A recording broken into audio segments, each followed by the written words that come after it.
care of that.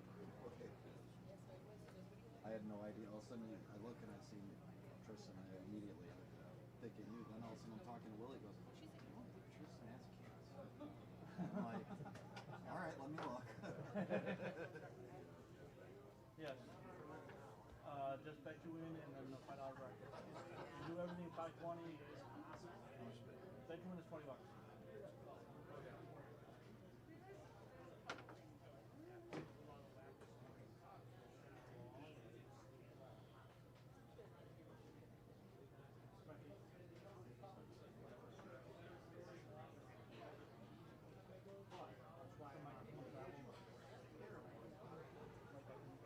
Yeah, you can travel.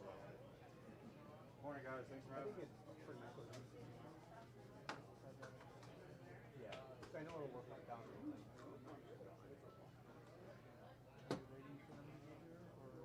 No, I would say we start at 9 o'clock. Dakota called and knows me.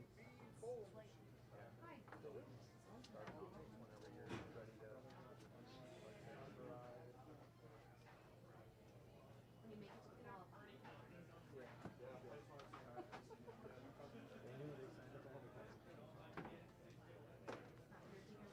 Yeah, you don't.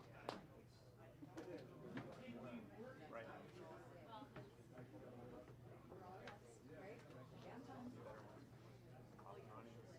It's just still getting it started.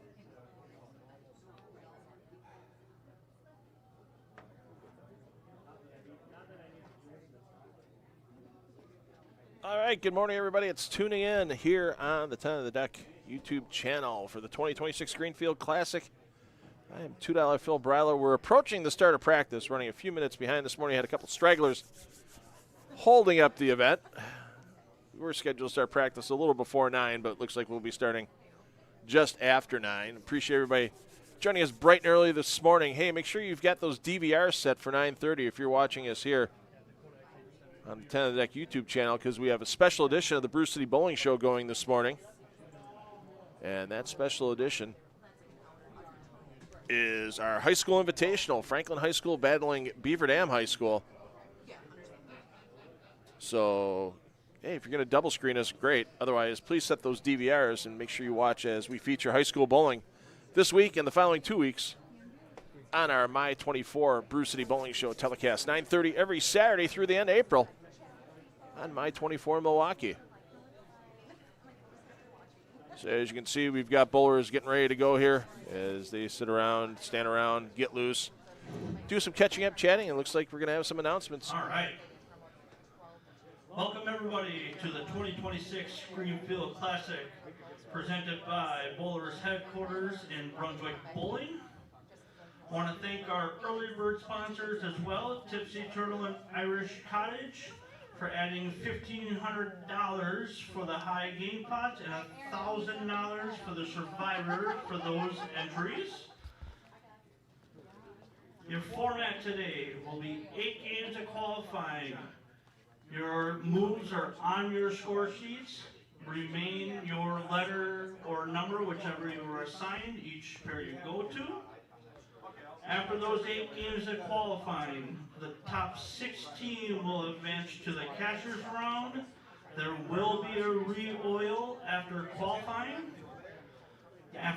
Those 16 will bowl 4 more games with pins carrying over.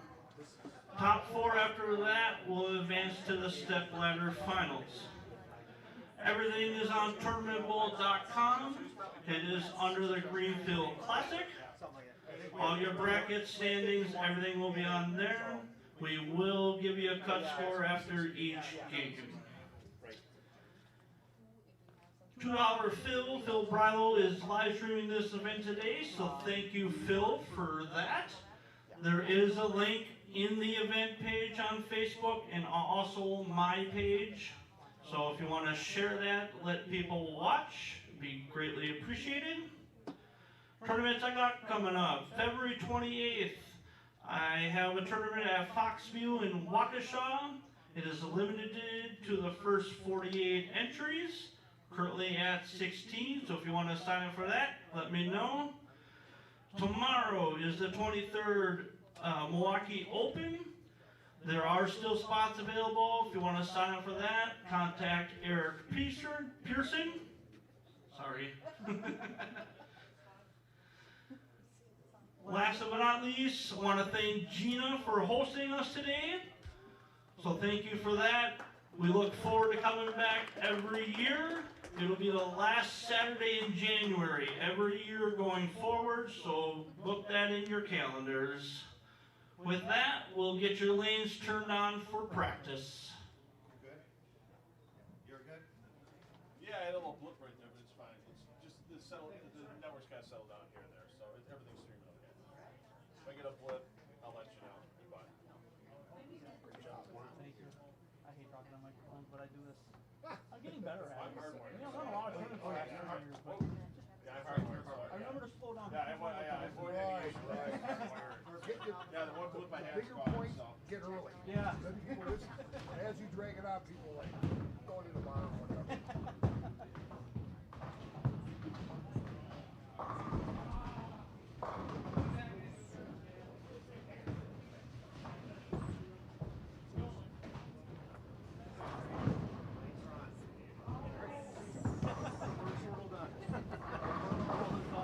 The lanes are on.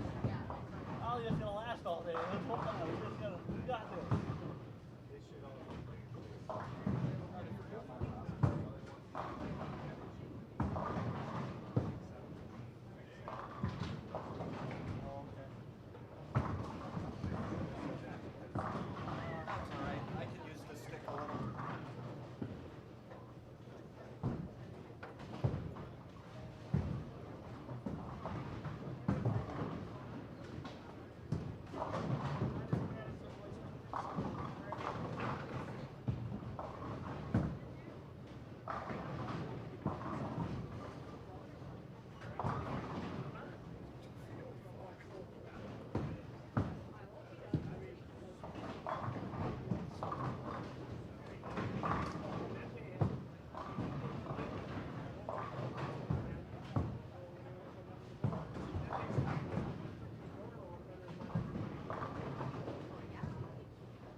All right, about 5 minutes remaining in practice here for the 2026 Greenfield Classic. Just want to thank all of our sponsors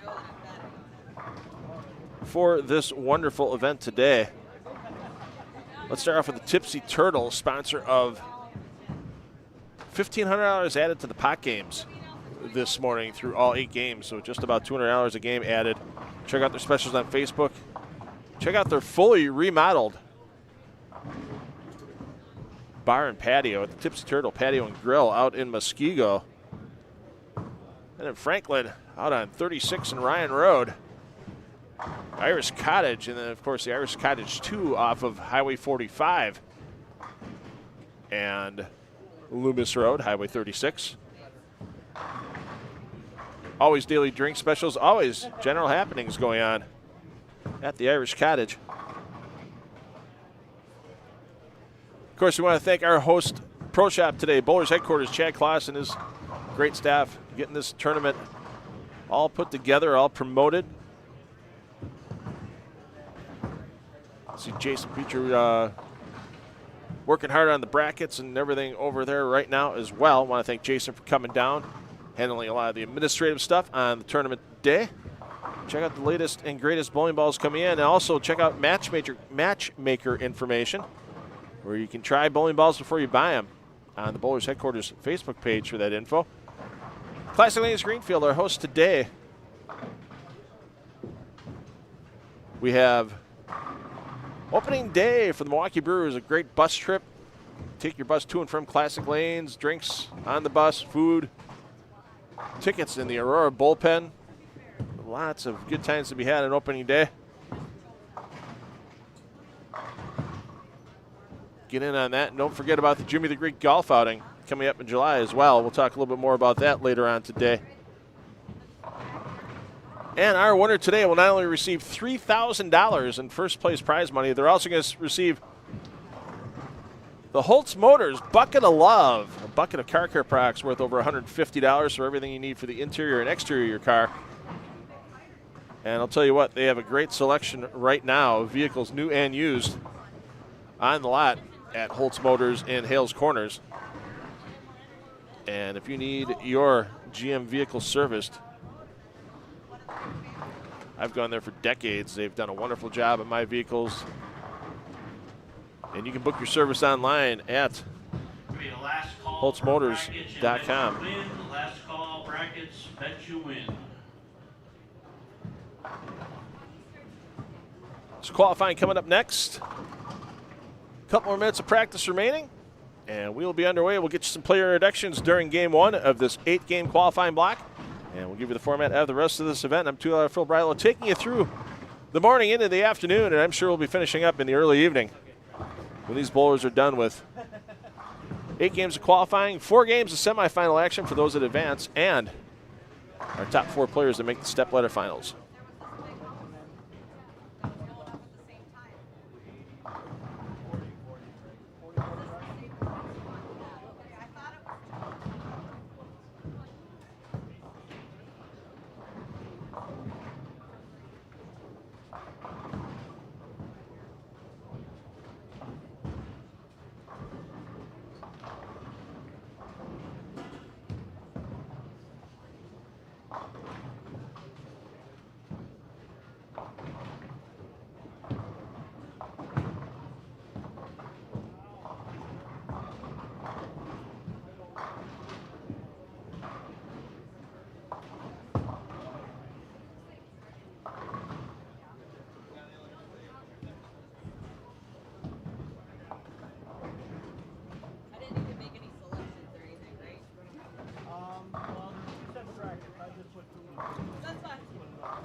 please hold on your practice.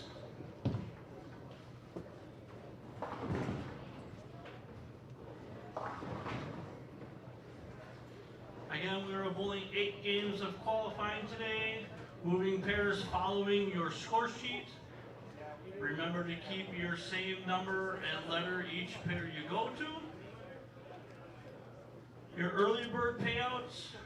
We had 51 entries in that, so we pay the top 5 for the high game each game.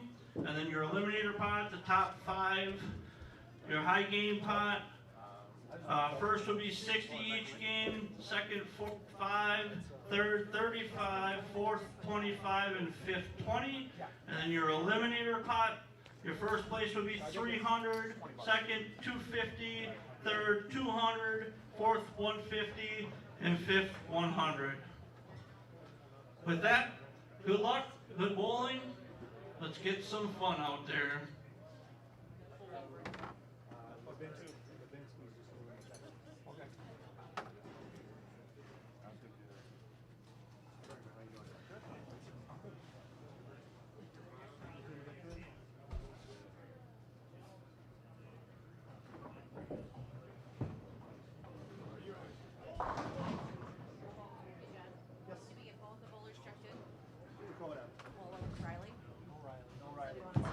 Yeah, we'll just skip them for now. You should be 16C. Okay.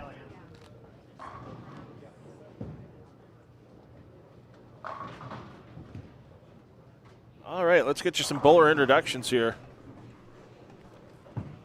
On lanes 1 through 4.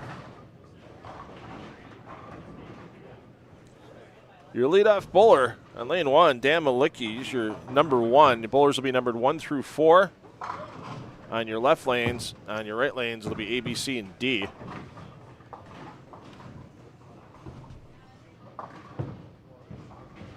And I don't normally do a little housekeeping.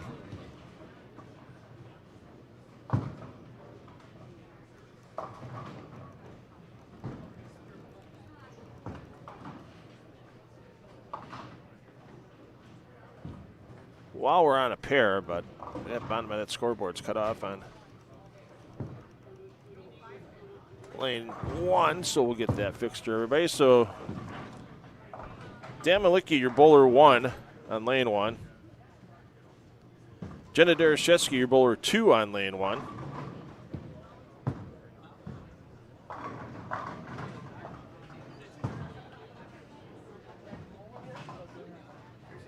Will Welch, your bowler 3 on lane 1, and your bowler 4 on lane 1, Tony Oliva. Remember, bowlers will be moving pairs after every game, so you can follow them on all the pair feeds if you like. We have each 4-lane set streamed on its own with the ambient audio on the 10 of the Deck Productions YouTube channel. Best thing to do is double tab us because we'll give you score updates here on the Strike Central feed. We'll have some personalities coming in. We'll get some updates as well. Follow the hot hands, especially if somebody's going for perfection. And then open that second tab, follow your favorite players as they go from pair to pair. On the 16 lanes here inside of Classic Lanes Greenfield. On lane 2, your bowler A, Kevin Kuhlman, coming up from Illinois. Bowlers event. Vance Vetter, your bowler B on lane 2. Stephen Brinkman is your bowler C, and Jacob Kent, your bowler D. Over on 3 and 4, Charlie Bolter is your bowler number 1. Julian Ryan, your bowler number 2.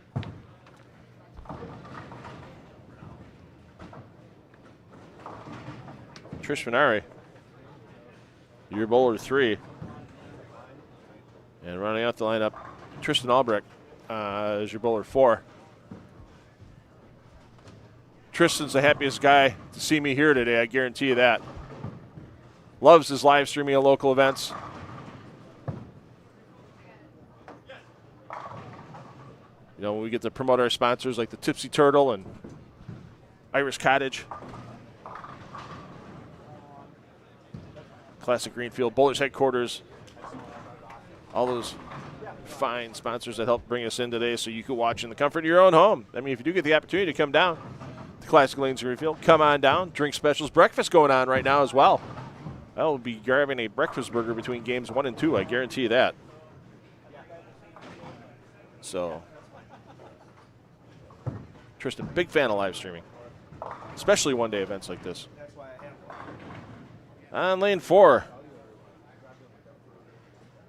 your lineup, your bowler A is Matt Duty.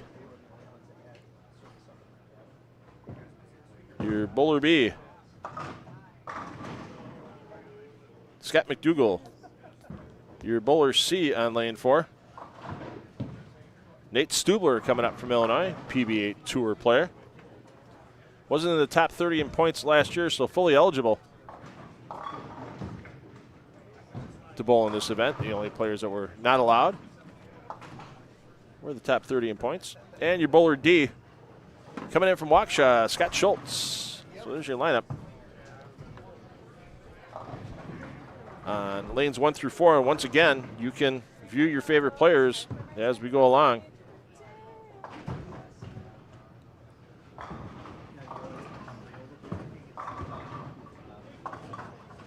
Tony Levick, got a chance to say hi to him before we walked in the door today.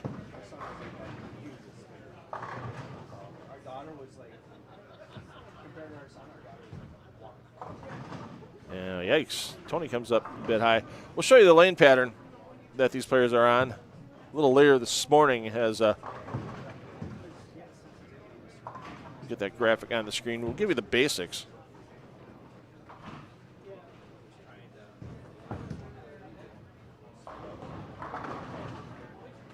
On that pattern.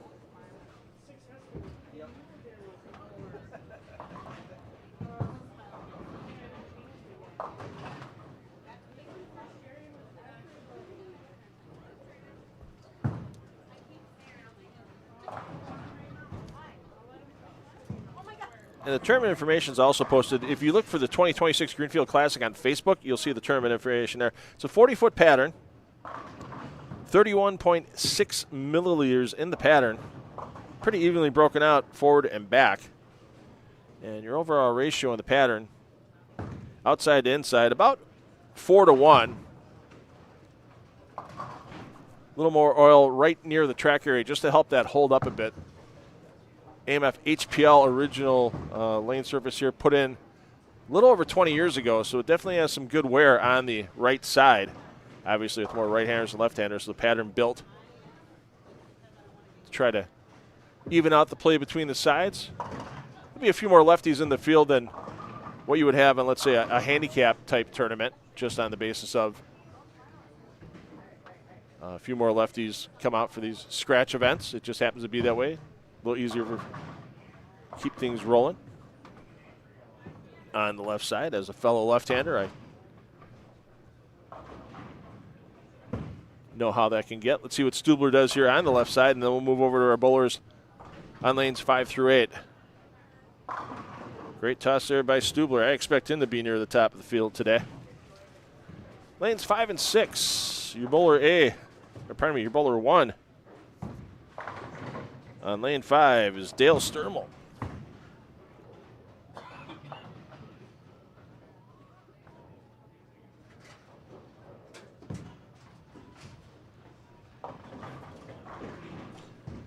Your bowler 2, Josh Kelly. Bowler 3, Jason Wyckoff. Bowler 4, Tracy Jacobs. On lane 5, lane 6, your A through D.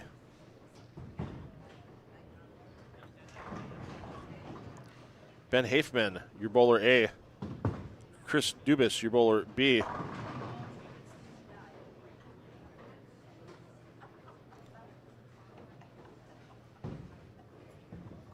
Dan Kawa, your bowler C.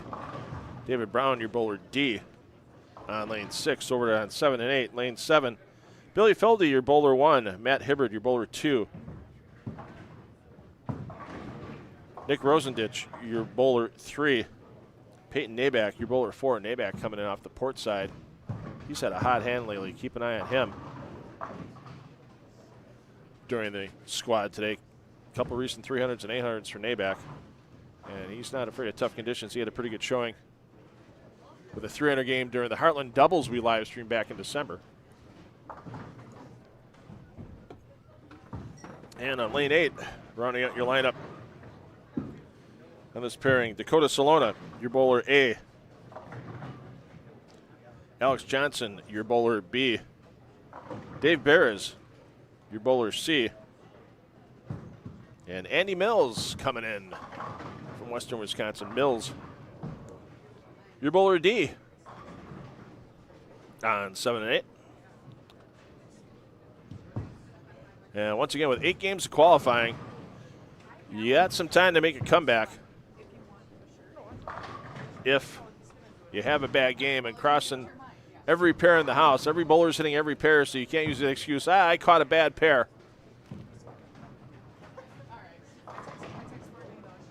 Everybody's going to catch that same bad pair, so with bowling 8 games today. And it's going to be an endurance test mentally for these players. Usually, when you bowl a tournament in singles competition, usually they max it out 4, maybe 5, maybe 6 to a pair. Maybe, and that's rare that you get 6 to a pair. Mostly that's like state singles and doubles. But also, with that, you're staying on the same pair for your first set, 3 games before you move to the other pair to round out your singles and doubles.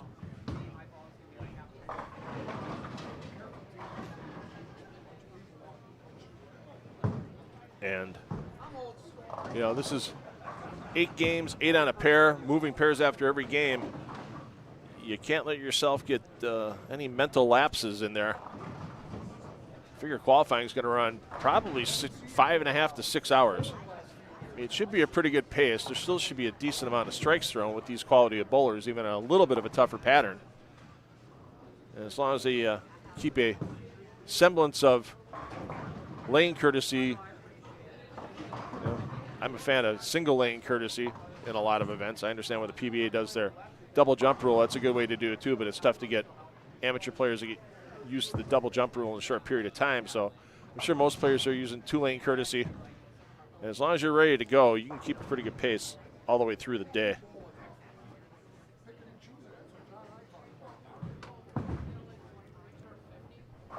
Oh, hey, let's get over to the right pair of lanes there for you. 9 through 12. We'll give you that lineup momentarily.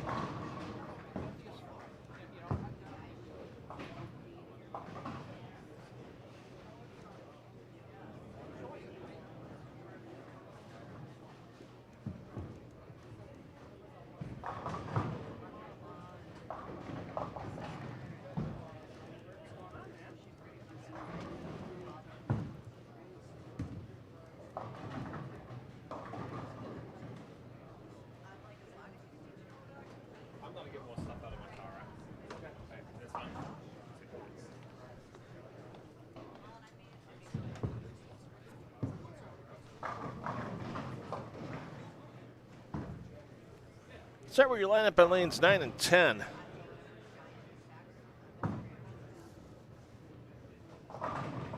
Lane 9, Ryan Zagar. Top of my man who's had some good weeks recently. Zagar averaging over 240 in his leagues, but took down the Heartland Doubles title once again a few weeks back with Matt Gasson. He won it back-to-back years with his brother Kyle. Kyle, if you're watching, hope you're doing well. We'll talk a little bit more about that, and we'll give a little shout-out to a tournament Kyle's running on February 15th at Castle Lanes in Racine to help out with the unfortunate situation Kyle and his lovely wife Ashley find themselves in at the moment. May have heard about it. Kyle and Ashley hit by a drunk driver coming home from league on a Friday night in Kenosha a few weeks back.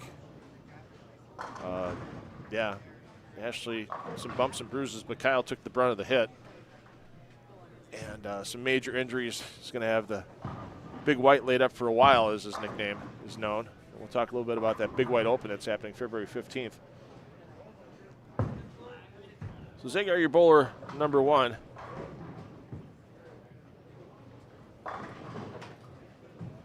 Chad Moss, your bowler 2 on lane 9.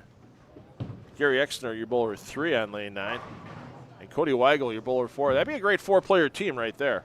I'd put that up against anybody. Lane 10.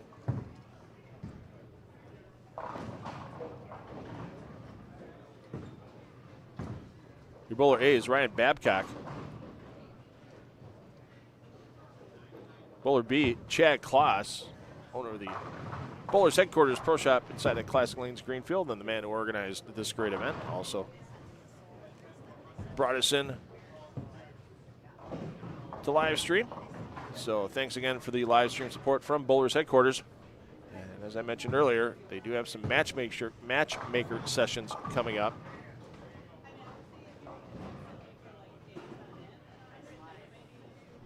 So you can try before you buy. Check it out on the Bowlers Headquarters Facebook page for all that information.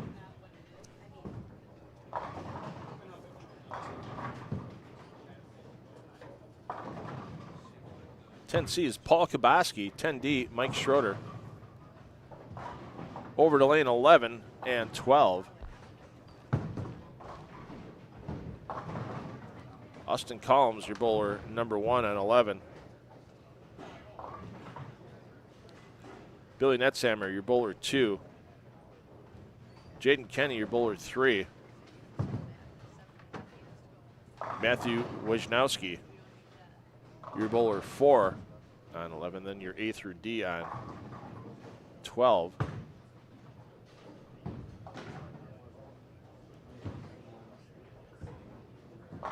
Kevin Drost, your bowler A. Josh Shudik, your bowler B. Chris Hapes, your bowler C. Joe Vrobel, your bowler D. On 11 and 12.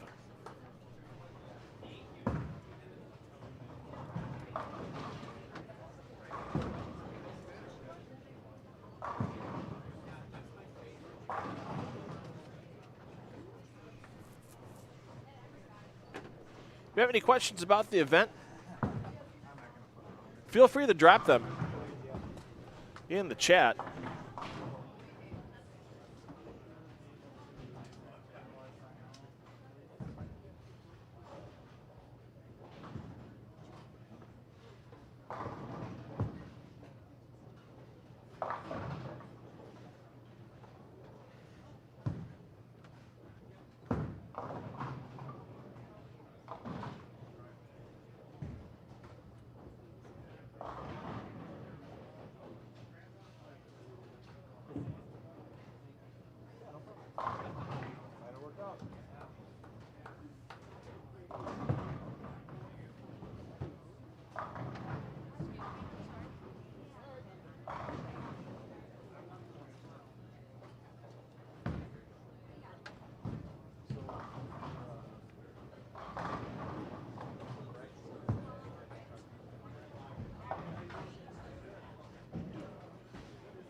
All right, let's take you over to our last batch of players in the field here. Start you off on 13 and 14. Aston Casper, your bowler 1. Kevin Stevens, your bowler 2. Dave Lubinsky, your bowler 3. Gina Darashevsky, your bowler 4 on lane 13. On lane 14, Matt Spanish, your bowler A.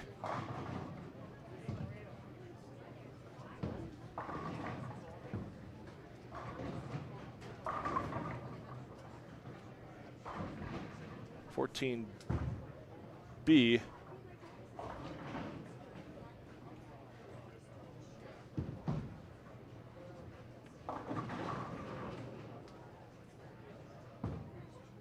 We'll have to get the information on 14B because I don't have that.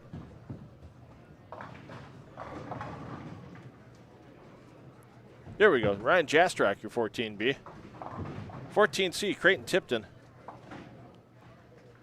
And 14D, Casey Discasey.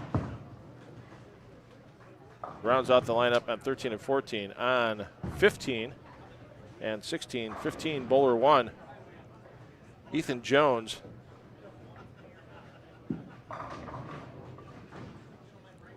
Brett Pinnaker, your bowler number 2. Sean Connolly, your bowler 3. Jim Schroeder, your bowler 4 on 15. Then over on lane 16. Ron Wallenkamp Jr. is your A.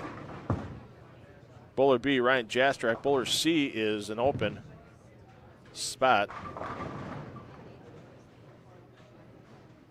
And rounding out the field, your bowler D, Trenton Holtz.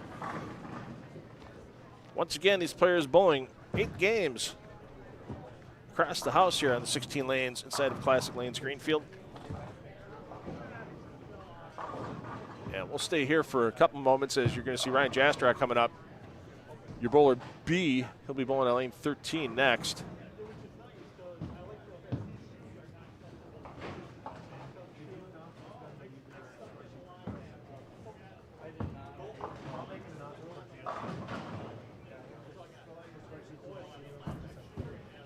See where he's playing this 40-foot pattern. There you see Spanis. Wow, he surrounds that 9-pin and can't get it to fall. Come on now. Got to be kidding me.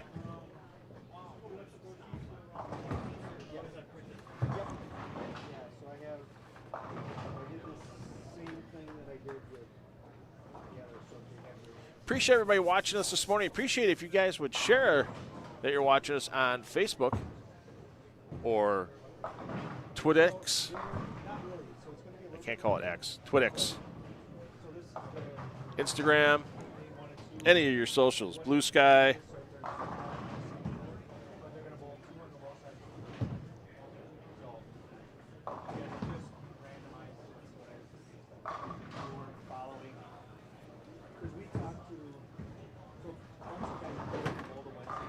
Snapchat, whatever it takes to let other people know that you're able to watch.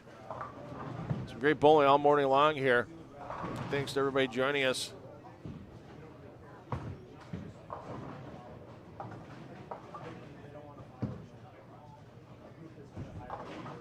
And once again, if you want to follow your favorite player all day long, if somebody's texted you what lanes they're moving to after every game, we do have all the pair feeds available on our landing page for 10 on the Deck.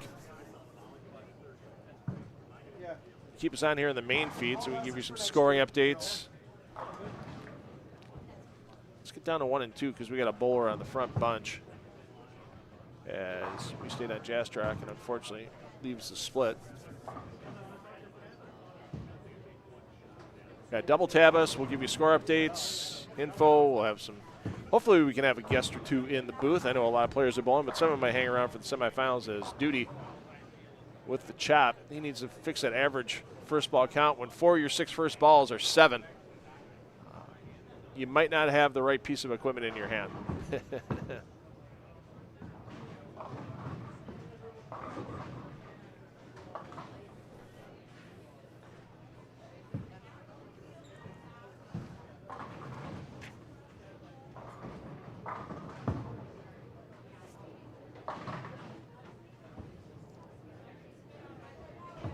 So Jacob Kent, the player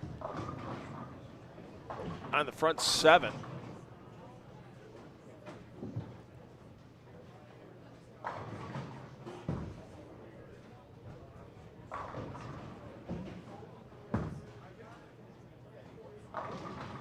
The only player perfect through the front part of the game so far in the house.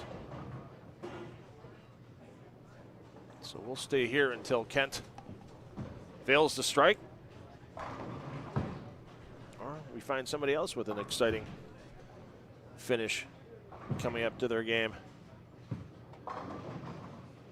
Gonna be pacing myself a bit on the commentary today, as I don't expect this qualifying round to be done until around 3 p.m. We're scheduled to start the cashers round. 16 players will advance for 4 additional games of pinfall carryover after a re-oil. So hopefully by 3:30, should be a pretty short re-oil. We should be back underway for those 4 games. Those 4 games should go pretty quick. One would think we'd have the stepladder started by 5:30 p.m. for that 4-player stepladder, as everybody tries to battle their way into that number 1 spot for the $3,000 in cash and the bucket of love from Holtz Motors and Hales Corners.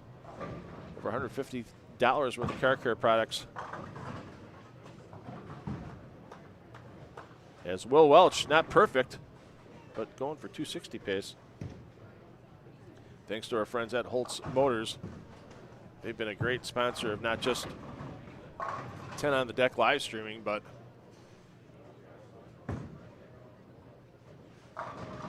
our Summer Sweeper Series we streamed out of Country Lanes, and that's where we'll be tomorrow, as it's a great weekend for scratch bowling in southeastern Wisconsin, as the Milwaukee Open will be taking place at Country Lanes tomorrow. 2 qualifying squads, 1 at 9 a.m., 1 at noon, and then 3 p.m. we'll have our match play bracket begin. 2-game total pin matches for the top third of the field until we crown our champion in that 23rd annual event for the Milwaukee Open. As Oliva, almost a 4.79 there on a slightly high hit.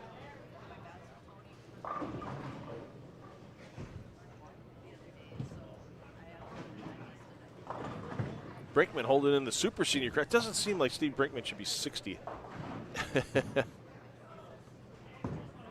Still throws it very well. His daughter Steph has had a hot season. Had an 800 early in the year. I know she had at least one 300 as well. So bowling still running good in the Brinkman family. Hi, Gus Unaris. You wanna slap a headset on for 8.5 seconds? Because I saw that there's a matchmaker going on, and I know you got a little something to do with that. I want to let people know right away that, let me get that headset down for you here.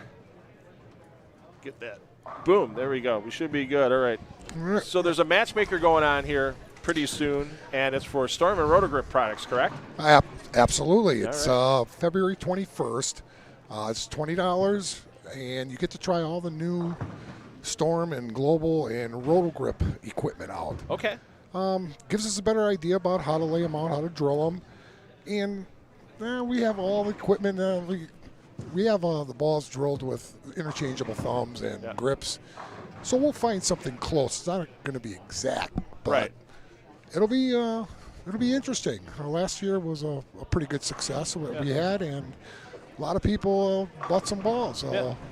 Yeah, any cost to that for the people? It's $20, and if you purchase a ball, that $20 goes toward the purchase price. Yeah, so there you go. So you get to try it out. It'll be fresh oil lanes here at Classic Lanes Greenfield. That's one of the neat things, too, about because for years, Bowlers Headquarters is off of 92nd, Oklahoma.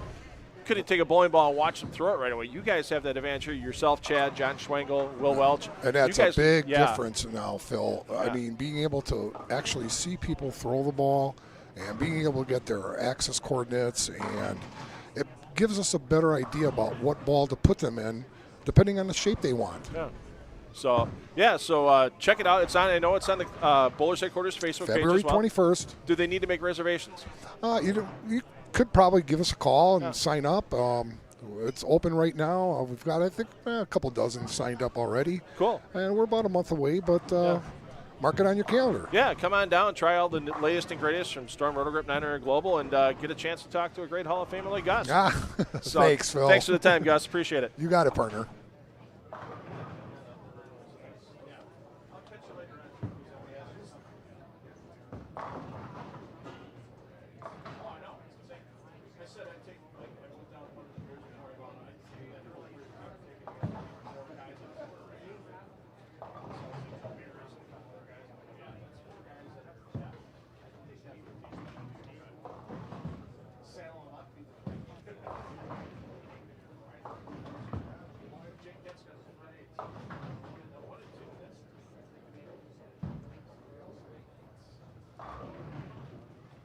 All right.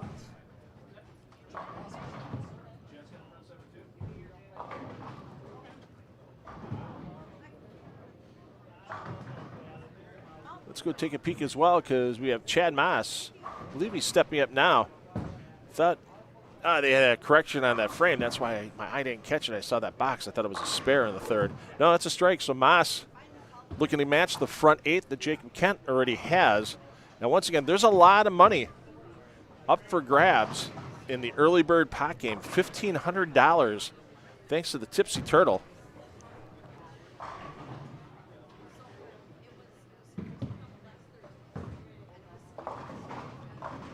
Up for grabs. Come on, get out of there. There goes the 7. There goes the 10 for Moss. So Moss on the front 8. So we're looking at a possible tie for that first game pot game. I mean, if you think about it, that's $200 a game up for grabs in that early bird for the pot game. And with today having been a $200 entry, you can get yourself a good chunk of your money back in the first couple of games here if you start off hot. Thanks again to our friends at the Tipsy Turtle in Muskego. See what Jake Kent can do here. His lovely wife Erin and their young baby in the back here. And nothing but flush for Jake Kent on the front 9. We'll get back to Moss when he steps up in a short period of time.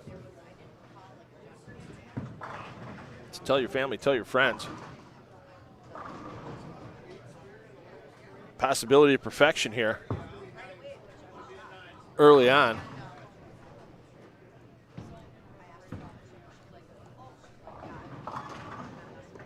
In game 1 of this 8-game qualifying block. Another senior of the super variety, Paul Kabaski, local player here in the Milwaukee area who's done quite well over the years. A couple appearances on the old Bowling with the Champs back in the day. Everybody asks me, when are you going to bring something like Bowling with the Champs back? When are you going to bring something with Bowling with the Champs back? I don't know. I don't know if we have that many bowlers that can make a big scratch event like that happen, taking 32 bowlers and bowling them off in a bracket. That could be a little tough. It's something I'd love to do. I'd love to feature more scratch bowling on TV. It's just a matter of, hey, putting the finances together and the time together. Brew City Bowling Show's got us a little busy right now. If you are watching us this morning, if you're double screening us, if you're watching it while it's on My 24 with that matchup between Franklin High School and Beaver Dam High School, it's appreciated.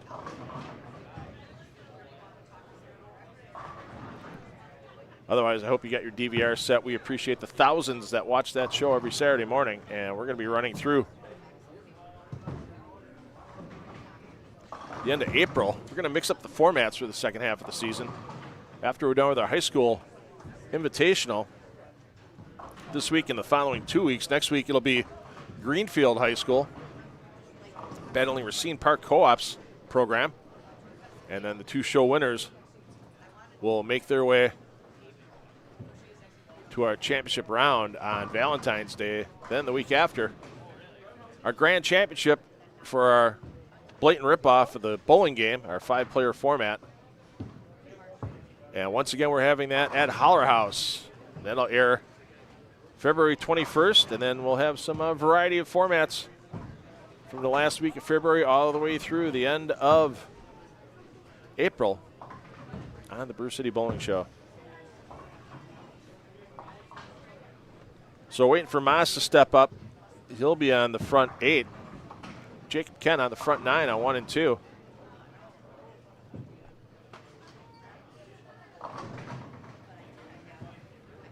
Jaden Kenny, young player.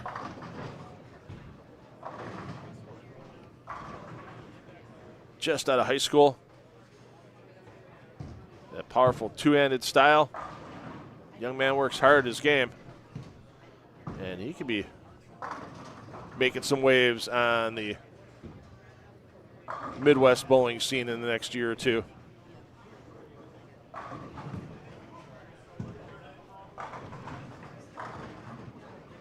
So Chad Mass will be stepping up shortly on lane 9, looking for the front 9.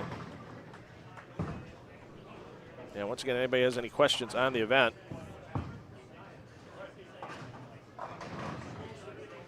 feel free to drop them in the YouTube chat.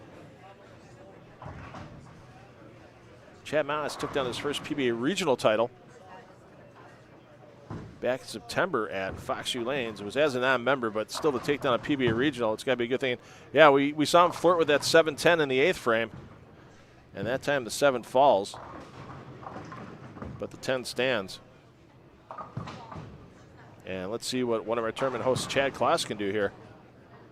As Kloss looking to put 279 on the board. Not happy with that, and wow. From oh crap to oh my in a matter of a fraction of a second.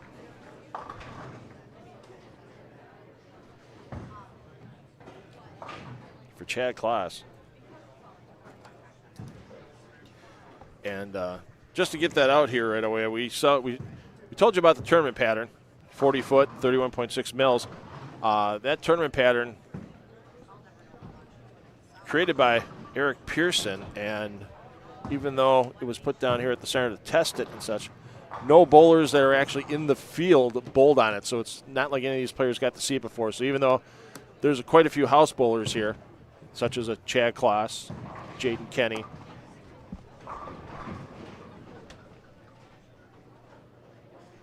Jenna Darashevsky, Will Welch, none of those players have bowled on the pattern prior to practice today. So equity, a big factor in the tournament staff's mind for this event, and they made sure that nobody got any extra advantage. I mean, you still got to throw the ball anyway. You still have to execute, even if you know what the pattern is and get the practice on and everything. You still have to execute, regardless. Charlie Bolter making the drive down from the Fox Valley area this morning to give it her best shot. There is a guaranteed cash spot for the high women or high senior player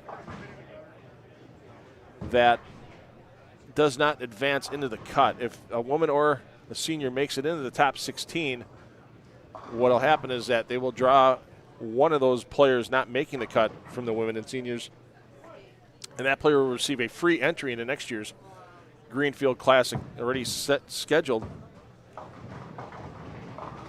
next year. We'll see you back here at Classic Lanes Greenfield on January 30th, 2027.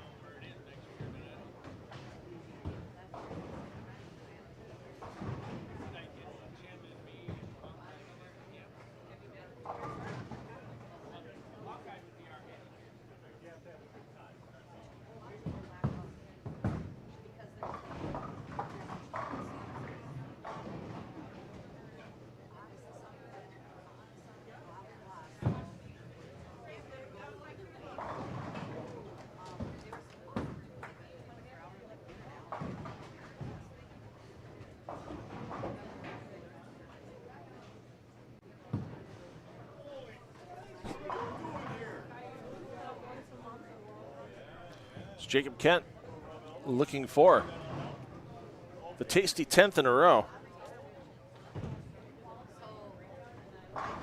Oh, nothing but money on that shot. Looking to take down that first Tipsy Turtle pot game. And there's also an eliminator for all bowlers that are entered by December 31st. There's $1,000. That was sponsored by Irish Cottage.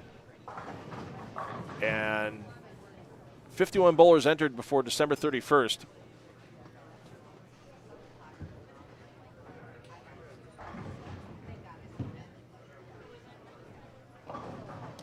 So 5 or 6 bowlers a game, depending on the game, will be eliminated all the way through till we get to our final 5 in Game 7.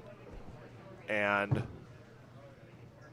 those 5 players will split that $1,000 in sponsor money. And, yeah, a little quick out of the hand there for Jacob Kent.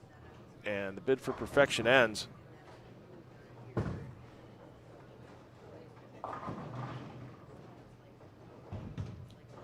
But a solid start, and he'll be the only player in the 280s.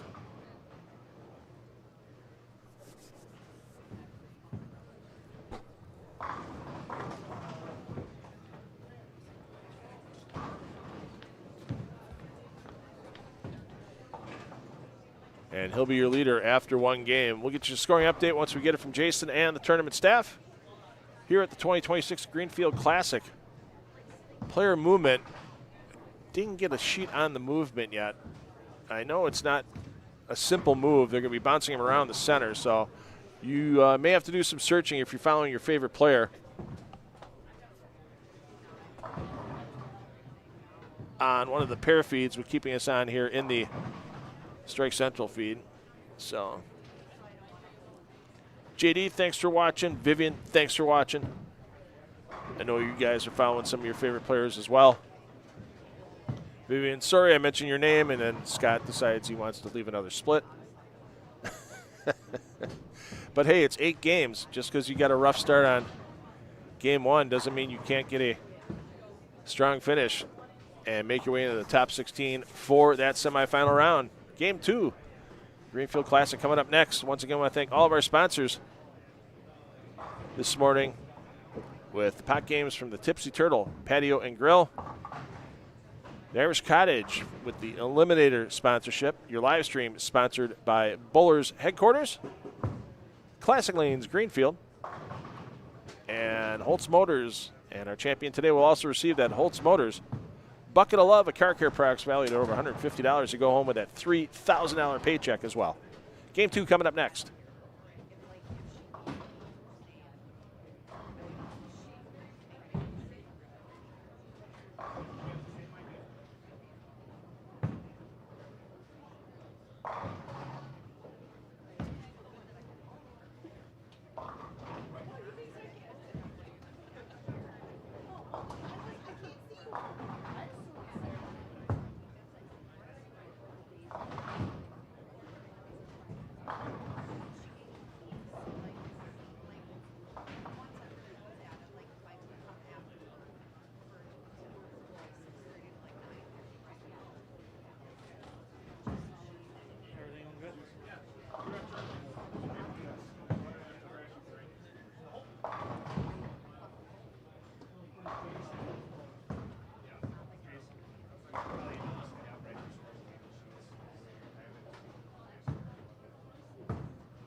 feel a little out of place here. Why? Yeah, I'm elite. Yeah, a lot of, yeah. Yeah, I'm elite. I don't know everybody's doing too much, yeah. That's why they got their own thing. Yep. Me, I'm just getting ready for a state game, or state game, and then I'm also working on Pennsylvania or state. Yeah. I didn't even remember that we were just starting the week today. It's like so I saw I feel commercials so this morning. honored. I feel so honored to have to be in this, to have our speed limits between Qualiying and one side and all the actual. Yeah. It's really cool. And the thing of it is, people don't really know what we do and what it is. You know what I mean? Right. So you know, to have that in an Olympic year is an honor. You know.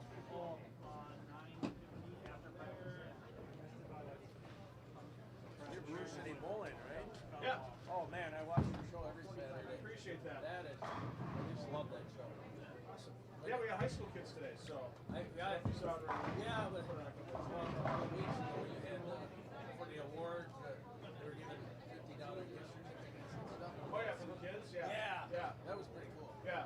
So yeah, we were giving, we gave gift cards. Yeah, just You guys do a great job. thank you, appreciate that. Coach Earthstone soon, so you're busy as hell.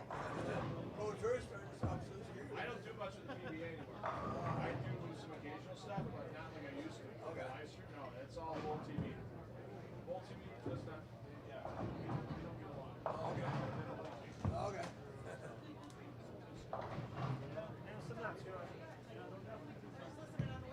Oh, thank you. How are you doing? Just drop a little ball today.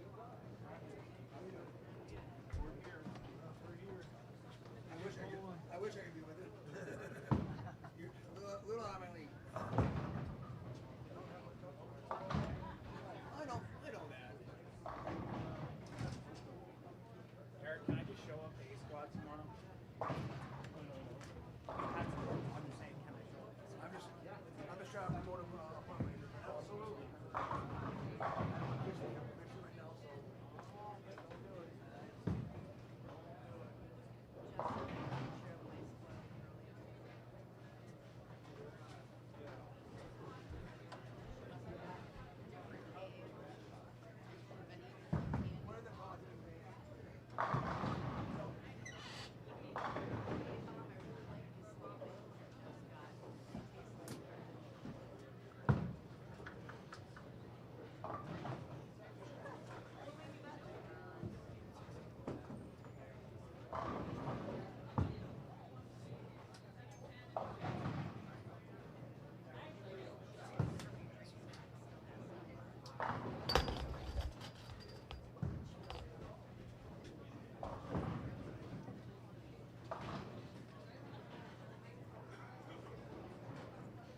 Check out your setup. It's a little different than. Yeah, I usually, my wife usually, for this stuff, it's all. TV stuff we do, it's usually, I got my wife,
All right, so we've got our bowler starting to make the move here.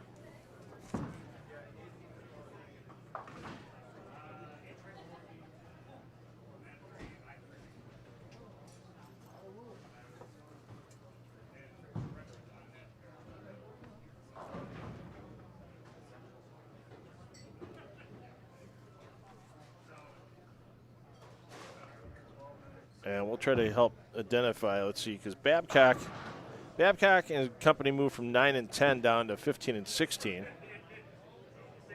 But Pinnaker and Rieger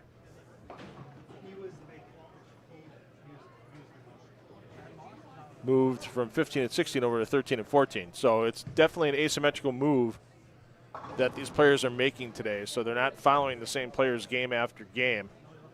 Great move by the tournament staff to do that.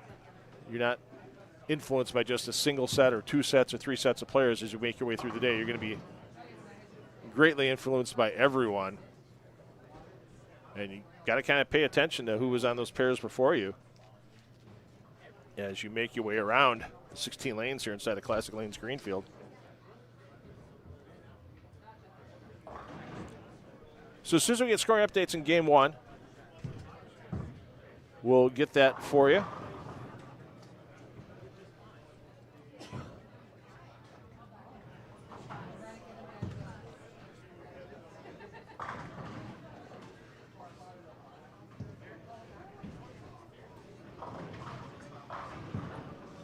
It's a long road through the 8 games of qualifying today for these players. 4 on a pair. Pardon me, 4 in a lane, 8 on a pair.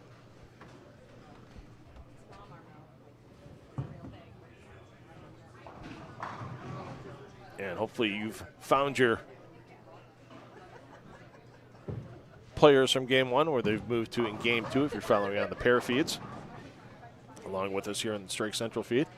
We'll check in on Jacob Kent shortly as he finished with 289 in game 1. He'll take that first Tipsy Turtle pot. I believe they moved over to 3 and 4. Yep, I see Kent now. So let's get over to Kent after Holtz throws here. Holtz 10 back to start game 2. There's your man who had the hot hand in game 1. Front 10 for a light 4-pin. Ended the run at perfection. Oh, the bar dice are out. Bar dice are out at the bar here already. Shouldn't be a surprise. It's 5 o'clock somewhere.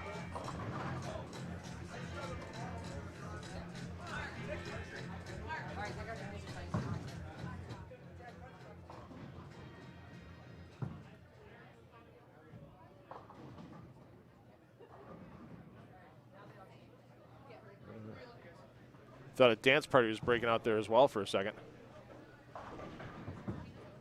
Don't think we're going to hear a lot of music today during competitive sessions such as this.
not going to spoil today's edition of the Bruce City Bowling Show for anybody, but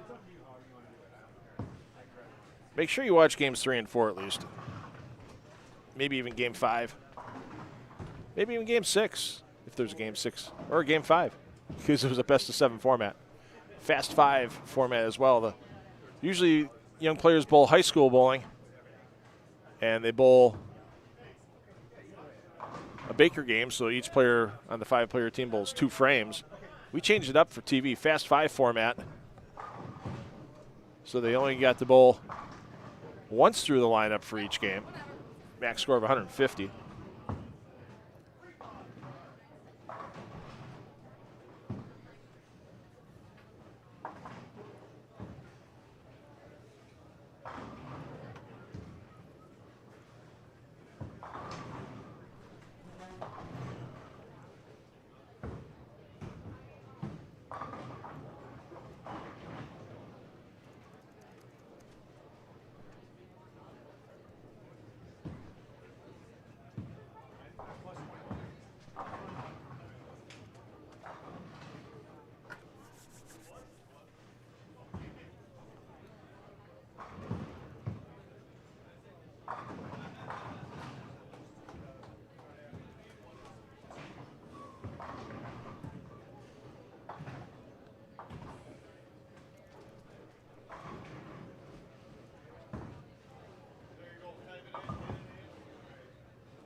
And once again, if you're new to the 10 on the Deck live streaming, I'm $2 Phil Brylow.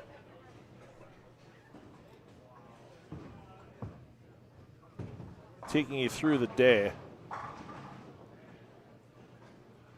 I'm your producer, your director, your floor director, your graphics department, your commentator, your play-by-play, your color. At least for now. We might get a color commentator later on once we get through that first cut.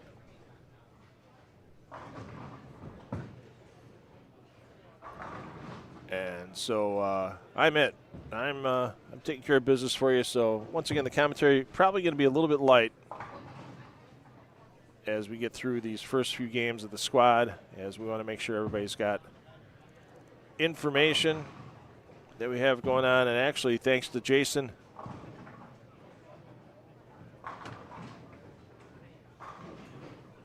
and his great tournament staff, there we already have our leaders after game 1 scrolling across the bottom of your screen.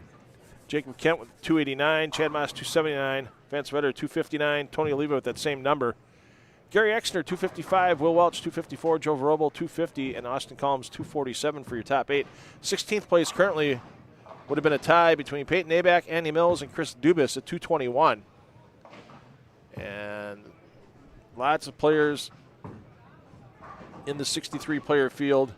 Half of them shooting 200 or better in game 1 here this morning.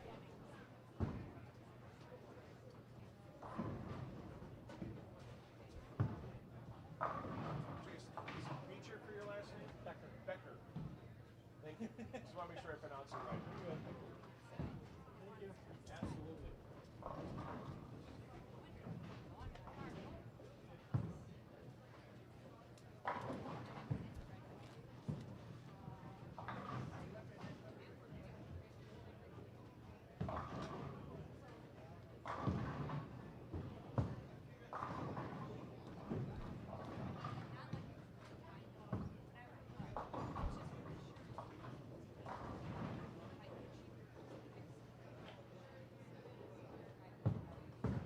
So some of your other notables in the field in their opening games.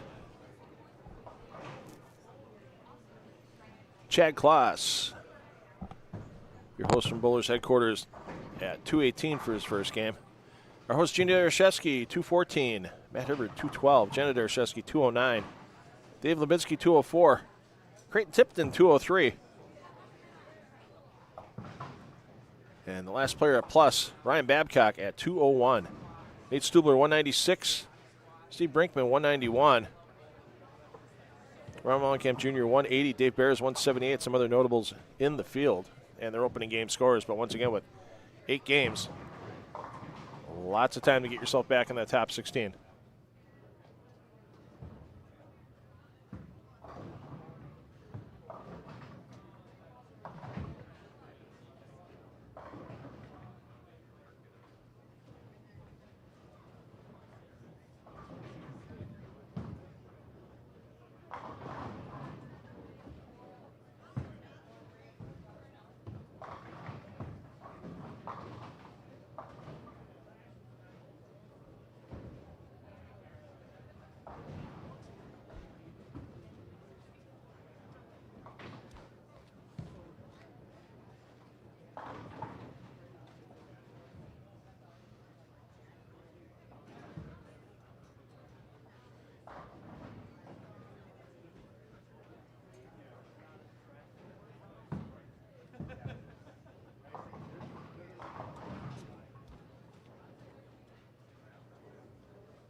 Pick the blue one. Already? Why? That's close to blue. I support that choice. What'd you start with?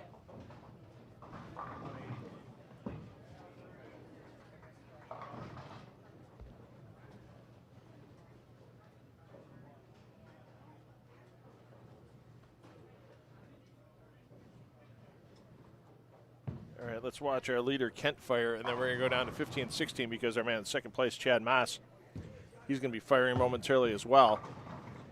And Kent back to striking after making the adjustments. Tell you what, moving to lanes 3 and 4 from any other pair in this house, not an easy thing. Walking off your first two frames after moving there with a couple of spares, not a bad thing at all, unless you really have house knowledge. As Holtz with some struggles crossing over, leaving the 5-pin. That pair definitely plays different. We've used it many times. That's our TV pair here for Brew City Bowling Show episodes, and I like that it's a tough pair. Different from lane to lane. People got to see it as Moss wipes out that 10-pin on lane 16.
How about that? Wallenkamp Jr., front five.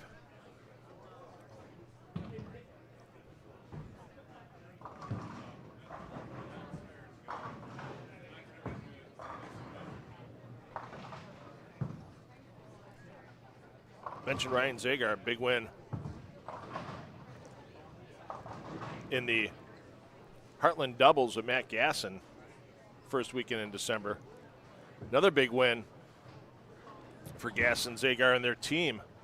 This was the inaugural year of the $20,000 Root River Classic at Root River Center in Franklin. Ran in November, December. They had a $20,000 guaranteed first place prize. And we live streamed the High Roller Squad that Top Notch Pro Shop and H5G Brands were both on. Top Notch taking $20,000 for first, $10,000 for second, which went to H5G Brands.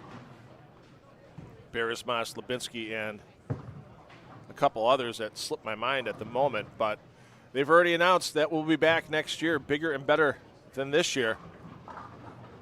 So make sure you go to rootriverwi.com, bookmark that Root River Classic tournament page, and you'll have your chance for your team. It's a handicap tournament. 80% of 1,100 was the handicap this year.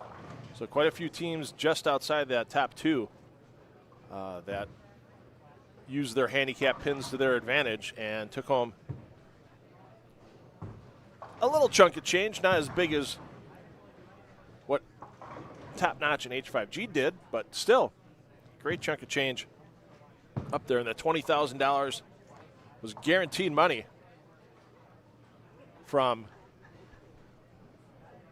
Root River Center, thanks to their sponsors, including the Franklin Chamber of Commerce and Visitors Bureau, along with Miller Lite and several others.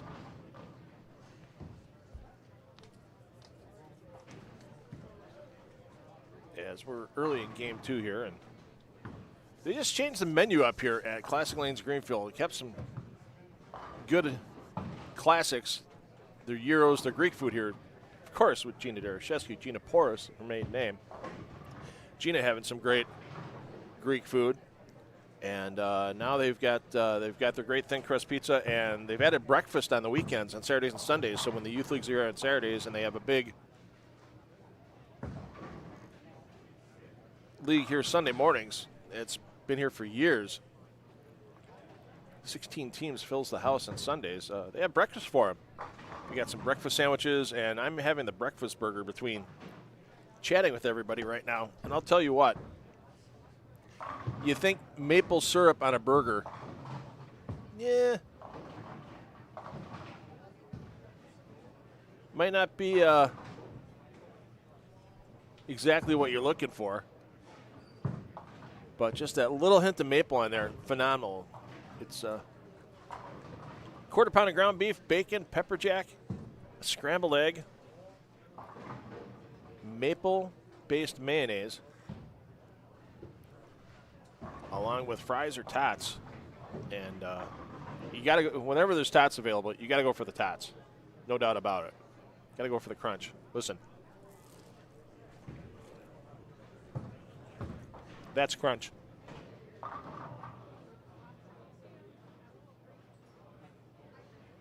Won't chew in everybody's ear.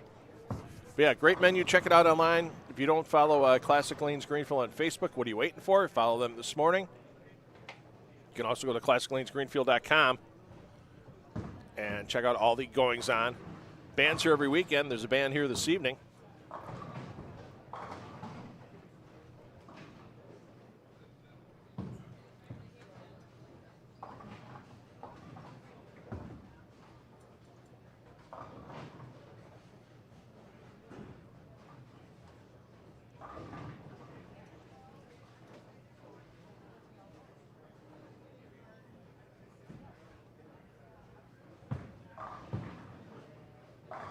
Judson Brown Band will be taking to the floor 8 p.m. tonight.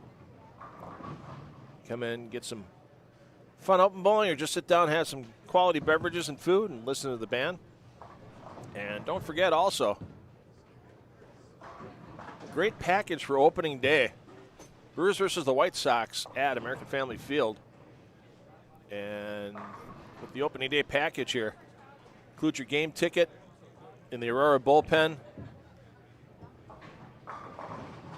with the buffet and 2 drink tickets at the ballpark, coach bus, drinks to and from on the bus. Make your Uber arrangements early to get yourself home from a fun day. Limited number of ticket packages available, $200 per person. Get a hold of any of the staff here at Classic Lanes Greenfield, and they can get you on to that bus for opening day. As the Brewers look to try to make the playoffs again with a few lineup changes on the roster.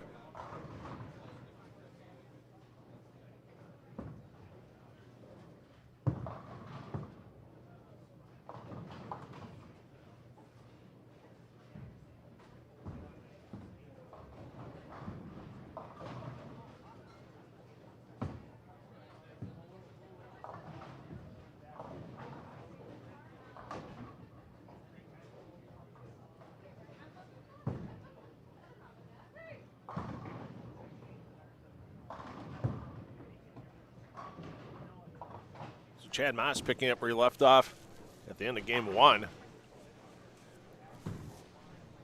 Front 9 before that 10-pin first ball of the 10th frame.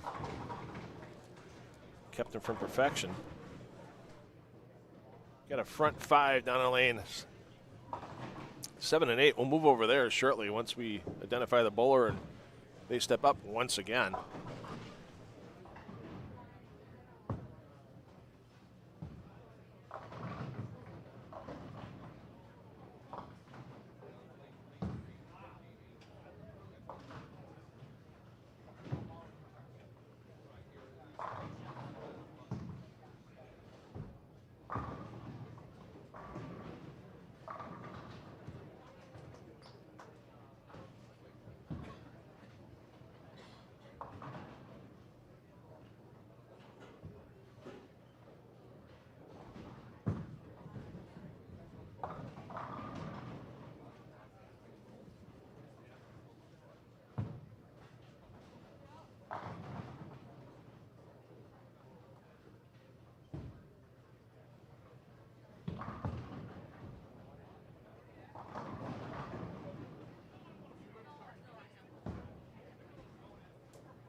Ryan Ziegler, 225 in game 1.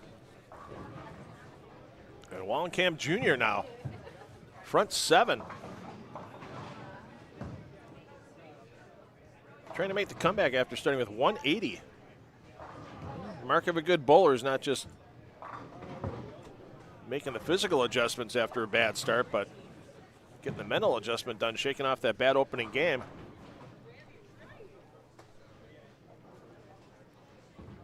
Getting right back on pace for Wallenkamp Jr.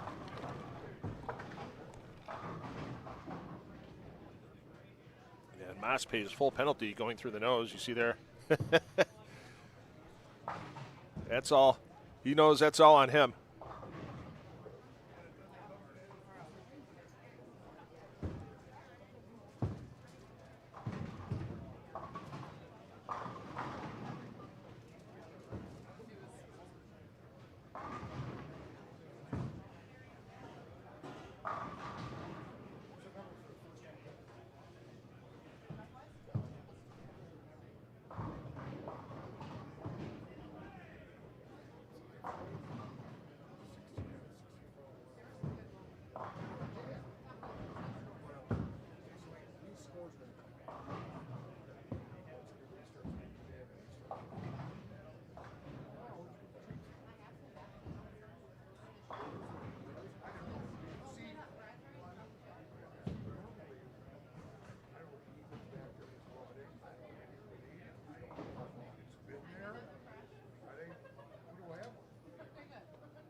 So if my math is right, Kevin Stevens is on the front 5 if I have my right bowler matchup, down the lane 7 and 8.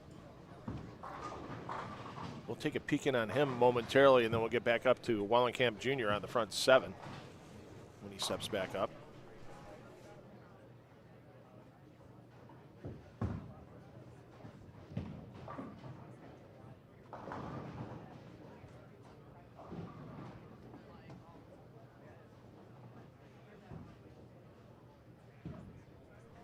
Claus with the spare, and it is Kevin Stevens. Kevin does a lot of work here at Classic Lanes Greenfield. The late edition of the tournament is not eligible for the early bird events with the pot games and the eliminator.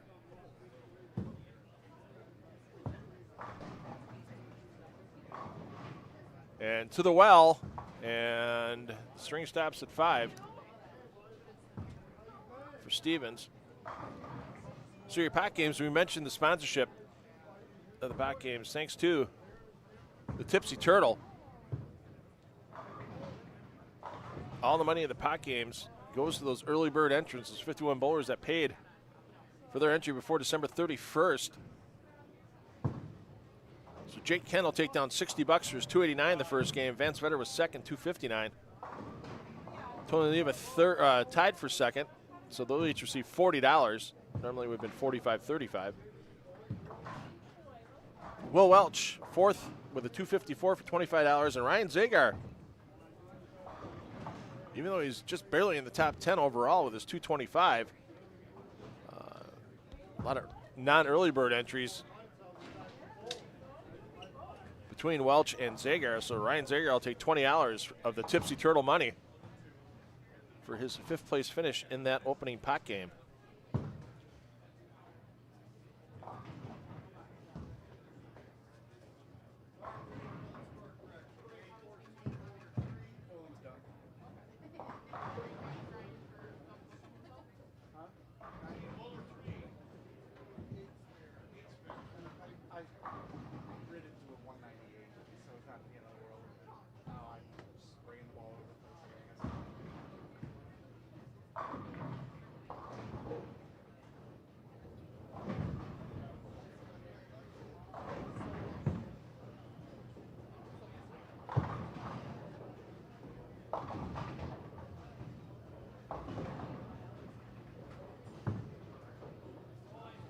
See Ryan Babcock, co-proprietor of Kingpins in St. Francis. That great watering hole has been around forever. Sponsor a lot of bowling teams, dart teams, pool teams. Definitely the community hotspot in Cudahy with Kingpins.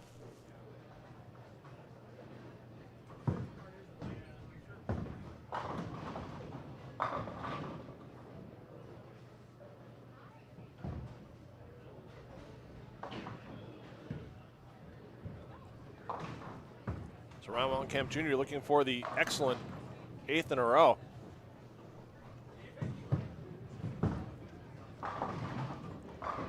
Coming back off that 180 game, and it's not going to be a Century Award. It's going to fall a pin short if he spares and goes off the sheet. As he can finish with the max now of 279.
I've definitely found one of my top 3 favorite breakfast foods now with that breakfast burger here at Classic Lanes Greenfield. just added to the menu. That was really good. The Breakfast Bowler's Burger. Available during brunch on Saturdays and Sundays here. They also have a standard breakfast sandwich. English muffin with ham, fried egg, American cheese, lettuce, and tomato. Along with an order of hash browns, tots, or fries to go with that breakfast sandwich. And, oh, a good deviled egg. And this looks interesting because it's hot honey on the deviled egg.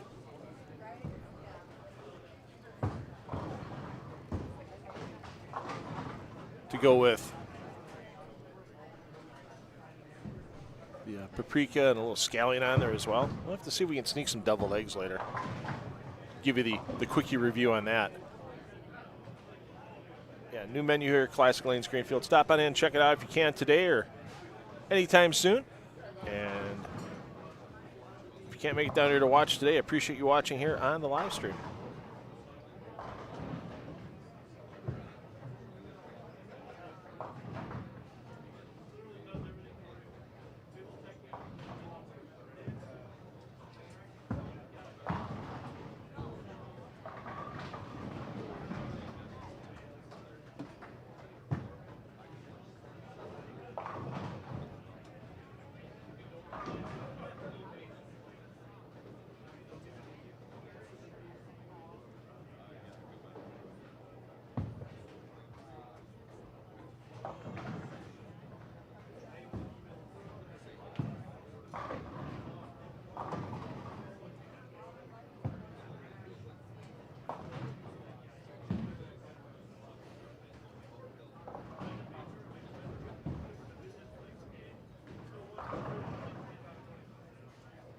Can't let those single pins get away from you.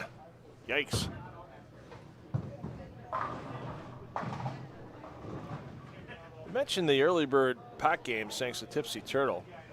Another great early bird feature for the bowlers that entered before December 31st was the Irish Cottage Eliminator, taking the bottom 5 or 6 players off the list each game until we get down to our final 5 in Game 8, and then their Game 8 score will determine 1st through 5th place.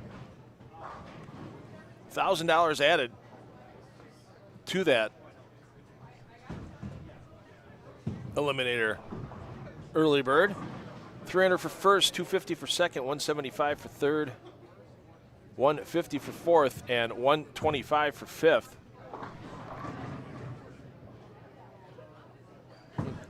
Think about it, if you sneak through a couple of rounds early, and let's say you find yourself a little bit outside the cup, but you're still alive in that survivor, you can make money today. Your entry fee for the tournament was $200. You sneak your way into that final 5 in the Eliminator, and you finish in one of the top 2 spots, you're ahead on the day.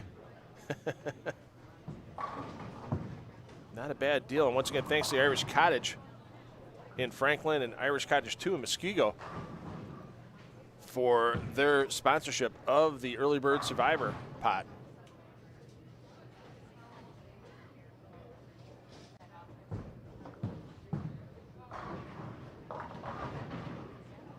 That was the best worst ball that Chad Moss has thrown in his life, I think.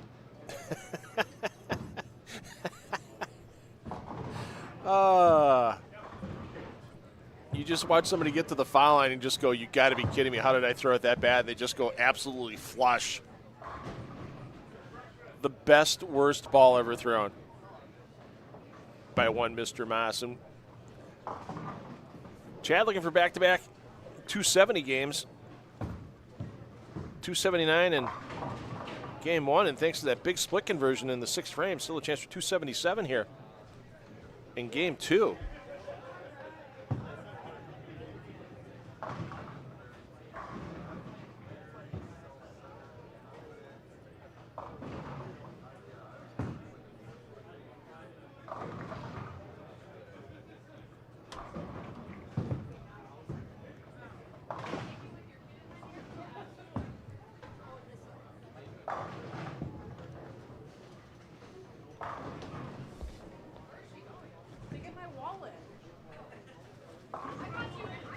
Nice to know where Aaron Kent's keeping her wallet right now, so in case I need to buy a round later on, I know exactly where to go.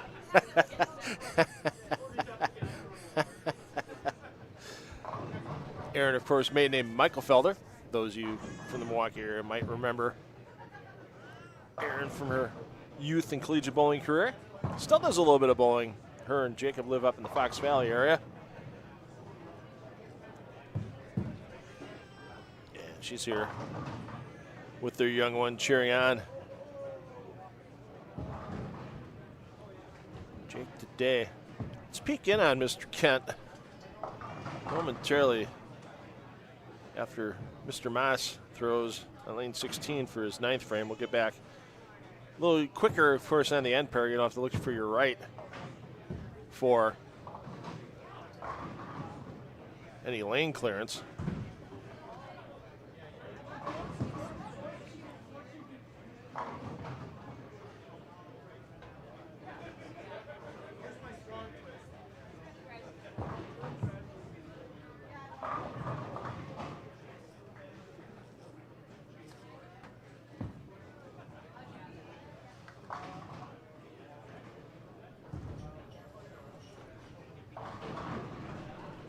Chad Kloss looking to bounce back. He had a rough finish to get to 218 in his opening game.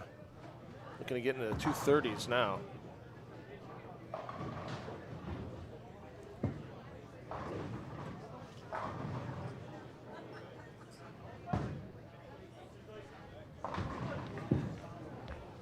Ninth frame from Moss. Still not happy, but still 10 back.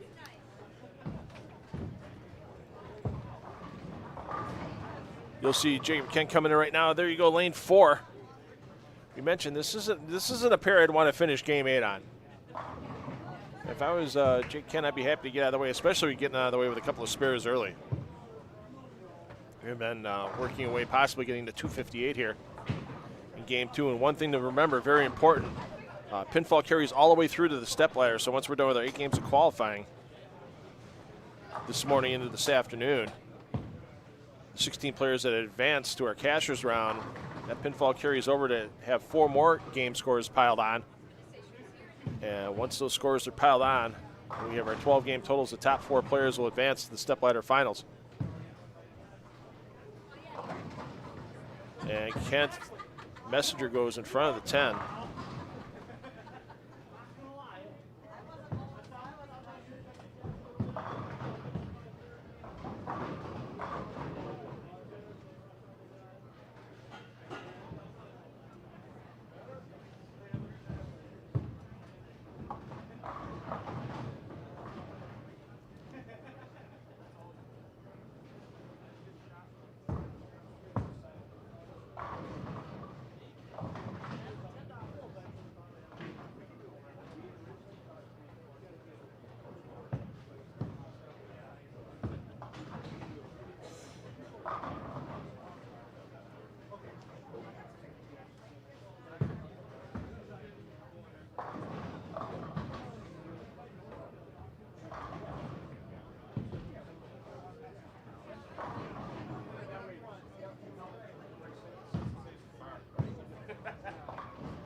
Lazy people don't want to walk for the drinks.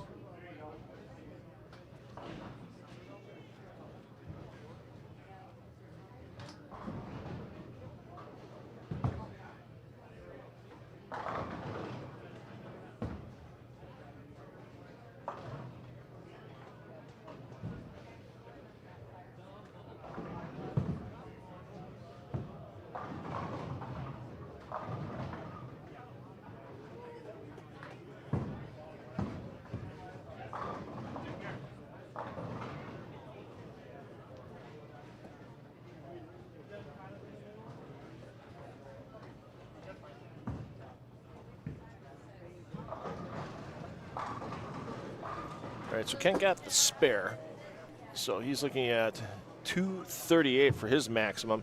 So looking like Chad Moss, barring a disaster of a 10th frame, will be our new leader for the moment. Of course, being your leader after 2 games and an 8-game qualifier, that and $5 get you a biggie bag at Wendy's. You don't need to be game 2 leader to get that biggie bag. You just need the $5, obviously.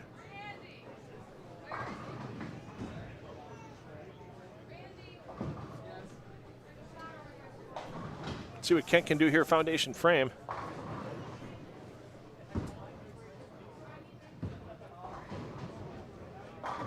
And he likes it. This 40-foot pattern playing quite nice for Kent at the moment, but once this pattern keeps breaking down on this high friction HPL surface, it's got a few years on it. And that's the thing. It doesn't matter where you're at nowadays, high level bowling. I mean, that's something that, you know, even the Pro Tour has to deal with going to centers. They have lane surfaces that have been around a while, and there's friction in the track area where a lot of people play, and then you got to make sure one side doesn't get an advantage over the other. And yeah, pretty interesting lane maintenance program they're doing this year for the PBA. There's an interview that Jeff Rickles did. If you're not a subscriber to the 11thframe.com blog and you're a PBA, PWBA, even local bowling, Milwaukee, especially Madison. He does a lot of coverage living in Madison, Madison's local bowling, but he covers a lot of Wisconsin tournaments as well. And the $1.99 a month for his blog is worth it. He gets interviews with people you wouldn't expect to get interviews from. He talked to Neil Stremmel about the 2026 lane maintenance program for the PBA, and it's interesting. They're staying with the name patterns. They're making some tweaks here and there, but there's no one person designing the patterns. And the people that are designing the patterns, as Ryan Zagar comes back and almost takes out our camera table. It's going to remain a secret, but they did work with the Players Committee on the lane maintenance program, on the patterns, that type of thing. So, and the only thing that the gentleman that'll be out on tour, he's a lead mechanic at one of the Bolero centers in the greater Chicagoland area, is basically making sure the right numbers are in there for the program and then pushing the button and maintaining the machine on tour. So no last-second tweaks, nothing like that will be made. So it's interesting. I know Eric Pearson for the last couple of years was the lane maintenance man for the PBA Tour. I like Eric. I like what he does with lane patterns. But the PBA moved in a different direction, and we'll get to experience some Eric Pearson patterns. We're doing it right now today here on this pattern design for the Greenfield Classic, and tomorrow for the Milwaukee Open that will be live streaming from Country Lanes as well. A dual pattern event, a shorter pattern on the right lane, longer pattern on the left lane for all rounds of the tournament. So I'm looking forward to that. Nick, yeah, we're at Classic Lanes in Greenfield, Wisconsin. And for those of you that don't realize the huge part of league bowling history that this center is a part of, as Moss caves everything in. It's the only bowling center in the world to have 2 certified 900 series bowled in it. And I was here watching for one of them. I was actually in the league that night when Tony Roventini rolled his 900 series on a Monday night on lanes 3 and 4 here back in 1999. And then in 2006, Mark Wookeman on a Saturday afternoon in the 4 p.m. men's league, it was back then. Mark said the last day of the league, unless I shoot 900, I'm not coming back next year, to his teammates, and guess what he did? Shot 900. Had to come back the next year. He was a man of his word. And when Roventini shot his 900 series, it was on wood lanes. And in 2001, they installed the synthetic surface you see here now. And then, so Wookeman's 900 on synthetic. So not only the only center to have 2 900 series bowled in it, but also the only center to have 1 900 thrown on wood and the other thrown on synthetic. So your bowler's going to move once again. We'll try to track him down. It is an asymmetrical movement today. The bowlers know where they're going. It's on the bottom of their score sheets, but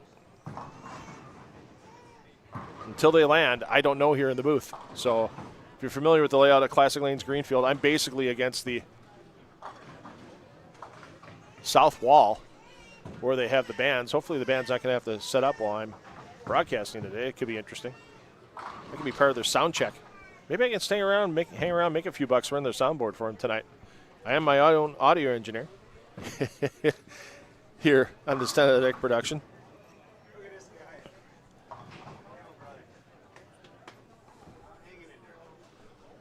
And crowd's starting to come in to watch in person.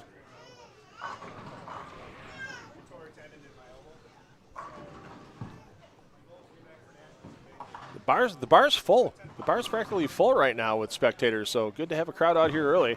For those of you that can't make it in person, we're glad to have all you watching right now here on the 10 on the Deck Productions YouTube channel. So player movement and game 3 of this 8-game qualifying block coming up next.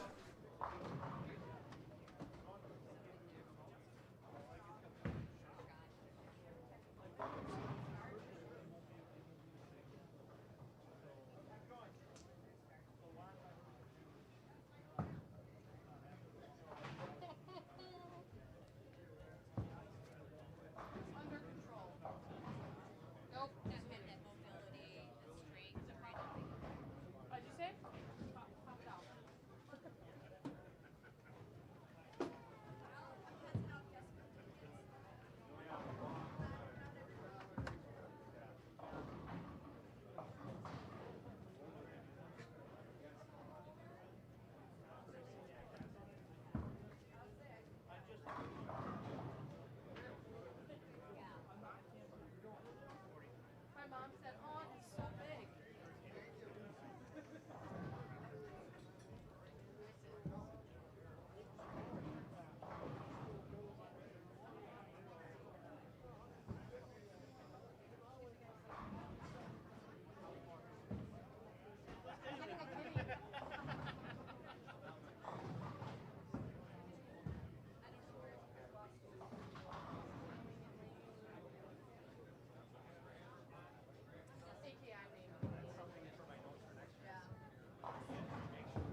right out of game 2, right into game 3. Brett Pinnaker, Blake Rieger leading things off here on 7 and 8. We'll get back to our leaders with Kent and Moss.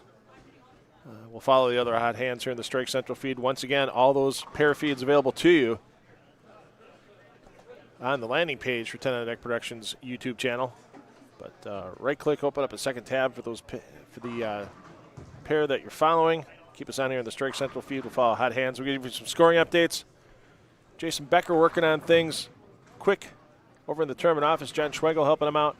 We'll get you some updates on the pots, the eliminators, and your top scorers in the field here from Classic Lanes Greenfield and this 2026 Greenfield Classic. I'm $2 Phil Brylow, taking you through the day, into the afternoon, into the evening, before we crown our champion after our 4-player step ladder. $3,000 on top, and that always exceptional bucket of love thanks to our friends at Holtz Motors. $150 worth of car care products for the interior and exterior of our Victor's car. Here today, thanks to our friends from Holtz Motors and Hales Corners.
right, as we roll on into game number 3 here, there you see Jenna Dereshevsky. She had baby 200 in game 1. Should have her game 2 standings coming up momentarily. We'll get those going on the screen for you in just a couple of minutes as we get that updated from Jason Becker and the tournament staff. After Brinkman tosses here, we're going to get down to our leader because we know Chad Moss is our leader because he's got back-to-back games in the 270s. He's down in 3 and 4. We should be seeing him come up on lane 4 shortly. As Moss is your bowler 2 on your scoreboard, so he started spare. Once again, 3 and 4. Starting with spare is not a bad thing, making that move. A lot of bowlers here consider it the toughest pair in the house. I'd have to agree with them, even though I haven't bowled here in a few years. Actually, back in the day, did have a 300 on that pair. Of course, a lot less oil volume on the lane and a little fresher lane surface by about 20 years.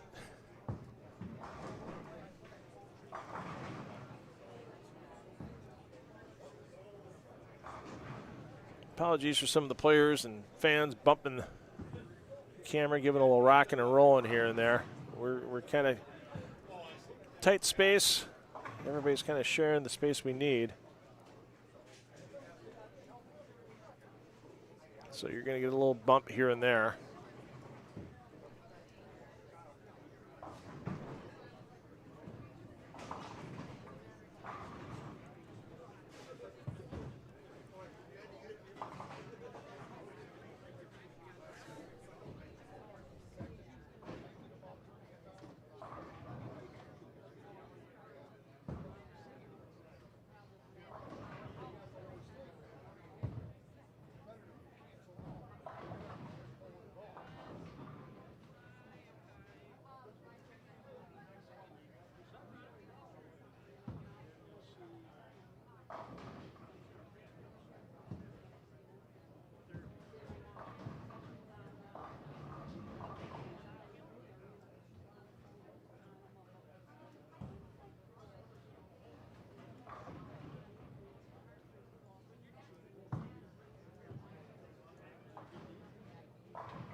All right, looks like we have our scores in. And it looks like our cut right now is plus 46 after 2 games. So 223 average would be 16th place. That's Tony Oliva at that plus 46. There you're going to see your top 8 scrolling across your screen. Gary Exner, Andy Mills tied for 9th and 10th at plus 55. Pinnaker 11th, plus 52. Solanka,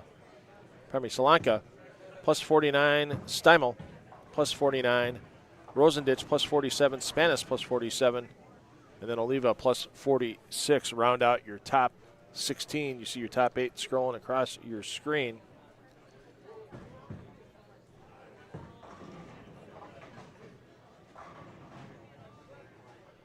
Game 2 your winners in the Tipsy Turtle Patio and Grill pot game for early bird entrance. Cody Weigel, $290. He'll take $60. Chad Moss, another second place for $45 with Moss's $277. Pinnaker third in a tie with Wallenkamp Jr. at $258.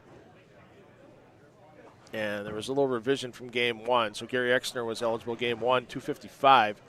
Exner's fifth, but Ryan Zager back into fifth this game in game number 2 for the Tipsy Turtle Patio and Grill pot game at $247. So Ryan Zager will put $20 in his back pocket.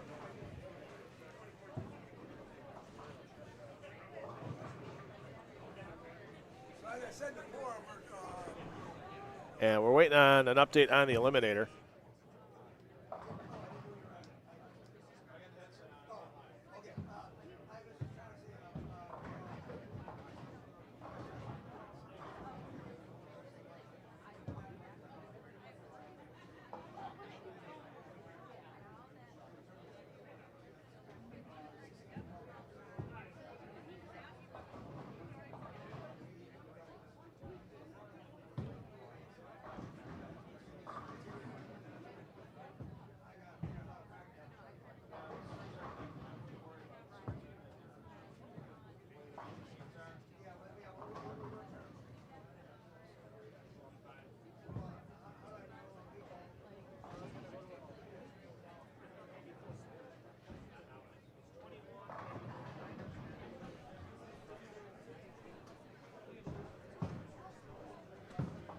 We'll get an update on the eliminator, see what bowlers are out, as it's still showing everybody in at the moment. So we will talk to Jason Becker about that. Lots of side action as well. Lots of brackets for bowlers to get into. Not sure how much the all-in button was today, but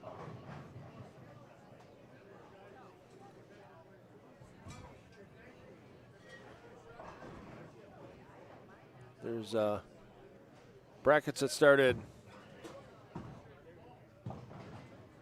games 1 through 3 and then games 5 through 7 for the players to get into.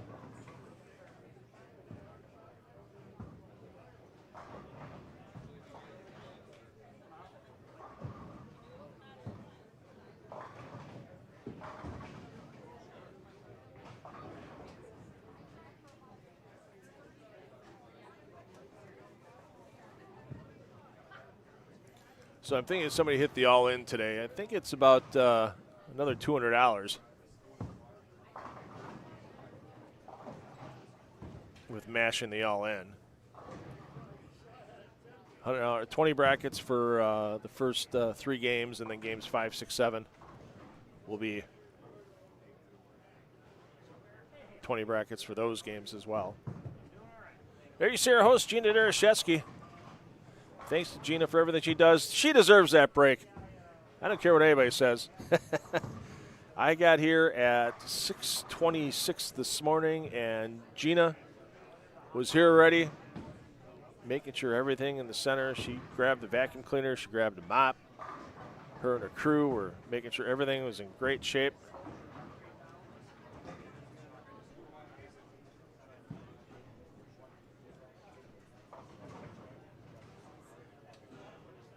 And even though I don't bowl anymore, I used to bowl league here and I always enjoyed bowling league here, but I enjoy when we get to come back here for our Bruce City Bowling Show events or other special fundraisers. And this year I might actually be home for that Jimmy the Greek golf outing that last Sunday in July. Missed it the last few years. Been a nice part of it, though.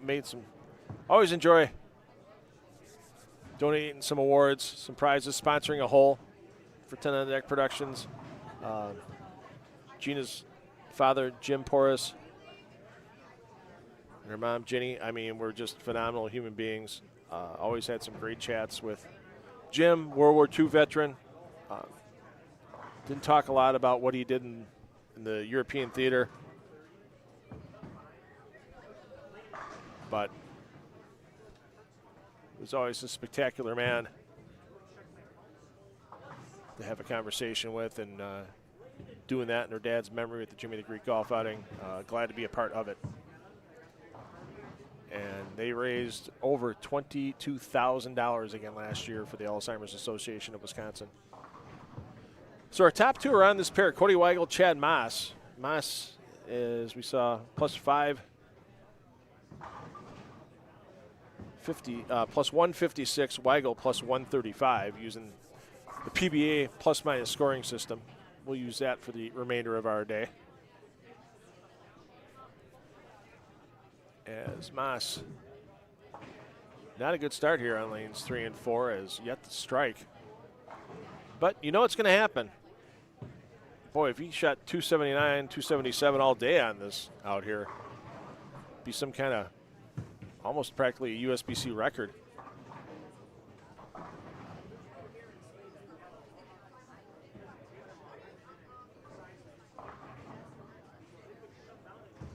Let's go next door. Let's check in on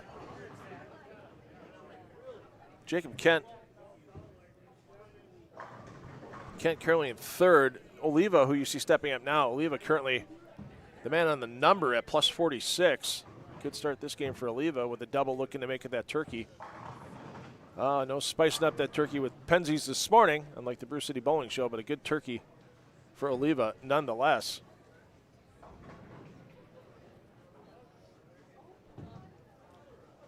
Kent looking to keep the score sheet clean. Shredder for a double.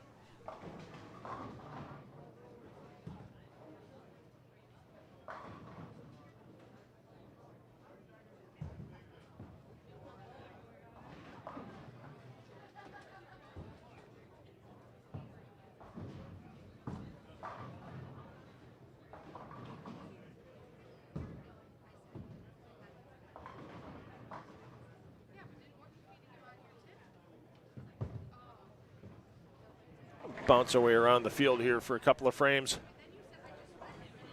If you haven't seen your favorite player in the field yet, you'll get a chance to see him shortly.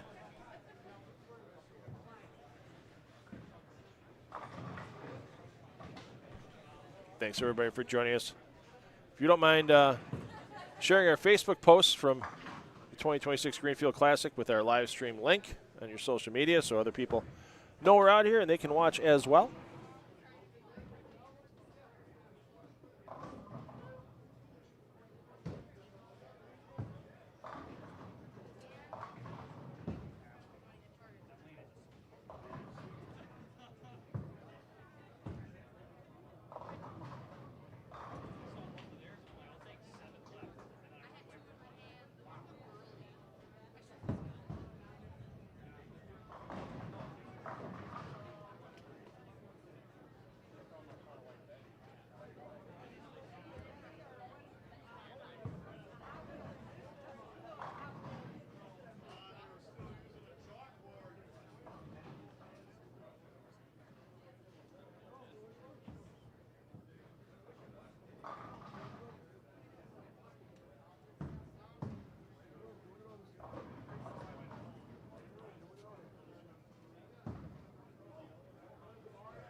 Jason, because the eliminator is not showing anybody eliminated yet.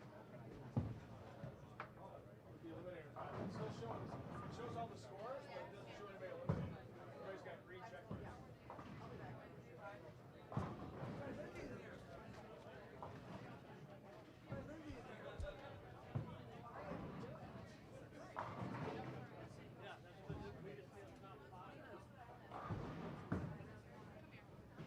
The eliminators will be dropping somebody each game, right? Well, we mentioned it's a heck of a crowd here this morning at Classic Lanes Greenfield. And there you can see a little room where all the bowling bags and stuff are right now. I don't think my hand will get on camera. Oh yeah, there you can see on the right side of the screen, there's my fingers. So you can see where our booth is at. But nice crowd already sitting at the bar, filling. Kim Kenny walking right on camera as we go by. Wave, Kim. It's right there. It's Kim Kenny Kloss. Old habits die hard. So, Kim Kenny Kloss taking care of business here. So let's get back to the action. Ooh, somebody just kicked our microphone. We got a microphone to pick up all the bowling sounds and stuff for everybody. And I thought I had it well hidden. We're going to go fix that right now.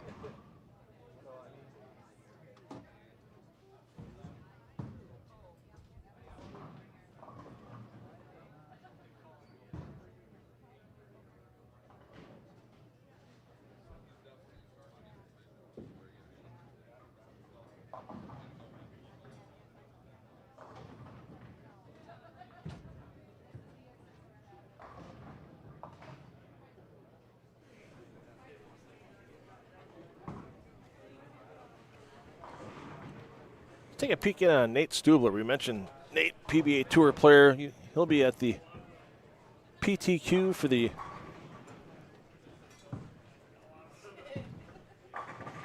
PBA Players Championship starting in the DFW, Dallas-Fort Worth area on Monday, February 16th, so not too far away. We're literally 3 weeks away from the start of the PBA Tour. And there's going to be an unofficial start in about 2 weeks. Can't announce anything on it yet. Can't wait for the PBA, but keep an eye on the PBA page, PBA.com on their homepage.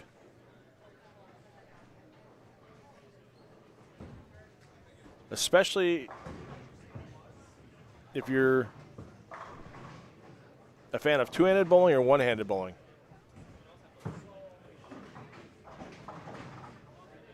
Especially if you're a fan of the best two-handed bowler on the planet and best one-handed bowler on the planet. We'll just leave it at that.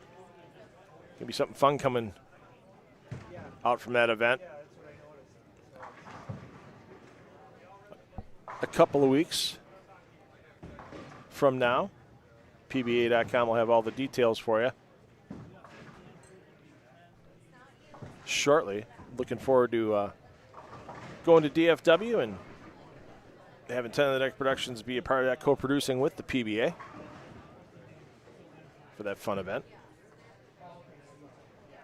All I'm saying is, when you see it announced, put it in your calendars, mark it, watch live if you can, and watch the archive if you're busy that day. Here you see Charlie Bolter. Charlie having a solid game. She's in the lower half of the field right now. She needs to make a comeback, and of course, that's the break every bowler always likes when they leave a 3-6-10. Take the middle pin out. Make it that much easier.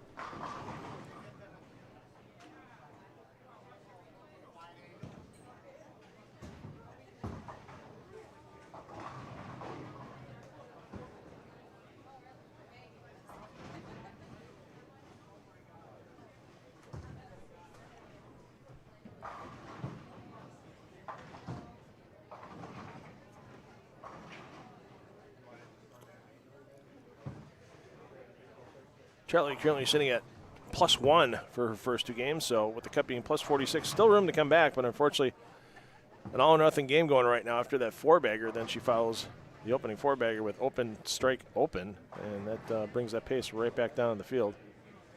And McDougal, boy, Scott, he's a pretty good spare shooter in most cases, but he's not having a good day today. as McDougal at -42 after his first two. Matt Hibbard, affectionately known as number 2 by his father. Ralph, I don't know. I think you're watching today. You gave me a text a little while ago.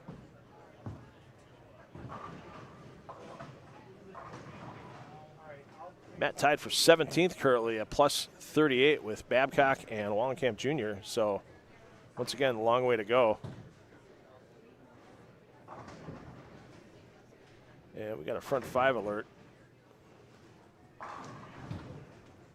to go down on lanes 3 and 4. Let's make the switch as Stuber, even though he's having a solid game, as it's Cody Weigel.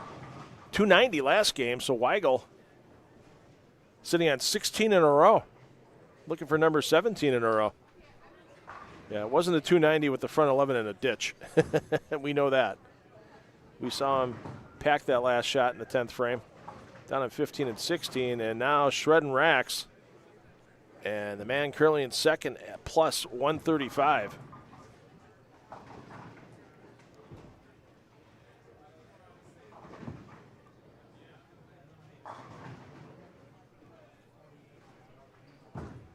If you're looking for all the standings as well, if you're looking for your favorite player, want to track them and how they're doing, not just in the tournament itself, but if in any of the side events, especially if you threw your husband or wife $50 on the way out the door to getting stuff, you want to see how they're doing. All the results at tournamentbull.com. Go on that landing page and you just do a search for the Greenfield Open. And you can see instantly updated results by Jason Becker and staff as we finish every game.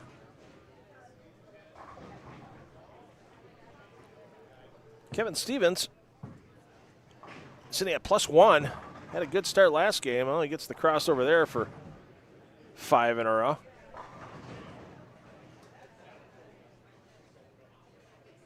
'34th place gets you that +1. Tied with Charlie Bolter, so 35 of our players averaging 200 or better on this 40-foot 4-to-1 pattern with 31.6 milliliters in the pattern. Creighton Tipton, vicious, wrap 10. Tipton not having a good day at this point. He's in the bottom quarter of the field. Surprisingly, Dave Lubinsky, 204, 191 to get started. And with that double there, he still has a chance to get to 230. He's going to need to pick the pace up a little. Oh, and see, that's 3 and 4 can be surprising if you're not used to that pair. There you see Ryan Zagar currently in 7th as he slides behind the 3-pin. He thought he was dead on the spare, and the ball just kept going. 3 has a tendency to go a little bit longer, especially towards the middle of the lane, than lane 4 for the right-handers, and it's vice versa for the lefties. Gina Dereshevsky, our host, +24 after 2.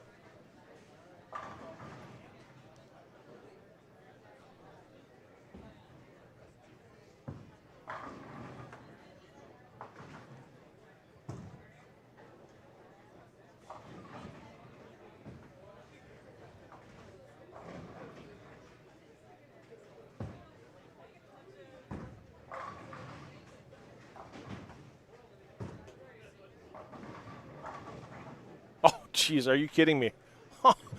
Wow. I wonder if I can replay that. My goodness.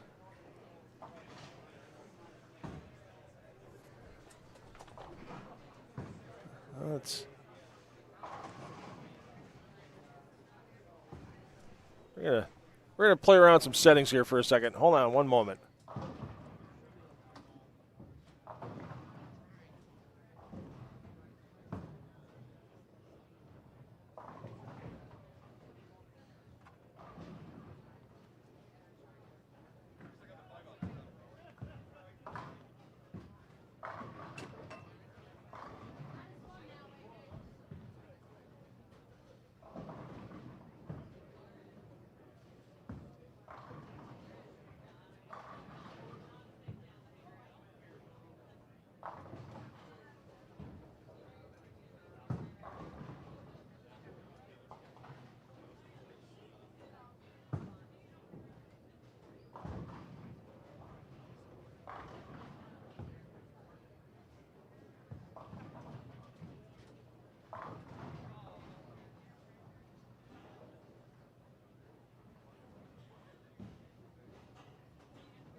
Well, he mentioned lane 3 can play a little tighter than lane 4, and Weigel gets bit by it right there on the washout.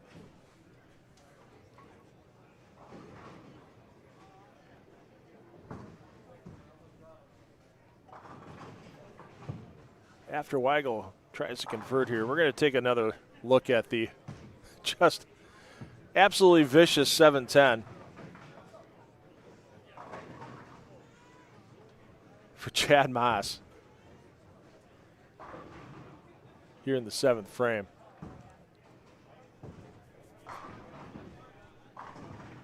My goodness, that was just a tough one to take. And Weigel can't convert.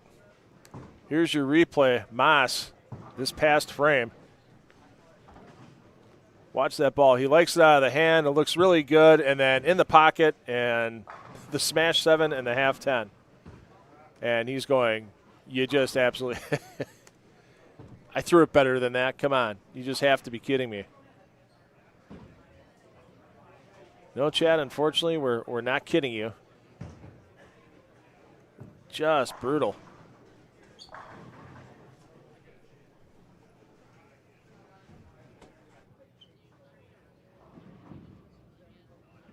Let's see what he can do here to get back on track. Can max out at deuce on the head this game. Gets the 1 in the 8th. Going to be an interesting 9th frame for him, as he's yet to strike. Yeah, he's yet to strike on lane 3.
So we got a bowler on 11 and 12.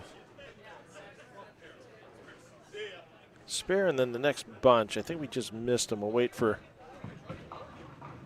that toss here.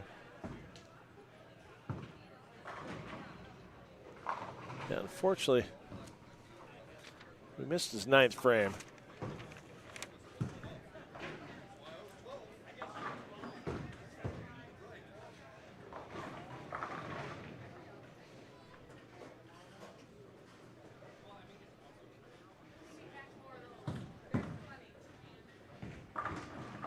Dale Sturmel, I believe, is the bowler with the chance for 269 here. 259, pardon me, in game 3. When you review the settings,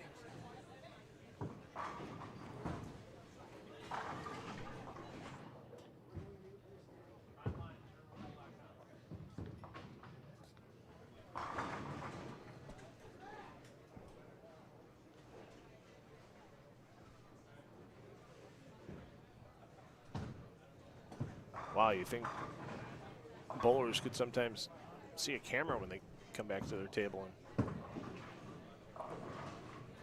not bowl through a china shop on it. It's a tight fit for everybody, but we're glad to be bringing you the live streaming this morning of this 2026 Greenfield Classic. And once again, we want to thank all of our sponsors, including the Early Bird Pot Game sponsor, Tipsy Turtle Patio and Grill on Boxhorn Drive in Muskego. The Early Bird Eliminator, brought to you by the Irish Cottage and the Irish Cottage 2, both on Loomis Road. Irish Cottage on Ryan Road in Loomis. Irish Cottage 2 on Highway 45, US 45, and Loomis Road in Muskego. Bowlers Headquarters, thank them for presenting the live stream to you today. We have a matchmaker coming up. Get all the information on the Bowlers Headquarters Facebook page. We talked to Gus Unaris about that during Game 1. Also want to thank our host and live stream sponsor, Classic Lanes Greenfield.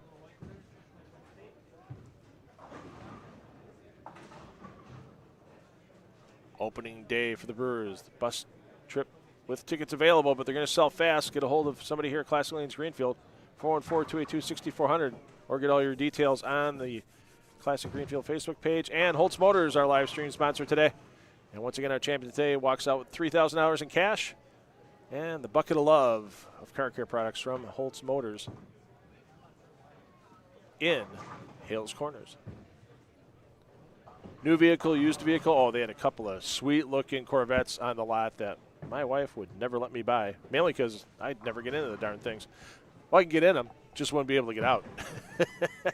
It is a low-profile ride, no doubt about it. So once again, we're going to have your bowler movement. We'll find out where our leaders land. We'll get you scoring updates, and we're going to take a little audio intermission here. At the end of Game 3, we'll be back with our fourth of 8 games of qualifying here from the 2026 Greenfield Classic. I'm $2 Phil Brylow, taking you through the entire day until we crown our champion early this evening.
going. Good luck.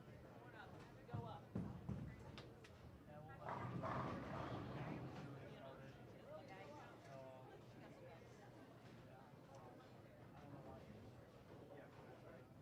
At least we thought it was. We didn't get all right at the end.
All right, once again, player movement coming up. All players are hitting every pair in the house today. Get you a scoring update as Peyton Naback tries to finish off. Punching out in the 10th, not going to happen. Another rough game for Naback. As the 2026 Greenfield Classic rolls on from Classic Lanes in Greenfield, I'm $2 Phil Brylow taking you through the day.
Oh, there's some fun people stepping up on lanes right now. Creighton Tipton, waiting on 15. Kevin Stevens, lane 16. Dan Malecki, lane 14. Some good people to bowl with here at Classic Lanes Greenfield. In a social league setting, I'm sure today they're not as fun. Obviously, everybody's got their eye on the prize. $3,000 on top. So thanks, everybody, joining us on the live stream here with 10 on the Deck Productions. And we want to thank Bowlers Headquarters for being our presenting sponsor. Also want to thank Tipsy Turtle and Irish Cottage for sponsoring the Early Bird Pot Games and the Early Bird Eliminator, respectively. Bowlers Headquarters right here inside of Classic Lanes Greenfield, your live stream sponsor, and our host and live stream sponsor, Classic Lanes Greenfield. Get those Brewers opening day bus packages together. If you want to go to opening day, great place to do it from here at Classic Lanes Greenfield. There's Jenna Dereshevsky. She's had a hot hand here. Several Center 700 series over the last few weeks, and this game gets the bowl next to her mom, Hall of Famer Gina Dereshevsky in the Women's State and Local Hall of Fame, and hopefully someday the USBC Hall of Fame.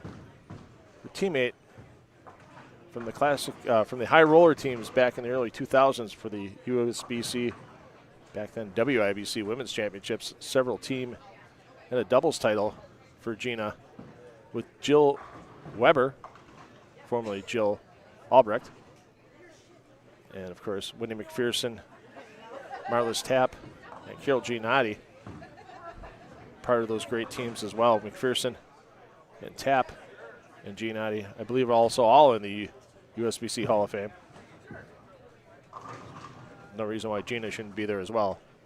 But my Hall of Fame opinions seem to fall on a lot of deaf ears in the area. I know last week on the Brew City Bowling Show, we had the Jeff Moores Memorial.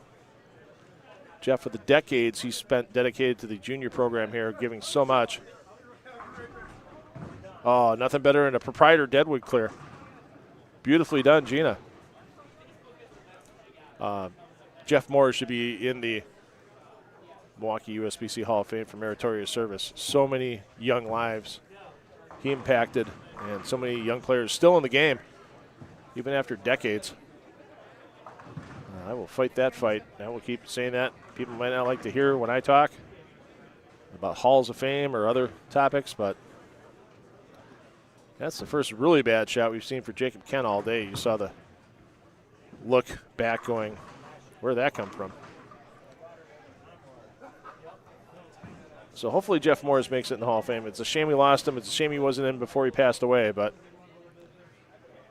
he should be honored for all his dedication to the sport at the youth bowling level.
And there you see the man that moved from 16th to 8th with a 2:38 game in Game 3, Tony Oliva walking off the lanes.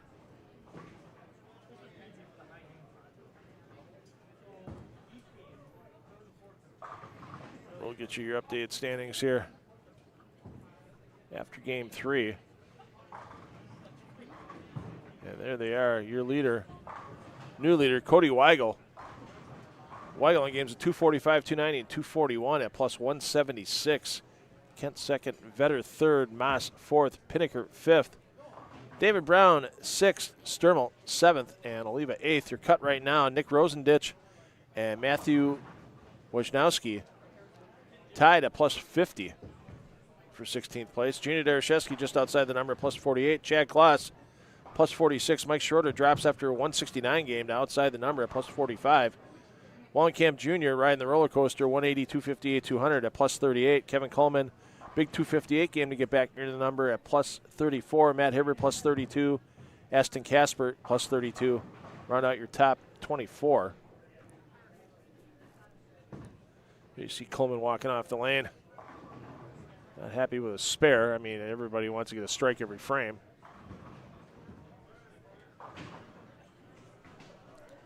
We'll see if we can find our second place player, Vetter. We haven't really had a chance to take a look at him today.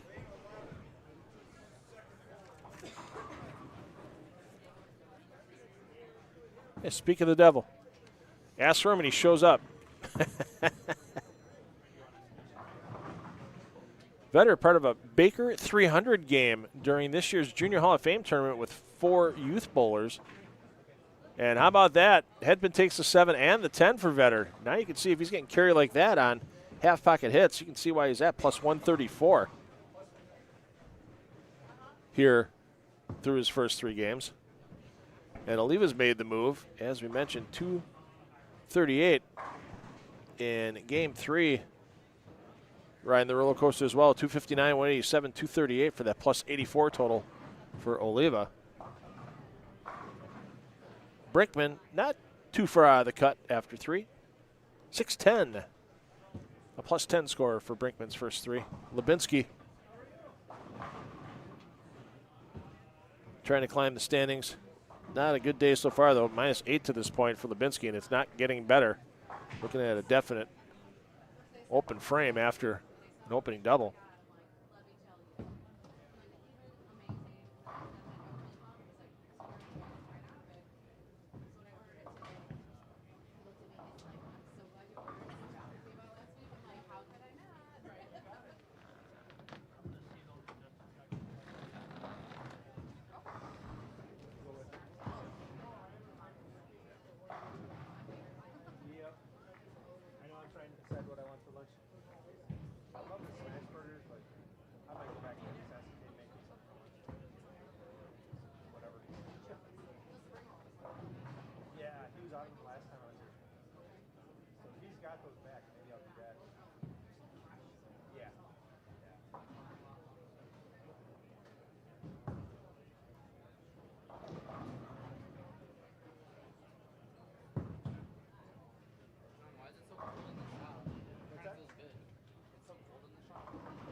Right on that exterior wall, and the water input is right there, so it's just like, yeah. Once you open that closet door back there, that's like stepping outside. Yeah.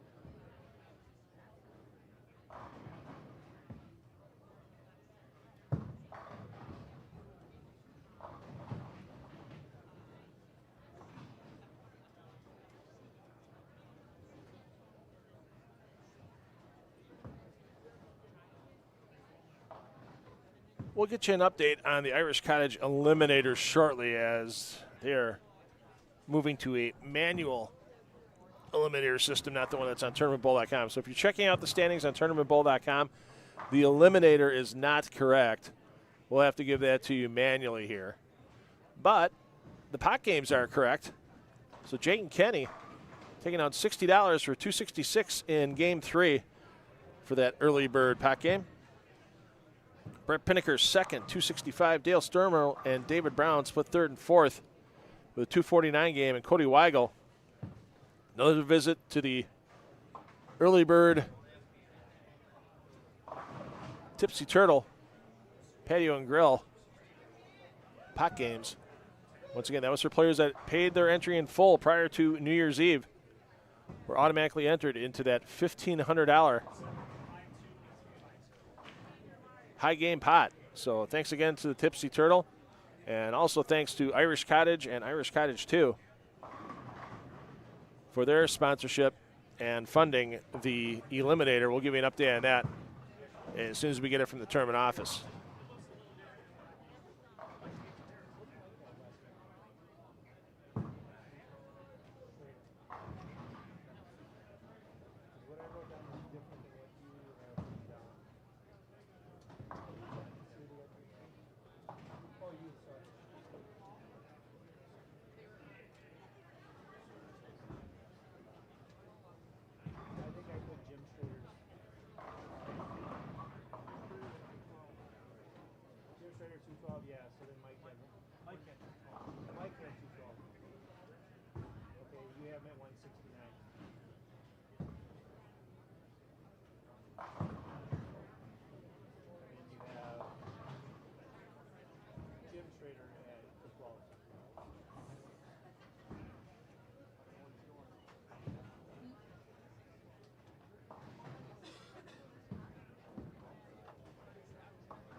Finally got a chance to peek in the chat again. Linda, the temp here, it's about 15 outside. Actually, no, it's 21. I just checked my phone. It's been, it's the same thing here. It's been freezing all week. So I'm just getting a kick out of the cold going down into Florida tonight. Now they got the falling iguana warnings going out in like Miami and Orlando and such. Because once it gets below 40, the iguanas kind of lock up. And if they're in the trees, they just simply start falling out of the trees. So I was hoping to see one when I was down in Orlando for the Joe Poe Challenge just after the first of the year. The night we got down there, it was in the mid-30s when we arrived. But did not see any falling iguanas that night. And that was really the only chance we had as it started to warm up afterwards. And yikes for Oliva as he leaves the 4-9. As we mentioned, Oliva making that jump from 16th to 8th. So 16 will advance after our 8 games of qualifying for 4 more games of pinfall pylon. And after our 12-game totals are in the books, top 4 will advance to the stepladder. 1 bowler will take down $3,000 in prize money. And as a little bonus, thanks to our friends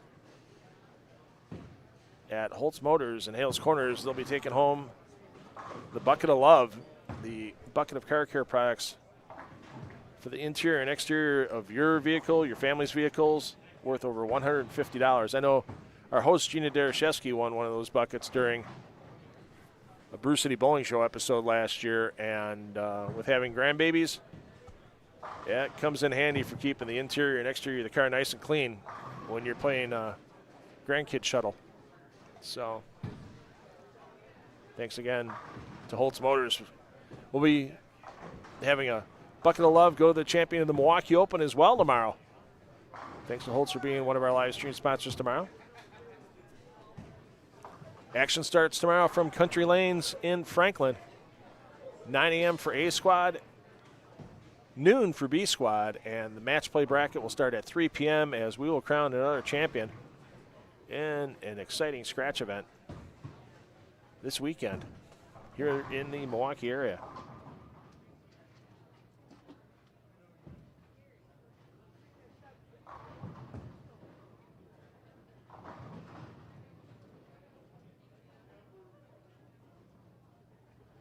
Let's see what Vetter can do here, looking for the front four. There you go, young man. Keep it rolling.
So Vetter perfect through 5.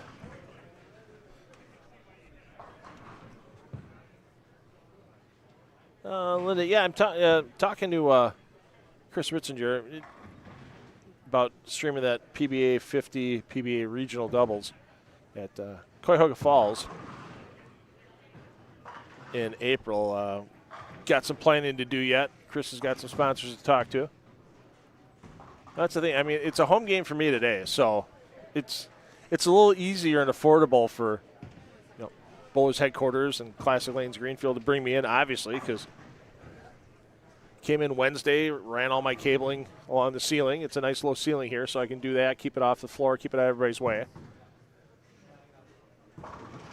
And then got here about 6:20 this morning and had everything set up ready to roll by about 8:45.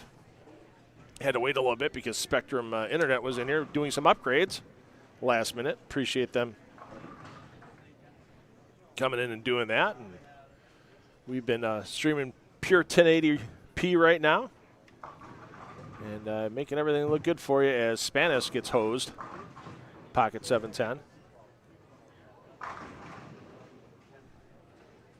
So it's a little more affordable. We don't have to pay for hotel or mileage on the vehicle and food on the road. It makes me a little more affordable close to home. So hopefully, we can work it out with Chris. We do have a regional that we will be streaming. Don't know if we're going to be streaming it here on the 10 to the Deck Productions YouTube page, or if we're going to be on Facebook or on PBA's YouTube channel yet. But March 14th, about 6 weeks out, we'll be at Liberty Lanes. This will be the 6th year we've streamed that regional. One-day PBA 50 regional at Liberty Lanes kicking off. Well, it's actually the second event of the PBA Midwest region for the 50 players, as there's a regional at the end of February in Crawfordsville, Indiana. Gary Allstott's Plaza Lanes in Crawfordsville, just outside Indianapolis, hosts a Central and Midwest regional that last weekend in February, and then we'll be at Liberty Lanes in March. So can't make that Crawfordsville one. Unfortunately, got some commitments with TV here, but hoping to stream a few more regionals this year on the PBA YouTube channel or whatever outlet we may use. I know the last couple of years we've done Liberty Lanes in Carpentersville for that PBA 50. We've done the PBA 50 PBA doubles. There's always some big names at that event at Cuyahoga Falls because it's right along the TOC. Or now this year, it'll be the weekend of the Ohio Classic in Columbus, Ohio, Columbus Square Bowling Palace. So bowlers that don't make the cut in the Ohio Classic, they'll move up the road because then they have to get all the way to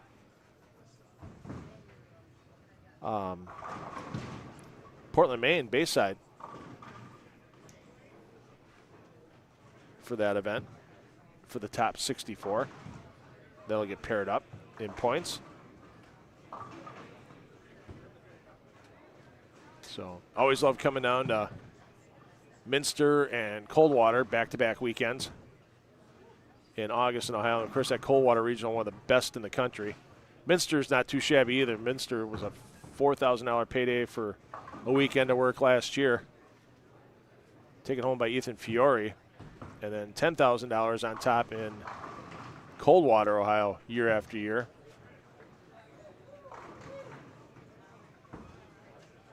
For the BowlersStore.com Classic.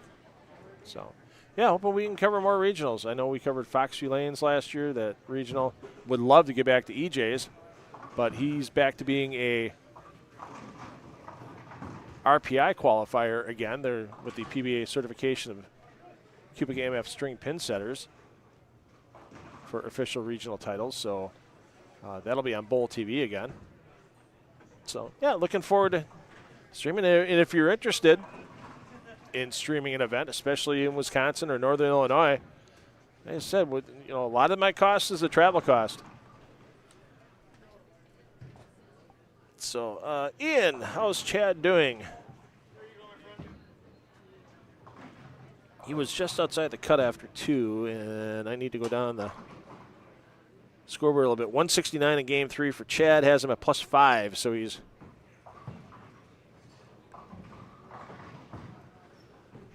about 40 outside the cut.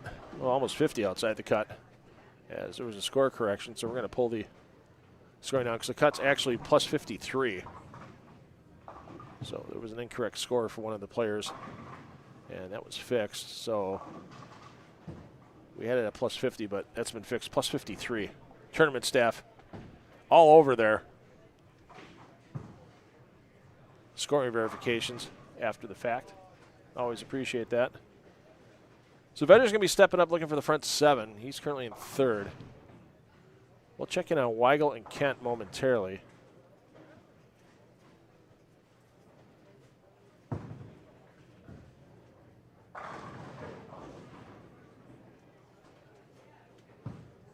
And we'll actually get a peek at Chad Kloss as well.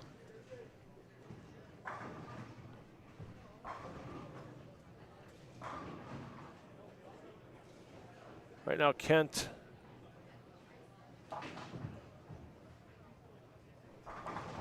clean through 5.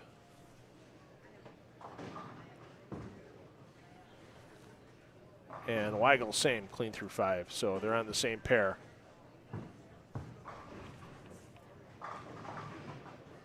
Oh, no, I'm sorry, they're not on the same pair. Weigel's on 5 and 6 right now.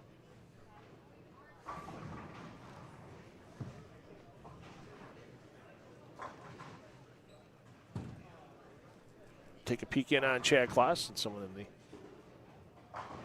chat. Aston looked for him. There you go. Down the lane. And half 10. So somebody needs to give Chad some lessons in carry. No, just kidding. Let's get back to Vedder as he's going to be stepping up lane 13.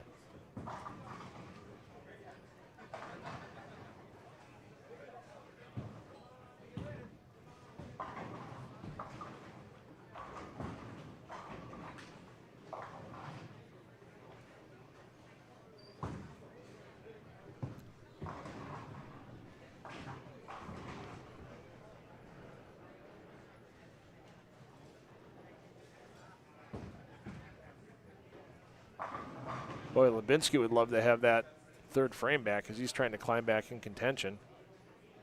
Front 7 for Vedder. Jenna Dereshevsky, how about that 6-bagger? You mentioned her mom just outside the cut at plus 48. Jenna with a little work to do. As 162 in game 3 dropped her back, but she's making a nice run here. 290. She can go all the way off the sheet. That could get her pretty near the cut line again.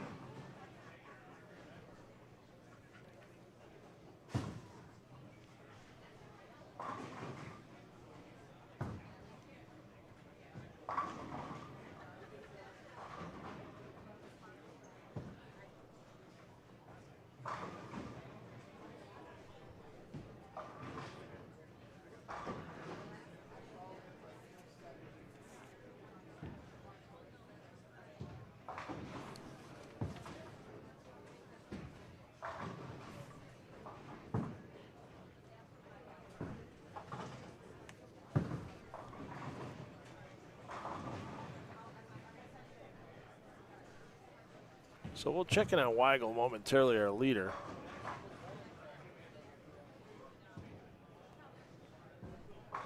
You see Jacob Kent getting ready to step up. A little tease there for Welch, but not going to happen on the 7-10 conversion. Welch currently in 10th. Yeah, plus 82.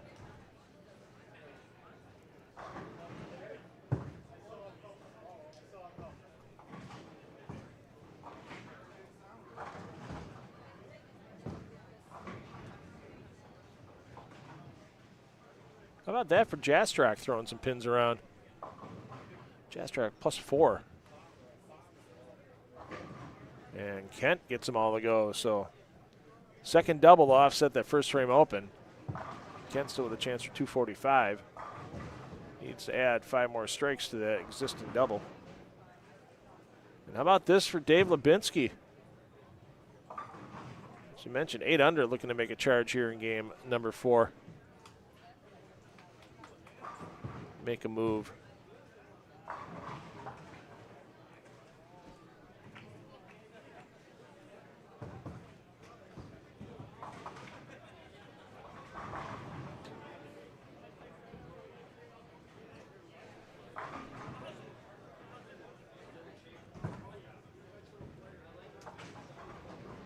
And Gina Dereshevsky looking to get to the plus 100 and above. If she can put another couple of strikes on that string.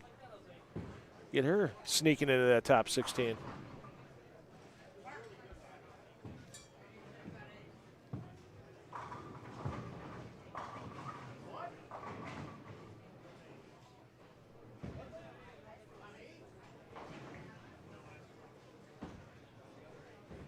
And tipped in with the cover.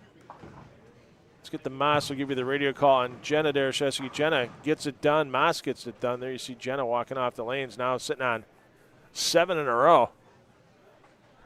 Who's going to have the higher game out of the Dereshevskys this game? Gina 279 max, Jenna 290 max. And Spanis now finds more problems.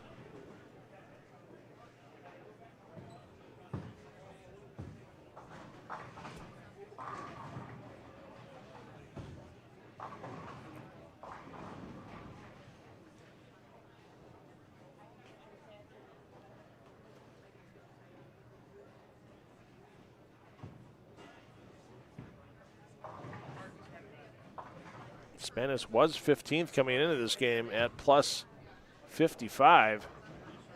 And now, geez. He goes mark on the way off the sheet. Actually, that was his ninth frame, pardon me, so he's at 2-0, so he's going to most likely drop out of the top 16. Vetter just keeps striking front 8.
Taking a peek around the other lanes here, and I don't see any other big strings going on other than what we have going here for Vetter, Dereshevsky, and Lubinski. Kent trying to end on a big string. Looking to stay in the top 3. Currently in second.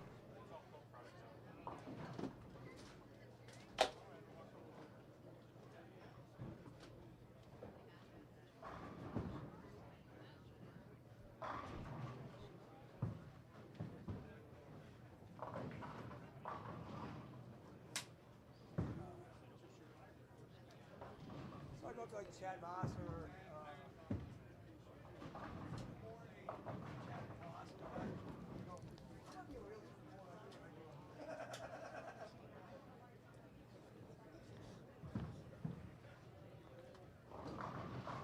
All right, ladies and gentlemen, wake up the rest of the family if they're taking a nap on the couch. It's a good day to do it. Stay inside, stay warm. But let's see if Vance Vetter can get himself into the 10th frame, looking for the nifty 9th in a row. Not going to happen. Nothing but a tug on that shot.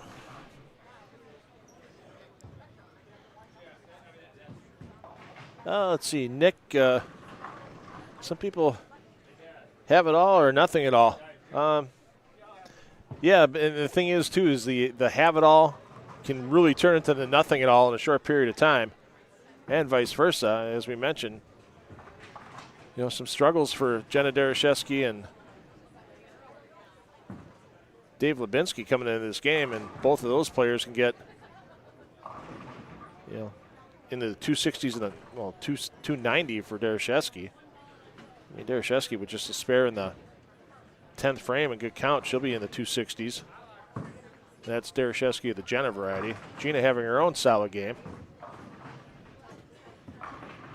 Next door in 15 and 16.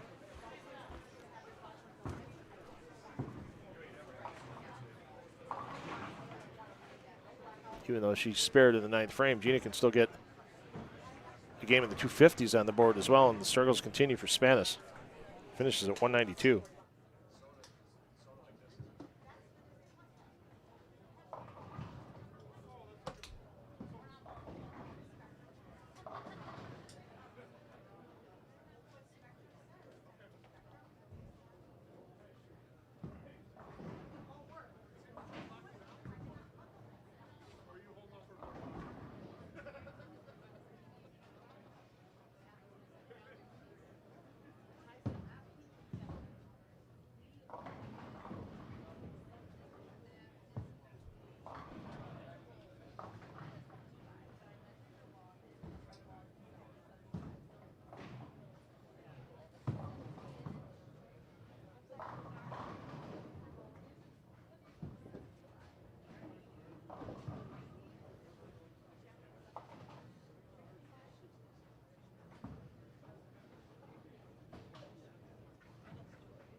So Welch ready to take a blowtorch to 13 and 14.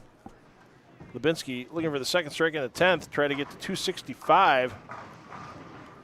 Made the adjustment after that errant shot in the 3rd frame. As Lubinsky tries to climb back towards the top 16. Oliva currently in 9th. Looking to get a chance to put 235 on the board after those back-to-back opens in the 3rd and 4th frame. That needs some help. Ooh, I thought it was going to be the 10-pin. Looked a little quick out of the hand. Didn't know if it was going to have full drive through the pocket, but 6 does just enough on the 10. There's your 265 for Lubinsky.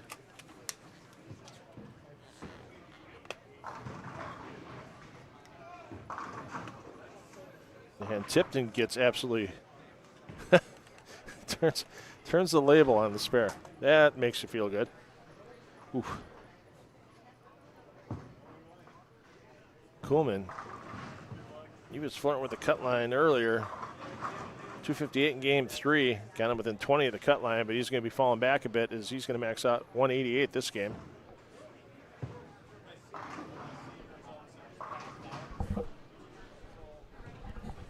As we have Dereshevsky of the Gina variety looking to put 258 on the board. And that would get her inside the top 16 momentarily, as she's currently sitting at plus 48. There you go. She might not have the rev or the ball speed she did 25, 30 years ago, but she still has that accuracy. And she can still knock him down 10 at a time, frame after frame, with the best of them. And even though she owns the center, like we said earlier, you still have to execute. She didn't even have a chance to ball on this pattern. It was made sure the testing that was done by people who were not entered in the tournament. They got opinions, they made tweaks, and that was the final pattern. And Gina, you forgot your fingers are still your fingers are still yeah, you might want to cool them off a little bit.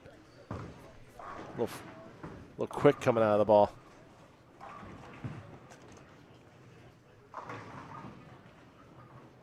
So Dan Malicki put up a nice score. Malicki 259. If he's in that early bird pot game, sponsored by Tipsy Turtle, that should be a casher.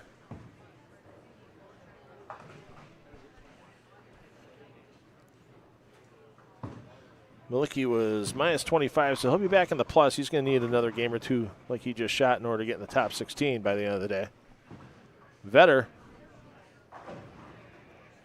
half 10. So at the front 8, still looking to get in 266 with a spare and a strike. But speaking of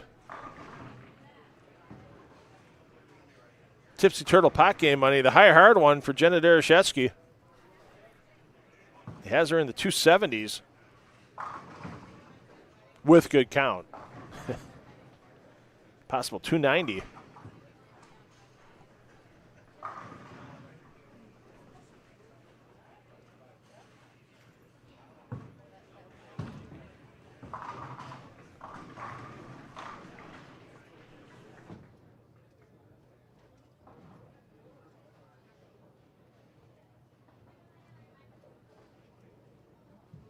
So Vetter takes care of business.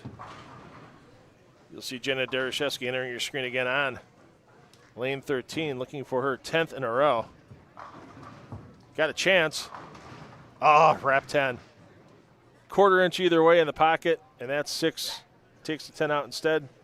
Possible 279, so we got player movement once again. We'll find your leaders. We'll give you a scoreboard update. We'll have a little fun, and maybe we'll get Gushinaris to come back in here for a few minutes. Oh no, he's got customers in the shop. They got a line almost in the shop right now. Almost out of the shop, I should say, here for Boulder's headquarters. So we reached the halfway point in qualifying.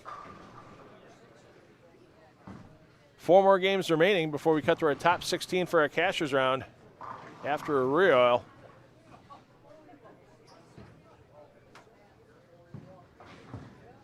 And then our final 4 will be our step ladder this evening after those 12 games are complete.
All right, starting game 5.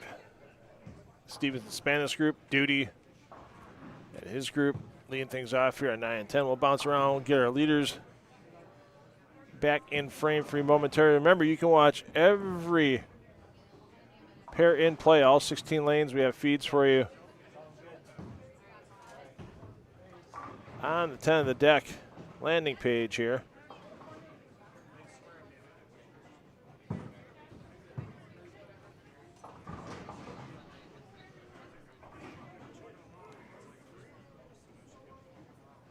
And there's your hard-working tournament crew. You got John Schwengel in the foreground, Jason Becker in the background, punching in numbers, doing all kinds of stuff, trying to ignore me at all costs.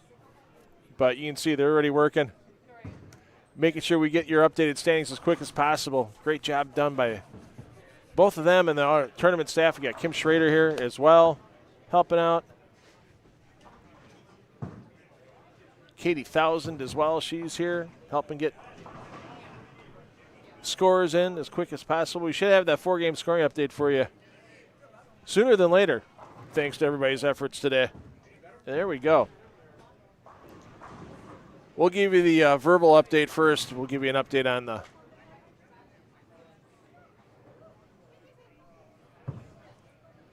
scroll in a little bit.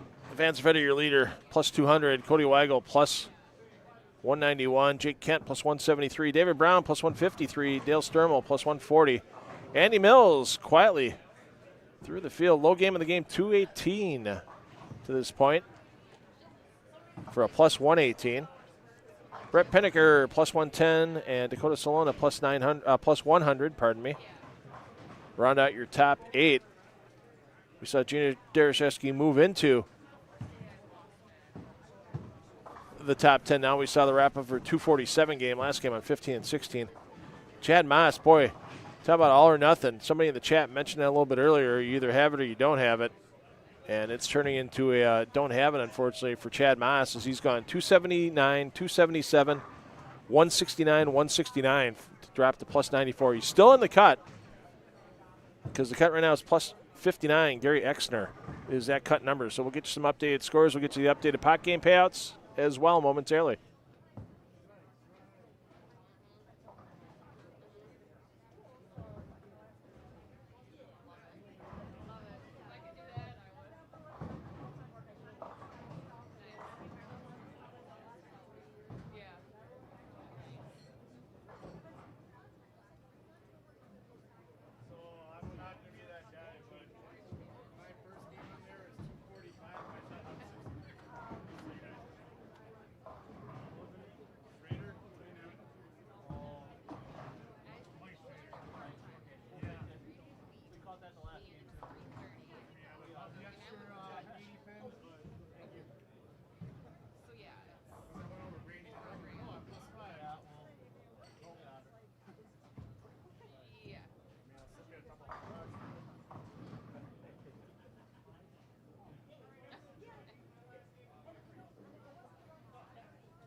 pin down. We haven't seen Andy Mills yet today, so we'll pin down Mr. Mills, get him on, give him a little star power here since he's up in the 6th.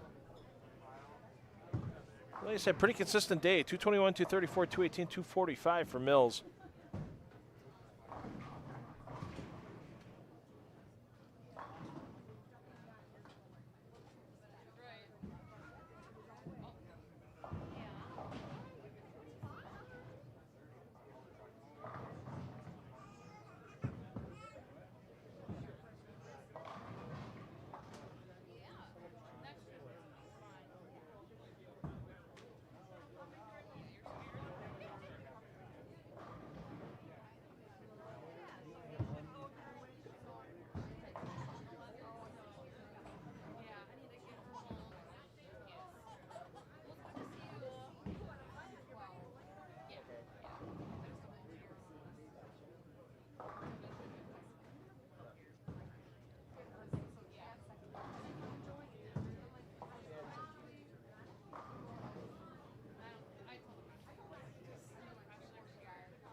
All right, we tracked down Andy Mills. He's on 15 and 16 this game.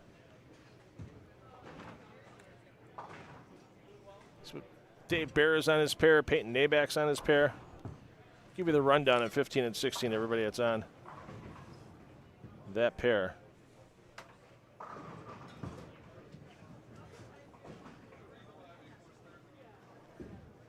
So Billy Feld is your bowler 1 for your scoreboard on 15 and 16. Matt Hibbard, your 2. Nick Rosendich is your 3. Peyton Nabak, your 4. Then next door on 16.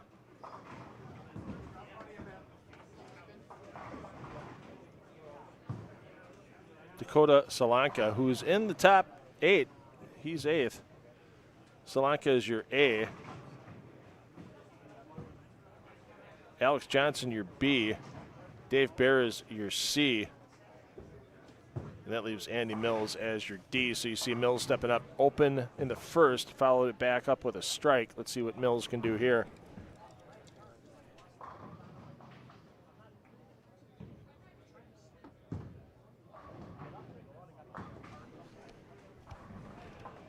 And Mills gets the slap on the 10. Back when we were on Time Warner Cable Sports Channel, Spectrum Sports, we used to go up and do the Sean Yona Memorial weekend up in Sheboygan. With the fun Friday night Pro-Am, the Saturday youth event, and the Sunday adult event. Andy Mills took down one of the first years that did the adult event.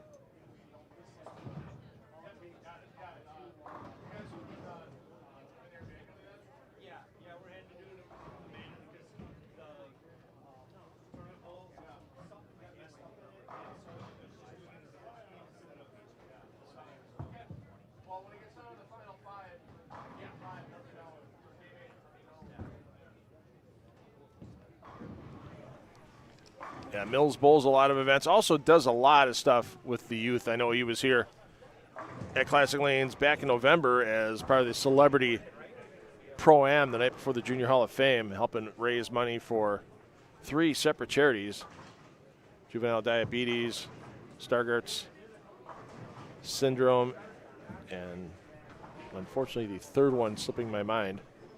I don't think it was Alzheimer's. Maybe it could have been some of it was for the Jimmy DeGree Golf Outing, but a fun celebrity event here the night before the Junior Hall of Fame tournaments. And if you missed it out there, Andrew Pfeffer, Bowling with the Pfeff, did a really nice piece about the Junior Hall of Fame tournament.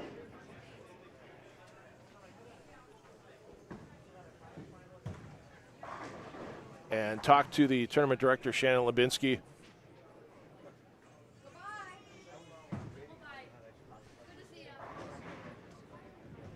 Check that out during the break. We're going to have a little bit of a break. We'll start fresh streams when we get into the cashers round. I know they're scheduled for 3:30. We'll have to push that out a little bit. We'll do some work on that cashers round timing as that gets closer.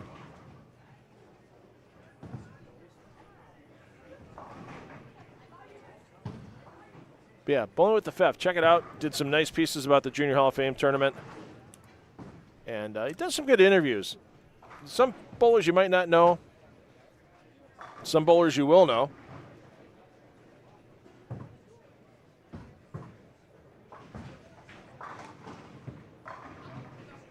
He talked to PBA professionals, PWBA professionals.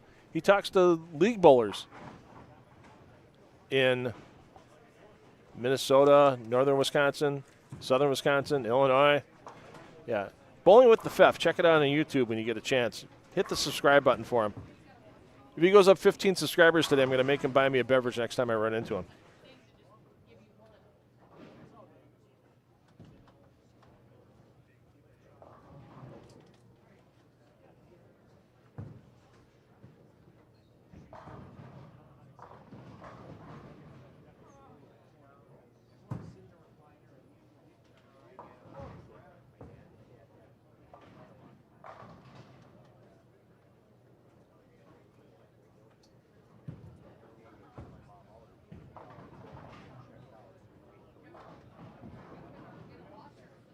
Make it a 3-bagger for Mills. There you see, when he's feeling it, you'll see him doing a little hop, skip, and a jump on the approach. You know when Mills is confident when you see him moving quick.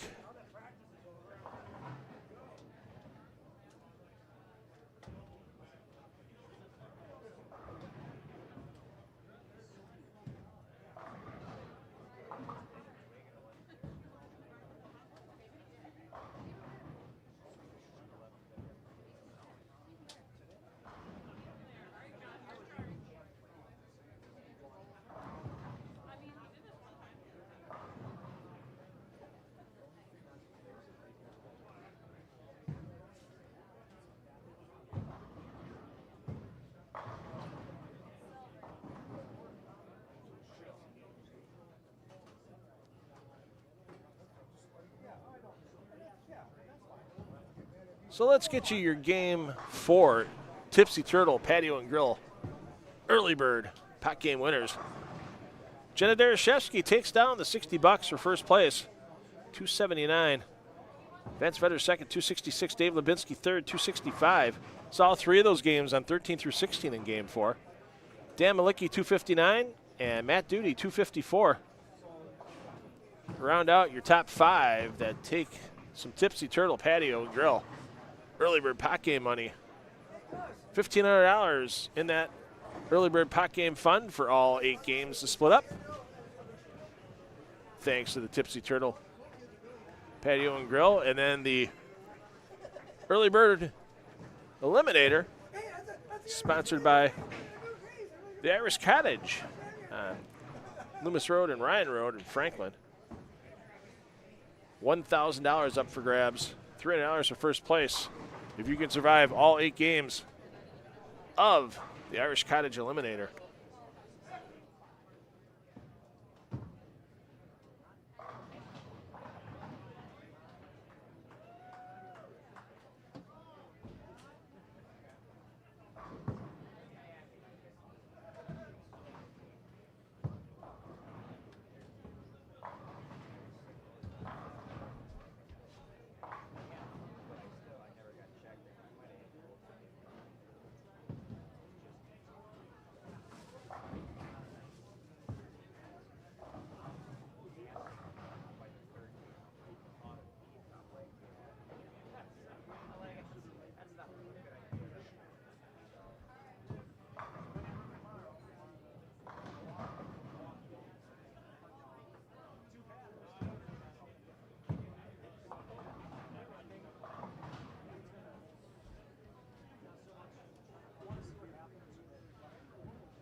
We'll check in on our leader, Vance Vetter, momentarily as well.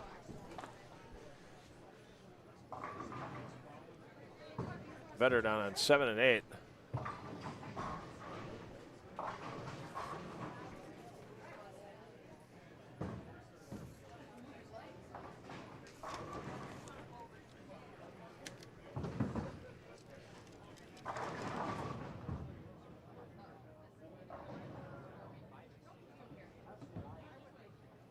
Vetter also on the same pair with Jake Kent. Kent hangs tough into 3rd position. He was a score correction from a little earlier, so he's in 3rd, plus 173. Had an errant score in there for his 3rd game. And he fixed that right up.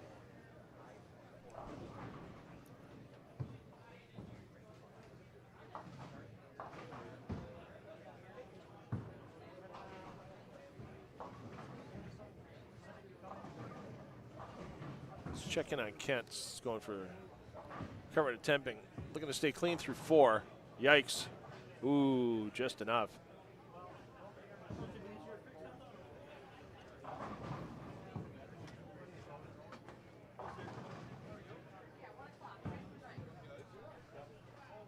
Matt Hibbard, the man currently on the number with Gary Exner Jr. at 859, or a plus 59 score. Just 2 pins ahead of Dave Lubinsky, 4 pins ahead of Aston Casper, and 8 pins ahead of Ron Wallenkamp Jr.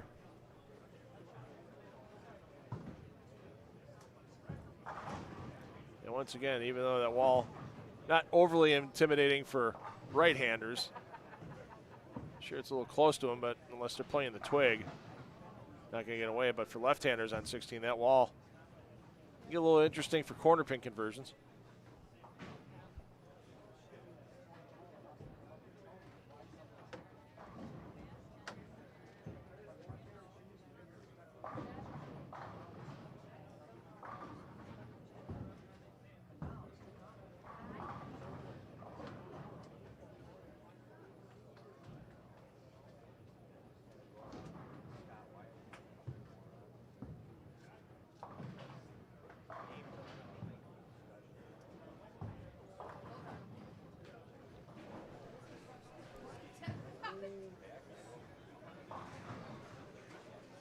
Alex Johnson doubles, open frame and double.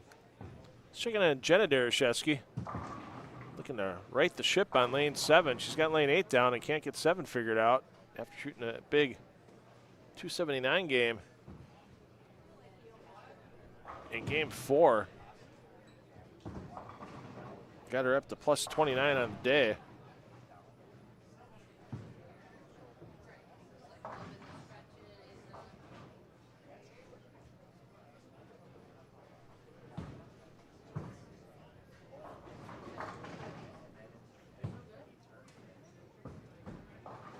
You see Wallenkamp Jr. comes high, breaks it up.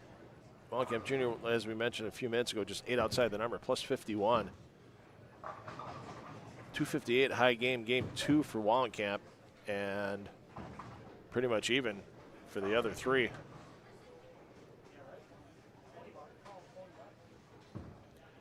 Kent's got to figure out what to do on the 10 pin. Thing is, right now, in his position, he's 120 up on the cut almost. You don't want to make the big move or the big ball change. 9 spares all the way through, and 190 is not bad, especially the way the scoring pace has been slowing down. I mean, if you look at it, the cut was plus 46 after 2 games. And it's only gone up 13 pins since then in 2 additional games. So players, I would think, like Jake Kent, like Chad Moss, Ryan Zagar, Cody Weigel, I mean, even Vance Vetter, even though Vance had 260 size game. Once we get the Royal Oil, if they stay in the cut, they all had really solid starting games in their blocks. And next round should only be 4 on a pair for the 4 games. I would think they would rotate the same bowlers over 4 pairs, keep everything fair. I don't think they're going to go down to 2 pairs at a time. Wow, how about that? The stuff 7-9. My goodness, that's painful.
All right, so I just checked with the tournament staff, and they did confirm that the cashers round will be just 2 bowlers on a pair. So 4 games, 2 bowlers on a pair. That'll move pretty quick. We should be done with that. Ooh, hour and a half. A little over. Yeah, a little over and a half. PBA gives them, I think, 23 minutes a game when it's 2 on a pair before they start clocking people for possible slow bowling. And Vance Vetter runs into trouble. Pocket 7-10. Vance, you got the 5 out.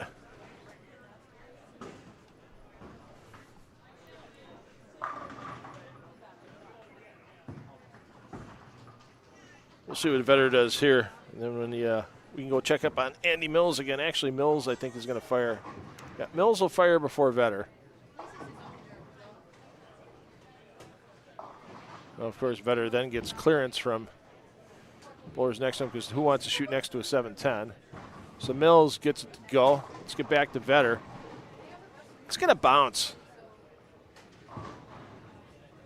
Needs some help. And unfortunately, you can't make it unless you hit 1. And so 245 now, the maximum for Vetter. Man is currently your leader at plus 200.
I'm like, I don't think he went 169, 169.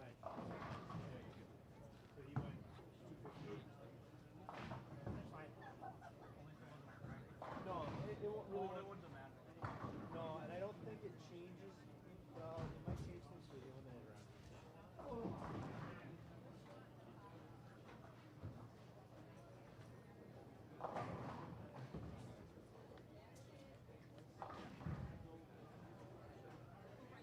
No, because he got knocked out in that game. Yeah.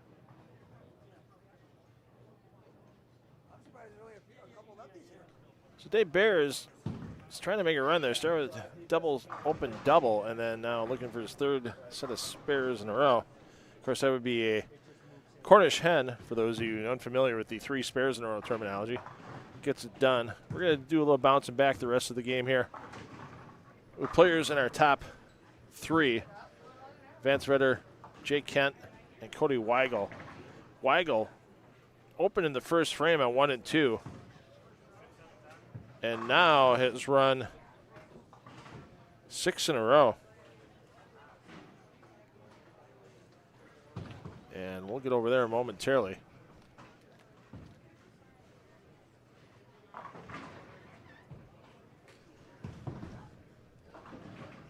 And you'll see Chad Claus stepping up first. Weigel is your number 4 on your scoreboards on 1 and 2.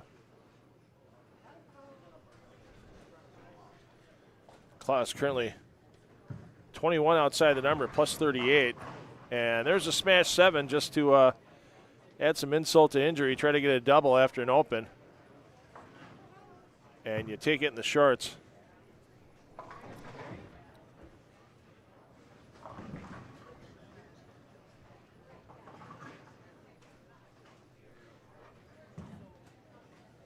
Don't lose the spare.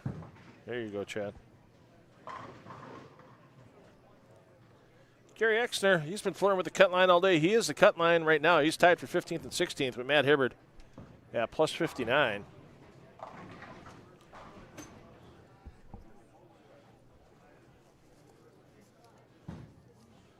Exner, a player we saw many times back in the day from Motion Plus lanes on our Time Warner Cable and Spectrum Sports TV shows, especially the singles tournament. He always found a way through the eliminator format. And our Action Heating and Cooling singles to make numerous shows. Never took the title home with him, but made a lot of those shows. My goodness. That was an exciting format, too. The eliminator all the way through with some buys after qualifying, and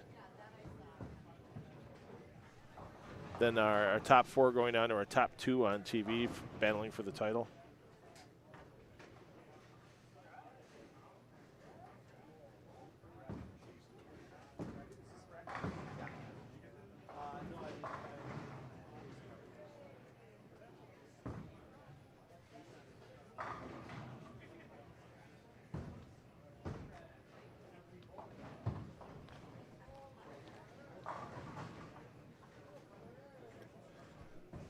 So there's a man currently in second, stepping up, lane number 2.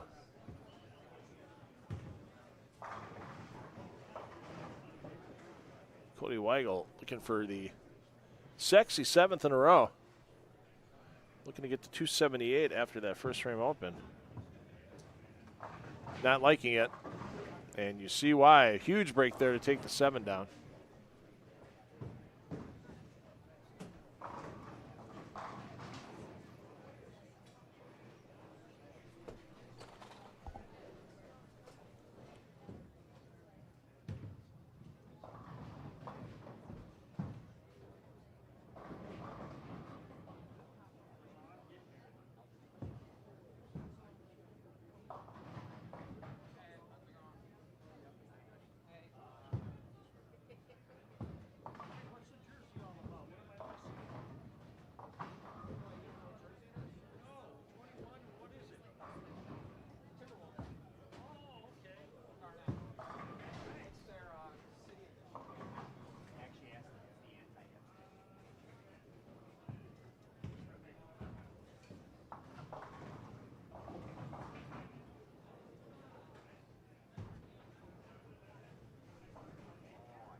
We'll check in on our leader, Vance Vetter, in just a second, as he'll be stepping up in his 8th frame.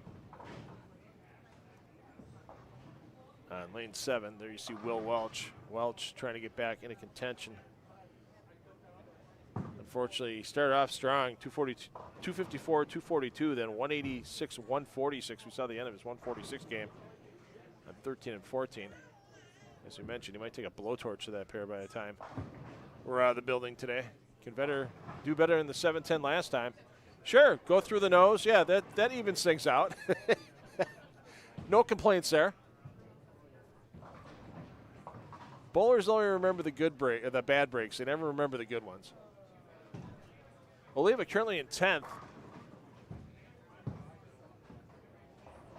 Keeping it clean. And a little light, and there's a 5-pin for Oliva.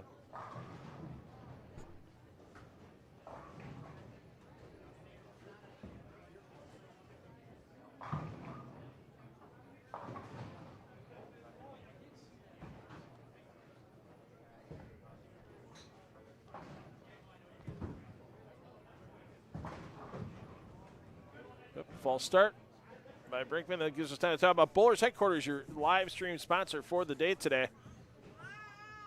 Once again, on the 21st of September, a big matchmaker here for Storm, Rotogrip, and Niner Global Equipment. Plus, they keep all their brands in stock as well. Stopping in inside of Classic Lanes Greenfield, 10 to 6 Monday through Friday, 10 to 2 on Saturdays.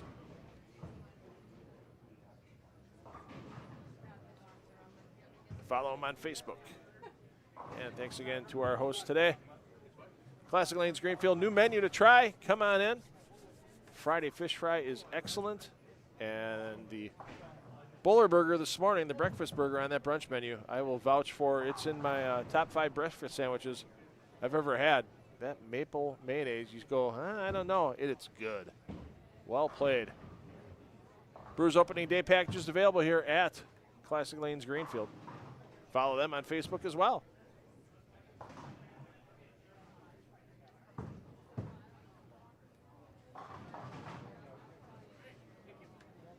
Let's get over to Weigel, looking to keep a big game going here. Got away with a lucky break last frame after going high. And right back flush in the pocket in the foundation frame. Looking to put another game in the 250s on the board.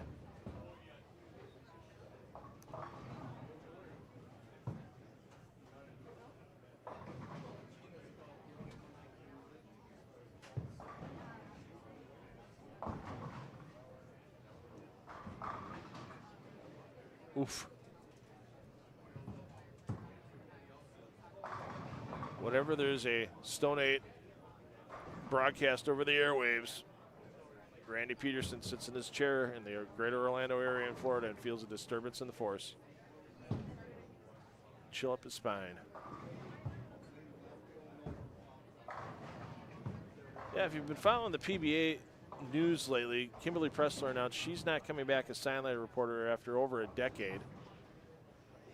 New direction being taken with the shows going to the CW, and it's nice having appointment television for the CW. Every Sunday, CW 18 here in Milwaukee, 3 p.m., starting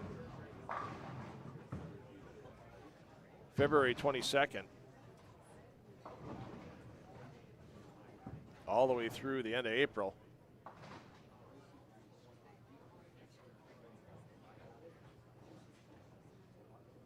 Looking forward to having that appointment TV for the PBA. And, you know, a lot of people chatting about the CW, I don't know. And it's just like they're in every top 100 market in the country. It's not like Fox Sports where, you know, majority of the shows that weren't majors, you only got to see those on FS1. And you either had to have cable or satellite or go to your local watering hole and hope they had it on or beg that they put it on,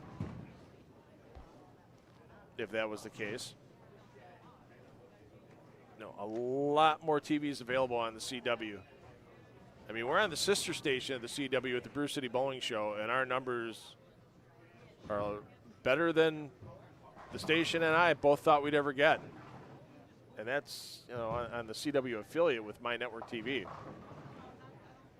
I mean, we're averaging 8,000 viewers a week in southeastern Wisconsin. That's not counting. That's people that watch live. You probably pile on another 1,500 to 2,000 DVR views that aren't counted in the ratings. And then we get 1,000 people to 1,500 people that watch the episodes on YouTube every week. I mean, the reach is there. So looking forward to seeing how we do on how the PBA does on the CW, and understand they want to put in their own people with the CW. They want their own names there. They have Rick Allen, who called a lot of NASCAR racing. He'll be the head guy in the booth. Doesn't sound like Randy Peterson will be back for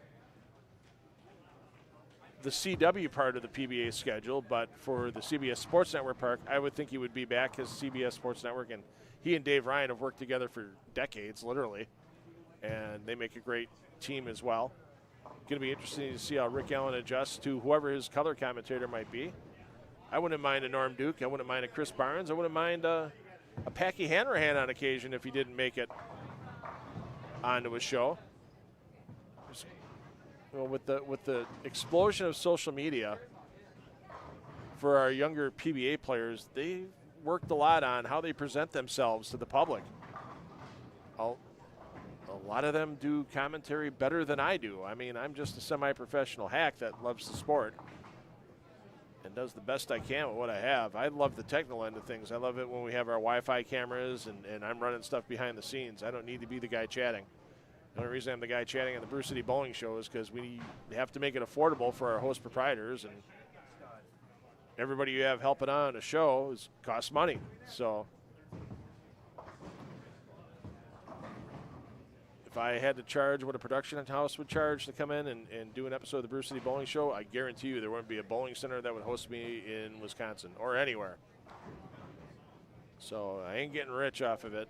I love doing it, and I've got a supportive wife and family that let me do it and let me do things like this today. So giving the shout out to where it's deserved. Glad everybody's tuning in to watch. There's a lot of people that make it happen. I might be the only one here on site, but there's a lot of people that help make it happen. Boy, I really took that ramble full circle, didn't I? My goodness.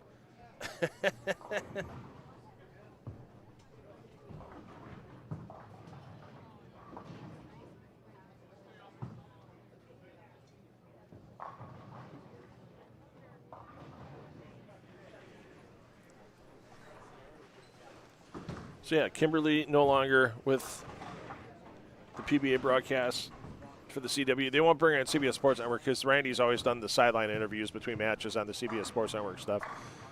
They've never had a sideline reporter. It could be interesting. Maybe they won't have a sideline reporter for the PBA shows this year. There's a lot up in the air right now. Peter Murray coming on board, new CEO of the PBA. Tom Clark, still the commissioner. So if you think about it, commissioner handles more of the day-to-day operations of the actual tour, handling rules, tournaments, that type of thing, where Mr. Murray's been brought in to kind of bring up the media presence, especially social media presence of the PBA. And can't wait to see some of the things he might have up his sleeve coming over from the Professional Fighting League. Basically started from scratch in 2017 and brought that to ESPN contracts and such. So, yeah, it's going to be an interesting first few months of the PBA and CW. I'm looking forward to it. I'll miss Kimberly. I'll miss Randy. I've got to know them through my past PBA work and that outside of what they do on the lanes, and they're both wonderful, spectacular human beings you don't get to see sides of in a few minutes on a TV show. It's like everybody gives Pete Weber a hard time because they see the TV personality and everything, and the bad boy he was in the past, but they don't see what he's done for so many fans once a round of competition is done.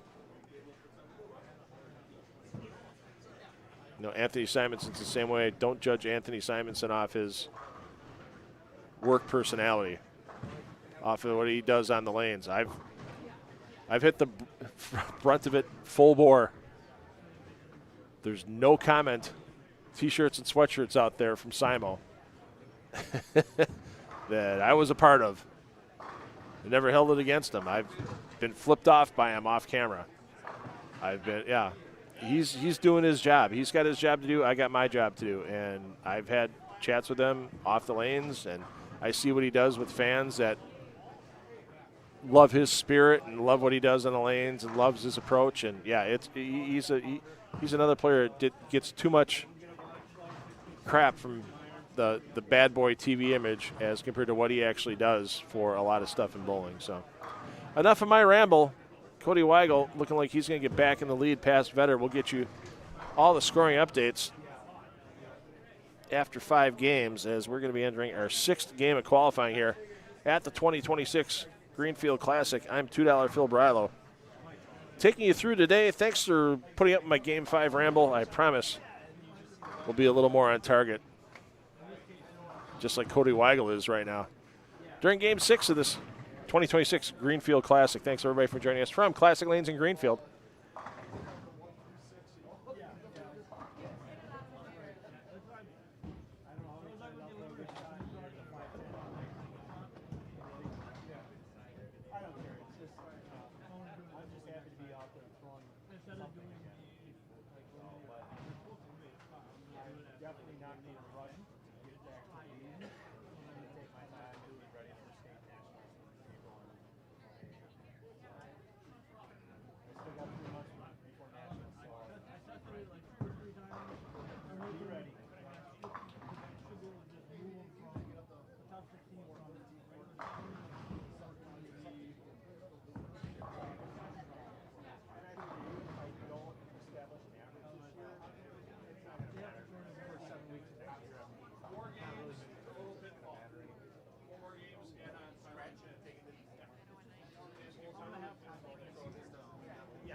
I love events like this. I mean, we get to showcase some local bowlers. We get to showcase some bowlers from the, throughout the Midwest. A few players from Illinois up here.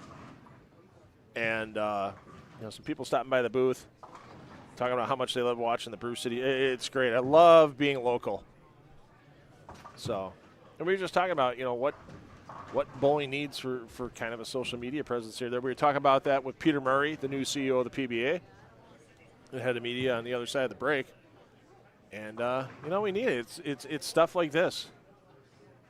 I mean, I'm a little more on the high end of what we see for bowling streaming out there, let's be honest. I mean, there's a couple of streamers out there that might do, 2 streams of coverage from an event. They might cover, 4, 6, 8 lanes. I mean, we've got you for 16 here. I mean, last year at the PBA Regional in Lockport, Illinois, we covered 36 lanes. We covered 32 lanes for the PBA LBC National Championships the last couple of years. That's a tournament I hope comes back. It's not on the schedule for 2026, but that was a fun event because you never knew what pro you were going to be with, what pro would be on your squad. And the big PBA LBC Clash, the couple of years they had it in Bayside Bowl. And now this past year we had the live stream Clash finals that Andrew Anderson took down for $25,000. I mean, who can forget Gianna Brandolino taking out 60 grand in Bayside Bowl in 2024? That was amazing. 18-year-old girl comes up bowling against Chris Prather, 1 ball for 60 grand. Prather gets 7. She knew she needed 8 or more, and she put it right in the pocket, light 10 pin, half 10, and Gianna Brandolino, $60,000 in scholarship money that she's definitely using to round out her college career down at Jacksonville State in Alabama. So, yeah, I mean, bowling, we need social media, and we need all kinds of things out there, and whether it's streaming tournaments like this, I mean, yeah, guys doing ball reviews, girls doing ball reviews, okay, fine. It's a necessary evil on staff contracts and such. But, I mean, the fun stuff that the house does, Brad and Kyle does, Darren Tang, the informative stuff that's out there is amazing. Creating the Difference, Ron Hicklin and company, sponsors of the Brew City Bowling Show. The educational videos they put out there, just incredible. I mean, if I was bowling more, I definitely could use some of that knowledge. And then there's some podcasters out there that have some solid podcasts. I mentioned Bowling with the Fef before. Look at his feature. He's right here on YouTube. Bowling with the Fef is a channel. Great feature on the Junior Hall of Fame. Subscribe to his channel.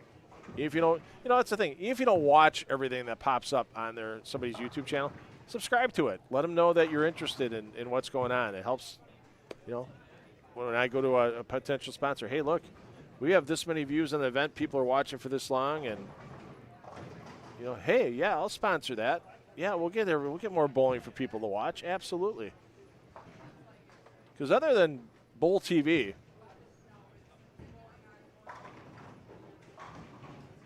as I pat myself on the back here, I mean, nobody's doing multiple pair bowling coverage where we can cover entire centers or 2 centers at a time like we did in December with Junior Hall of Fame and Heartland Doubles, and like we're doing this weekend with the Greenfield Classic and the Milwaukee Open. Nobody does the Lieutenant of the Deck Productions unless you're paying for it with Bowl TV. It's going to be interesting to see if Bowl TV steps up their game in 2026, especially with Peter Murray and the new, hey, this is what we're looking for. This is what we need. There might be some production changes being made.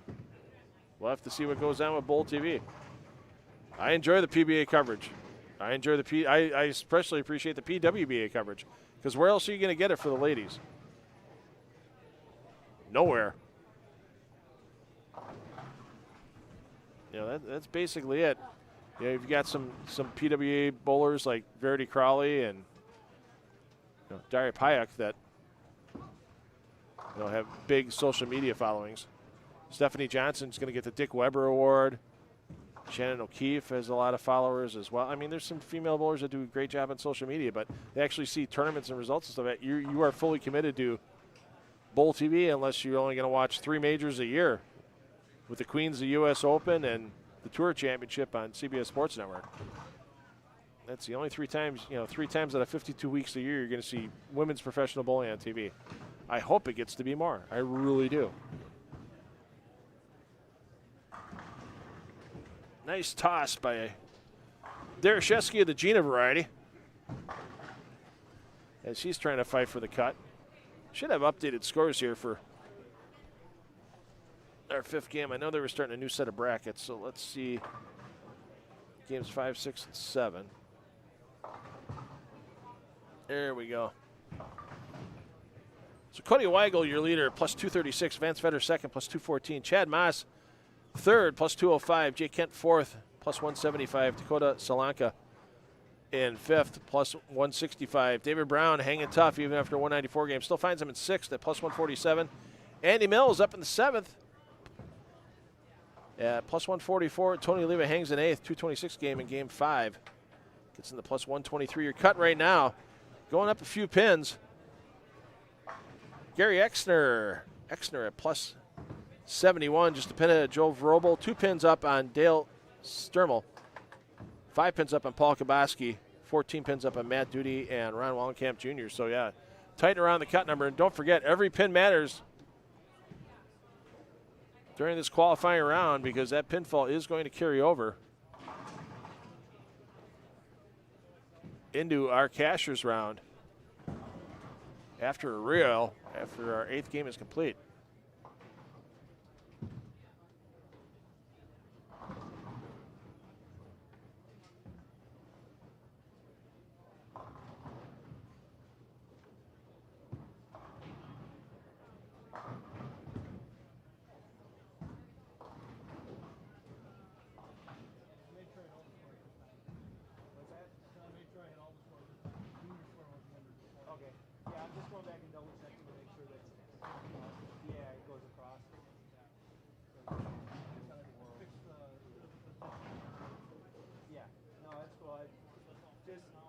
Good measure. I'm just going through to double check everything.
All right, so there's your leaderboard scrolling across the screen for your top 8. 16th, as we mentioned, Gary Exner at plus 71. So the cut went up 12 pins that game.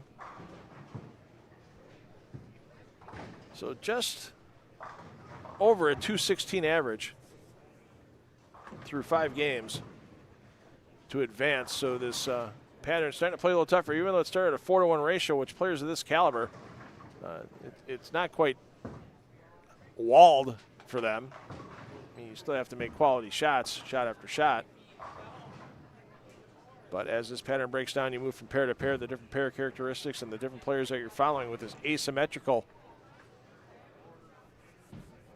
lane movement after each game.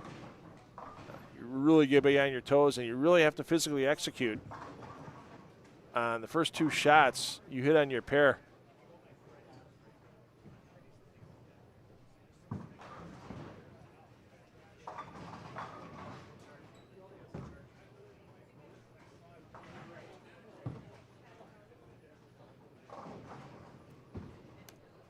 Check in. We mentioned Andy Mills, the 7th, 226 his last game, stepping up now, looking to pick up the single pin spare, keep it clean.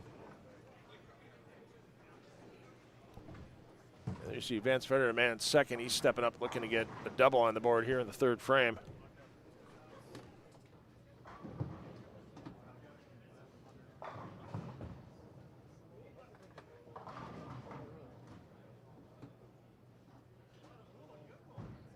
Thanks for playing, Mr. Vetter. Your ball will be right back. Yikes.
Damn it, Malecki looking for the front 4. How about that? The slow trip on the 4-pin for Malecki.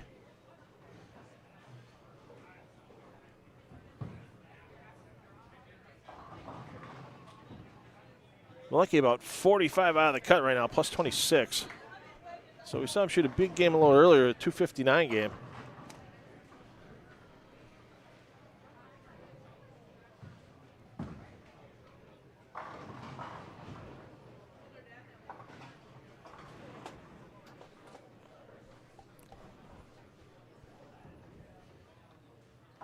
And a 259 game for Malecki.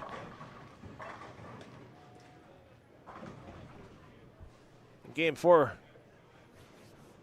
won him some Tipsy Turtle Patio and Grill. Early bird pot game money. That's right, every entry that was paid in full by New Year's Eve entered into the $1,500 Tipsy Turtle Patio and Grill early bird pots. Payout each game, $60, $45 for second, $35 for third, $25 for fourth, $20 for fifth. So your $60 winner in game 5. Hey, here's one for the old guys. Steve Brinkman, 254. Scoring pace coming down just a hair. Matt Duty with another visit to the pay window. Duty, 247. He'll split second and third with Ryan Zagar at that 247 number. Cody Weigel, he's taking in some good change today from the Tipsy Turtle Patio and Grill with 245 and fifth in your final payout spot in game 5. Matt Hibbard, 239, taking home $20 in Tipsy Turtle Patio and Grill money. And once again, even though the standings are not online for the Irish Cottage Eliminator, $1,000 up for grabs, $300 for first, $250 for second, $150 for third, $125 for fourth, and $100 for fifth. For the 5 bowlers that survive cuts after each game of this qualifying round. When we're down to our final 5 in game 8, we'll let you know who those players are. And a nice little additional payday for those early bird eliminators, thanks to the Irish Cottage in Franklin off of Loomis Road and Ryan Road. Once again, these players looking to chase down not just the $3,000 first place prize, but our winner today, courtesy of Holtz Motors, taking home the bucket of love. Bucket of car care products for the interior and exterior of your vehicle. Some great chamois, some great washing towels that won't scratch finish on your vehicle. Thanks to our friends at Holtz Motors and Hales Corners for sponsoring not just today, but also tomorrow's victor at the Milwaukee Open will receive a bucket of love as well. If you're looking to buy or lease a new vehicle, looking to get a nice used vehicle for yourself, or maybe something that's safe and sound and good for your young driver in your family, stop out, see any of the sales personnel at Holtz Motors and Hales Corners, and they will treat you well, get you the best deal possible, and with in-house finance department, they will get you set up the payment you can afford.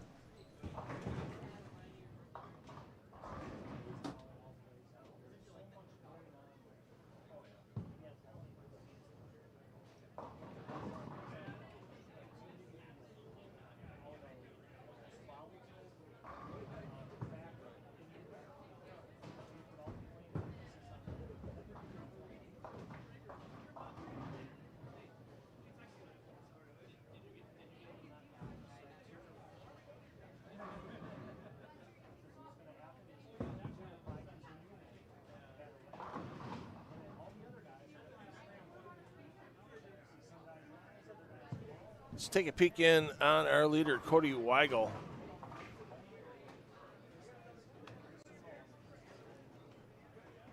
Switch over to him after Andy Mills. Looks for his first double of the game. Does not get it.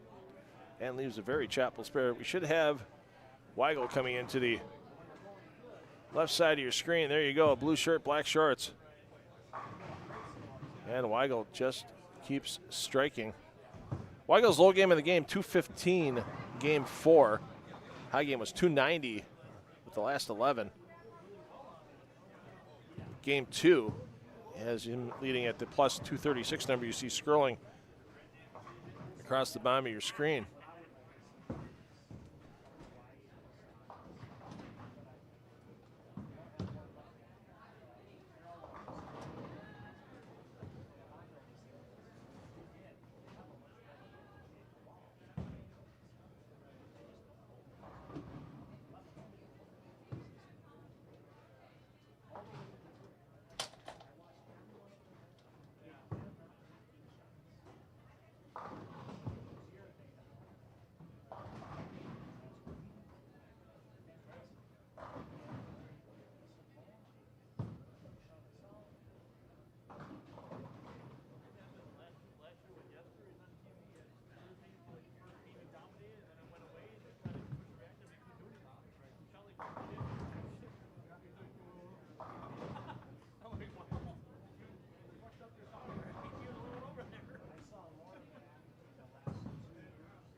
Chad Moss on the same pair with Chad Kloss and our leader Weigel. Moss in third at plus 205. Boy, that 169 game in game 3 just bit him in the backside. Came back with 258 in game 4. But that was lanes 3 and 4. That's it's just one of those pairs where you got to know what you're getting into when you hit it.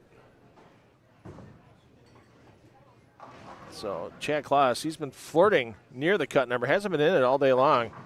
And now 183, his last game, has Kloss, the man who put this event together and proprietor of Bowlers Headquarters. 50 out of the cut. So Kloss with a long way to go and just 3 games to get there. This game and 2 additional.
So we have a front 5 on 9 and 10. We'll get that bowler identified shortly after Weigel throws. We'll get down to 1 and 2 as we have a player on the front 8.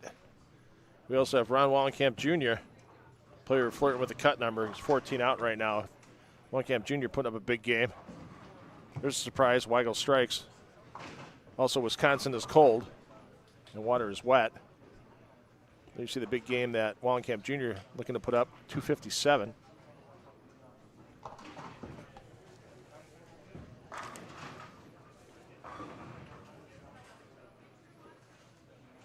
So Blake Rieger has him in a exciting day for Rieger to this point. High game at 226. In game 3 leaves him at plus 6 on the day, but you put a plus 100 on the board here and yeah, you're right back in contention with 2 to go. Let's see what Rieger can do here. 9th frame. How about a nasty 9th in a row for Rieger? Everything fighting over the 7-pin, and it doesn't take it down. Come on now. One of the reasons why bowling will never be in the Olympics, you can make a great shot. Okay, it wasn't the greatest shot in the world, but still a solid shot. Should have a chance to fall, and unfortunately every pin fights over each other and doesn't quite get there.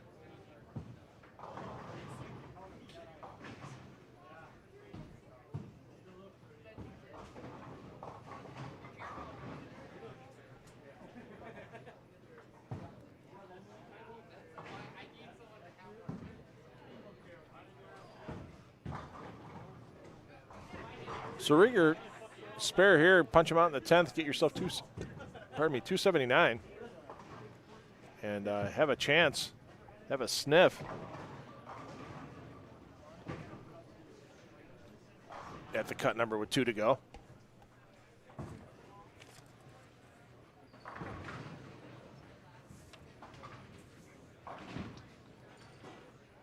So it's Dan Malicki with the front 6 now. On 9 and 10.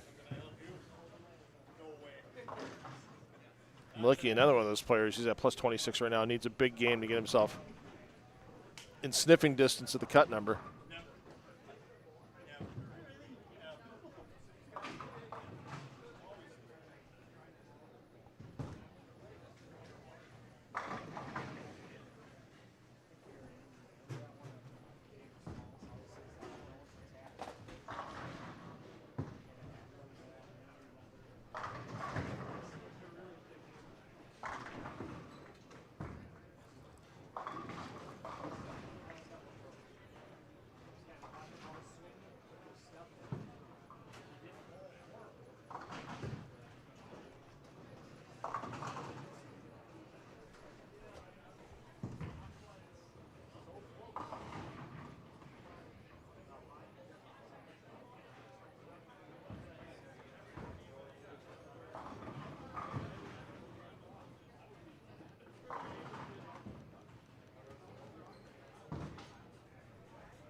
And Oliva gets them all to go for the first time in a few frames.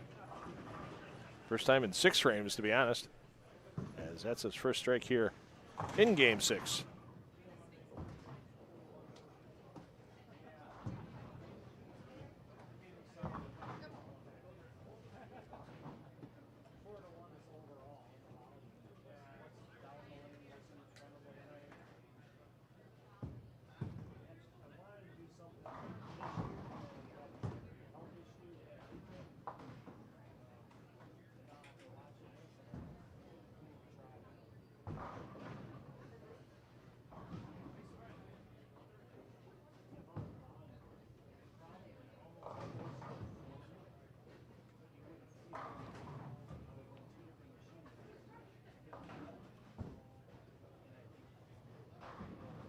Have any questions about the Greenfield Classic?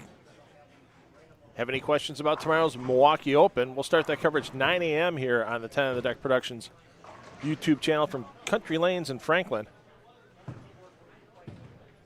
Dual pattern tournament. Long pattern on the left lane, short pattern on the right. 4-game qualifying blocks. A squad at 9 a.m., B squad noon. And the top 20 scorers coming off those 2 squads will be seated into a match play bracket with buys assigned as necessary. Starting at 3 p.m.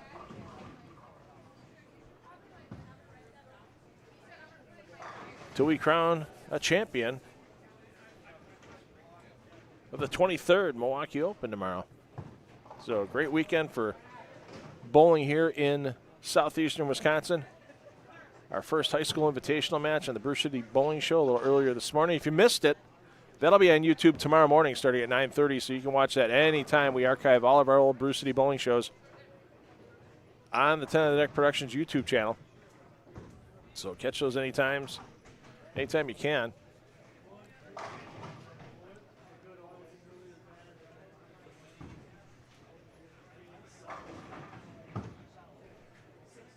And the Greenfield Classic you're currently watching, the Milwaukee Open tomorrow. And we hope to have some more local live streaming events.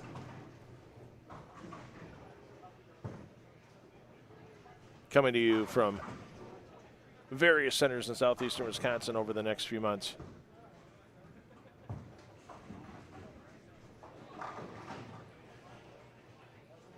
I know everybody had a fun time last year, either bowling or watching the American Place Casino Summer Sweeper Series from Country Lanes on Wednesday nights in Franklin. Hoping to make some announcement about that very soon. As 10 on the Deck Productions in discussion with all parties from last year, trying to make it happen again for everyone this year. We had some fun final matches. And even though, yeah, we do include handicap pins to equalize the competition, it's a fun sweeper. It's $30 to get in. All kinds of different lane patterns that were put out, some easy, some tough. And if it was your week, you could walk out of there with a few extra pennies and have a good time and have your friends watch you battle out in the finals on the live stream. So hopefully get to make an announcement on that sometime soon.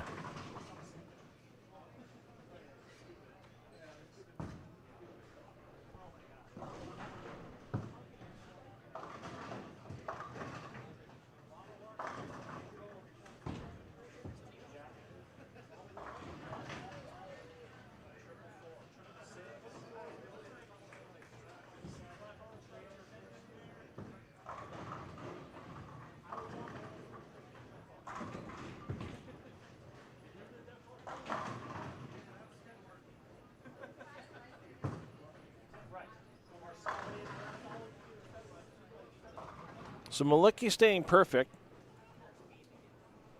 Our leader's still leading. Our second place bowler is still second placing. As there's just 24 or so frames remaining for most of these players, 23 for a few of them. Try to pile on the pins. As once again, for those of you joining us late here on this 8-game qualifying block, pinfall does carry over to our cashers round. And that cashers round will start about a half hour to 40 minutes after this round ends. They are going to do a complete re-oil.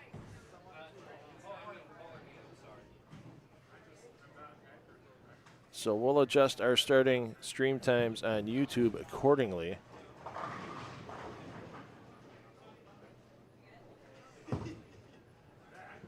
We're gonna roughly say 5 p.m. for the start time.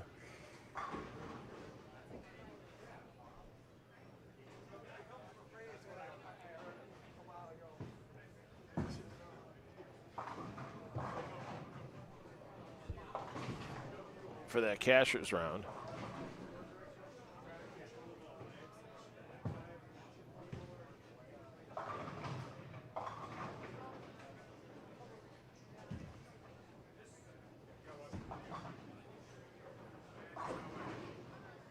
So it's qualifying with A on the pair, going a little slower than originally anticipated.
And then once our 4 games are complete in the cashers round, those 12-game totals be tabulated, verified, re-verified, so that way we have our top 4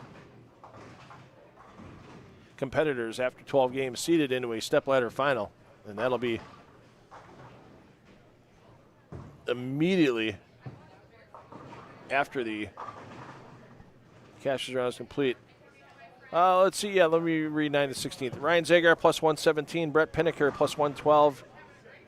Ben Hafman plus 108. Matt Hibbard plus 98. Gina Dereshevsky plus 86. Dave Lubinsky plus 85. Nick Rosendich plus 79. And Gary Exner plus 71. If you want to follow along with the standings, they're on tournamentbowl.com. So if you go to the landing page for tournamentbowl.com,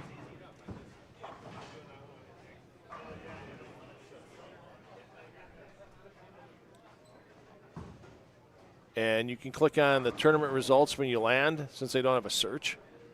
And then to make it easy for you than trying to scroll all the way down the first page, you'll see a location. It says location on the screen. You can scroll down to WI for Wisconsin, and then you'll see about 3 tournaments down is the Greenfield Classic.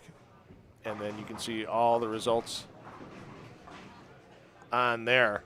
And they're updated pretty quickly. Jason Becker and John Schwengel, Katie Thousand, Kim Schroeder, all hustling to get scores after every game for these players.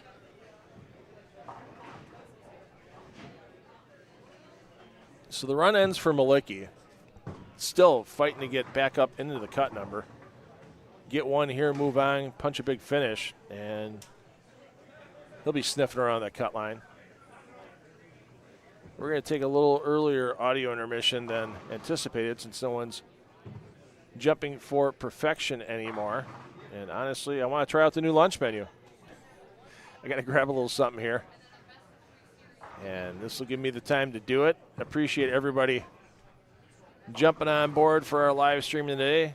I know a lot of you have things to do on a Saturday. Some of you have been bouncing in and out all morning and afternoon long. Appreciate the 1,500 plus of you that have already done that.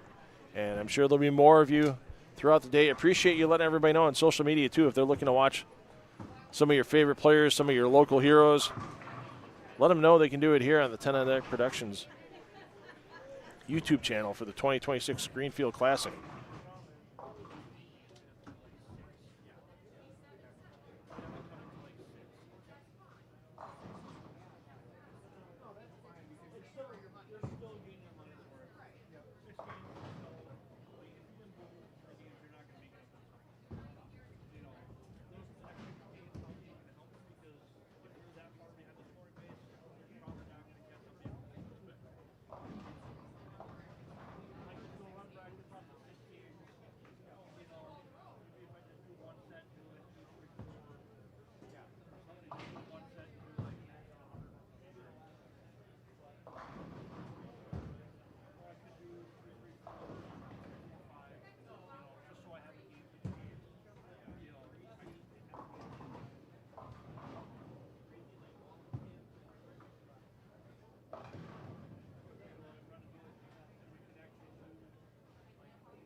For the ones that don't make it.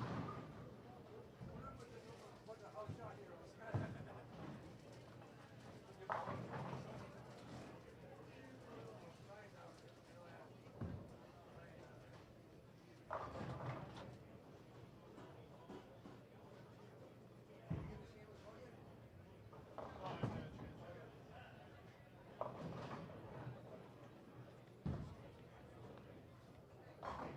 I'll show you a picture.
All right, just starting the 7th of 8 qualifying games. You see Jacob Kent, 213 for his finish on game 6.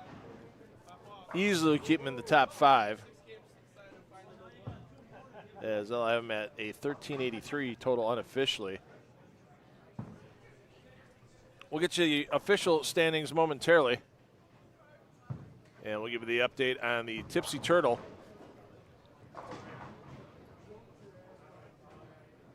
Early bird pot game winners for game 6, the Irish Cottage Eliminator. Will be down to our top 10 or 11 bowlers, depending on the cut that game. And we'll get you updated scores as well here from Classic Lanes Greenfield. I'm $2 Phil Brylow taking you through the day here on the 2026 Greenfield Classic. Your host center, Classic Lanes in Greenfield. Home of the 900s.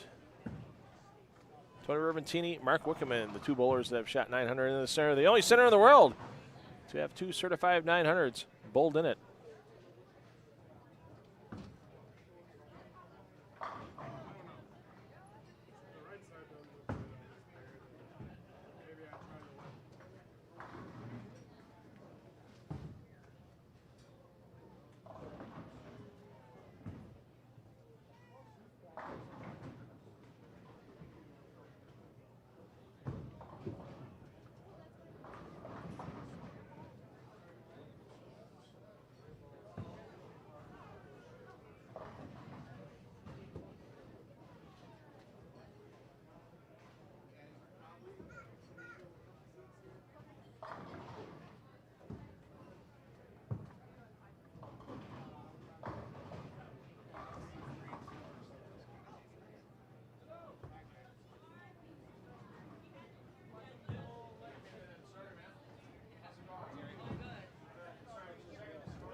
As we get into the 7th game, just saw Aiden Feldy, hashtag best Feldy, here to watch his dad bowl. He just got done with his high school match from Muskego High School. They're still undefeated in District 1 competition, looking to get to the state tournament in another few weeks. And Aiden was one of our bowlers that was on the Jeff Morris Memorial last Saturday here from Classic Lanes Greenfield on the Brew City Bowling Show, last Saturday's episode.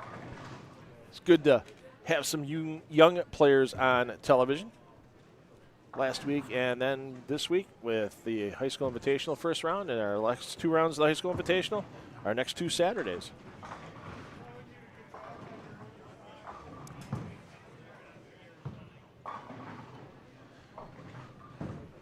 So your scores are updated. Thanks, Travis Jackson, for reminding me I should pin a score link whenever possible. So shout out to Travis. Got that pinned on your chat. So you can go and check on the standings yourself. We'll get that crawl with the top 8 going across the screen for you in a couple of minutes after I get it updated. Meanwhile, enjoy bowling.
So some of the leaders coming back to the field. Cut line went up a few more pins than I expected. We'll get that going across the bottom of your screen here. Your update after 6 games, Cody Weigel, your leader. Even after a 204 game, puts him at plus 240. Dakota Solanka in second, 246 game in game 6, gets in the plus 211. Jake Kent, handing tough. No games under 200 to this point today. Yeah, plus 188. Chad Moss, plus 187. David Brown in 5th, plus 172. Vance Vetter drops down to 6th out of the top 2 after a 157 game in game 6, drops in the plus 171. Andy Mills stays in 8th, 208 game, keeps Mills at plus 152. 8th is Sturmel, plus 148. 9th, Hibbard and Hafman at plus 130. 11th, Rosenditch, plus 127. Pinnaker, 12th, plus 116. Oliva, 13th, plus 112. Bears, 14th. Dave Bears, 258 in game 6, gets Bears up to plus 104. Wallenkamp Jr., we saw the end of his 242 game. 1 and 2 gets Wallenkamp in the number at plus 99. Gary Exner. Exner is that cut number you see scrolling across your screen at plus 98. So good jump by 20 pins or so there. 26 pins to be exact. 27 pins to be exact, actually. Biggest jump we've had between games all day long. Jim Schroeder at plus 88. Dave Lubinsky trying to make that comeback after a rough start. He was under after the first 3 games. He's up to plus 81. Matt Duty, 19th, tied with Dan Malicki at plus 80. Gene Dereshevsky, our host proprietor today, plus 79. So just 19 out. We saw Blake Rieger's 268 game. That is Rieger within striking distance, just 24 out at plus 74. Zagar, Vrobel, Kuhlman, Kabaski, Wyckoff, Brinkman, all within 50 pins or so of the number or less. We'll get you an update on our final 10 players remaining in the Irish Cottage Eliminator. That pays $1,000 out between our top 5 finishers. Top 5 bowlers that survive this game, obviously our top 5 scorers in Game 7, will advance. The bottom scorers, the remaining bowlers cut out. They'll get nothing and they'll like it. $300 on top of that Irish Cottage Early Bird Eliminator prize list. And for Game 6 of the Tipsy Turtle Patio and Grill pot games for our early bird entrants, $1,500 in total being distributed throughout the day. Dale Sturmel takes home the $60 for Game 6 with a $279 game. Chris Hafes, Dave Beres, the leads take home $40 for their $258 game, tying for second and third. Dan Malicki, 4th, gets $25. Nick Rosenditch, $248, will get $20 out of that Tipsy Turtle Patio Bar and Grill high game early bird pot. Once again, if you're looking for the full current standings, got it pinned to the top of the chat for you. Appreciate that. Thanks for everybody tuning in all day long. I know some of you have been bouncing in and out. We appreciate you tuning back in when you can. And I know a lot of you are waiting for that big step ladder this afternoon. $3,000 on top to our champion, plus the bucket of love of exterior interior car care products, thanks to our friends at Holtz Motors in Hales Corners. They've been around for 110 years plus for a reason. Great sales, great service. I was a customer long before they jumped onto our events. Check them out online as well, holtzmotors.com, if you're looking for a newer year's vehicle or looking to schedule service for your GM vehicle.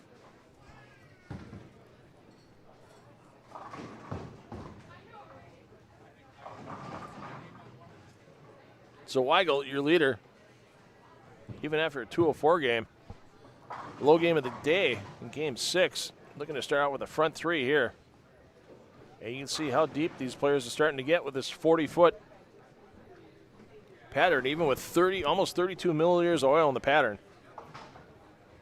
There's been some migration, but most of the bowlers have been pretty smart, haven't used too much in the way of surface to tear up the front part of the lane, help that ball get down lane. But just the natural oil absorption of those bowling balls.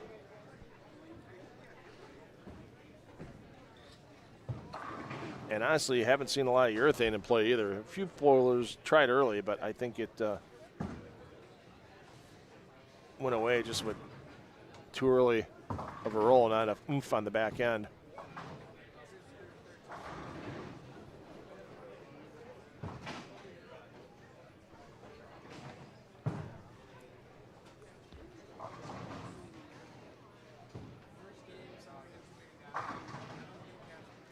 Here's Ryan Babcock. Babcock, a couple of weeks back, shot the house record at South Shore Bowl.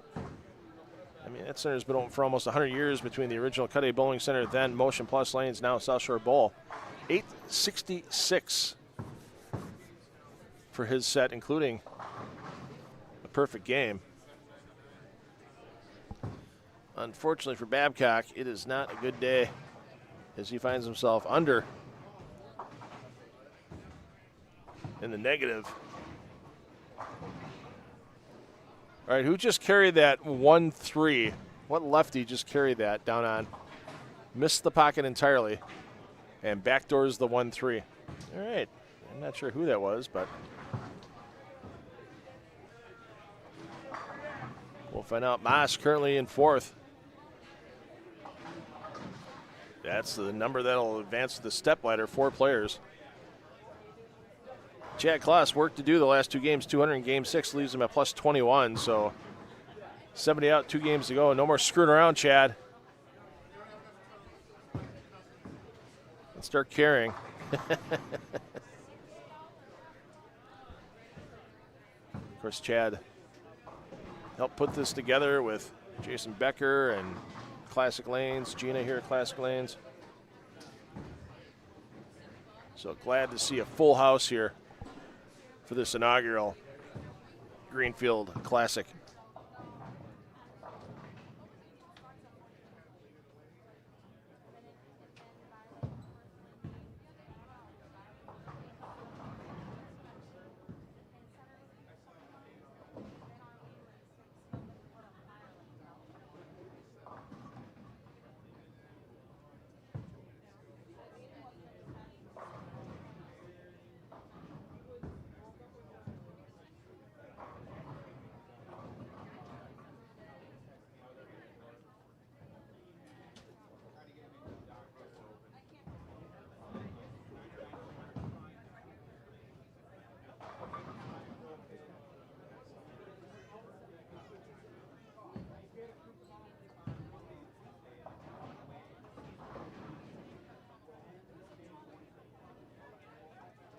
Wallenkamp Jr. keeping the score sheet clean with a double through 4. Going to need a few more pins probably than that. He's currently sitting near that cut number in 15th place, plus 99.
as we said, Wallenkamp flirting with that cut number. Rosenditch as well. Rosenditch only has 29 pins to play with. And already with an open, no doubles through 4.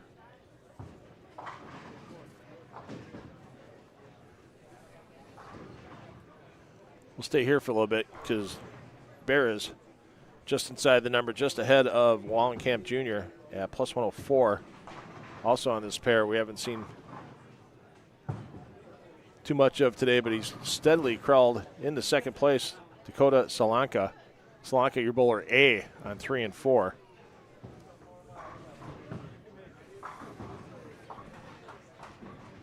Solanka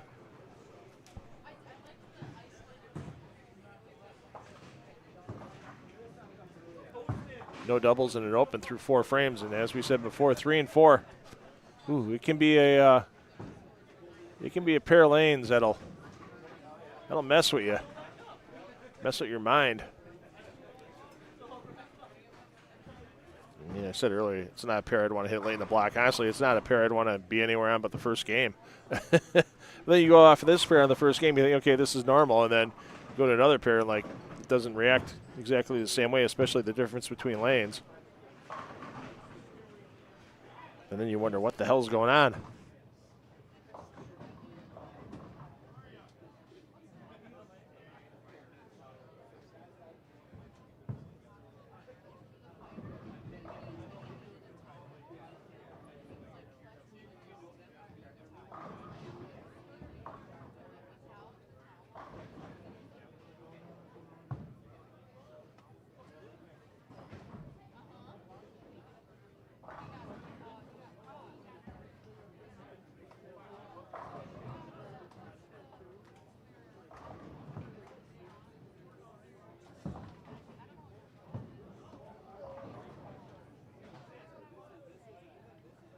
All right, so we'll see Solanka coming up.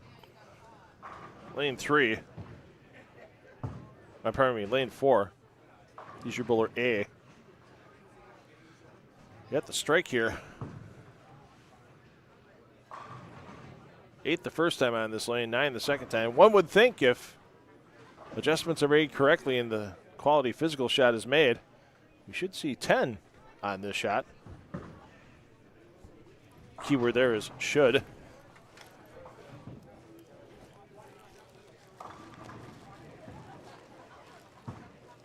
Not quite over the gutter yet, but getting close and just tickles him down.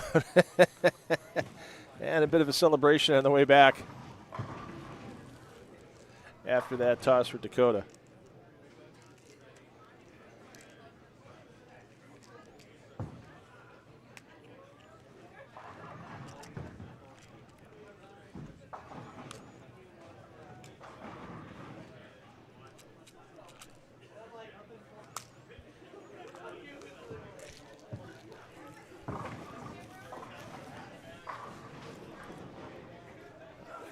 Since we're not seeing any sunlight today here inside of Classic Lanes Greenfield. Got to make sure you take my vitamin D. It's a long day, but a lot of money on the line for these players. $3,000 on top. Always a good day's work. I don't care who you are.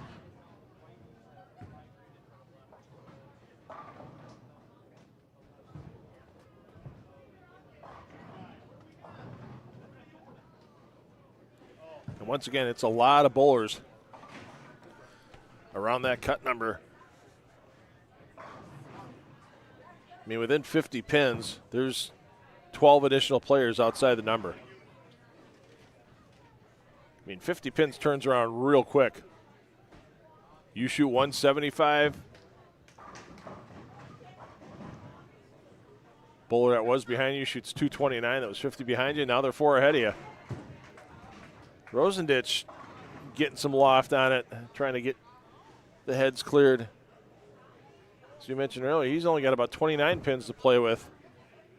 Bear is 6 pins ahead of the cut number. So some players really need to make sure they make things happen. How about that for Bears? That's making it happen. Dust yourself off. put the strike on the board. Now let's see what Mills can do here. As Mills currently in 7th. 54 pins up on the number, and that front 4 is going to increase how many he's up on the number.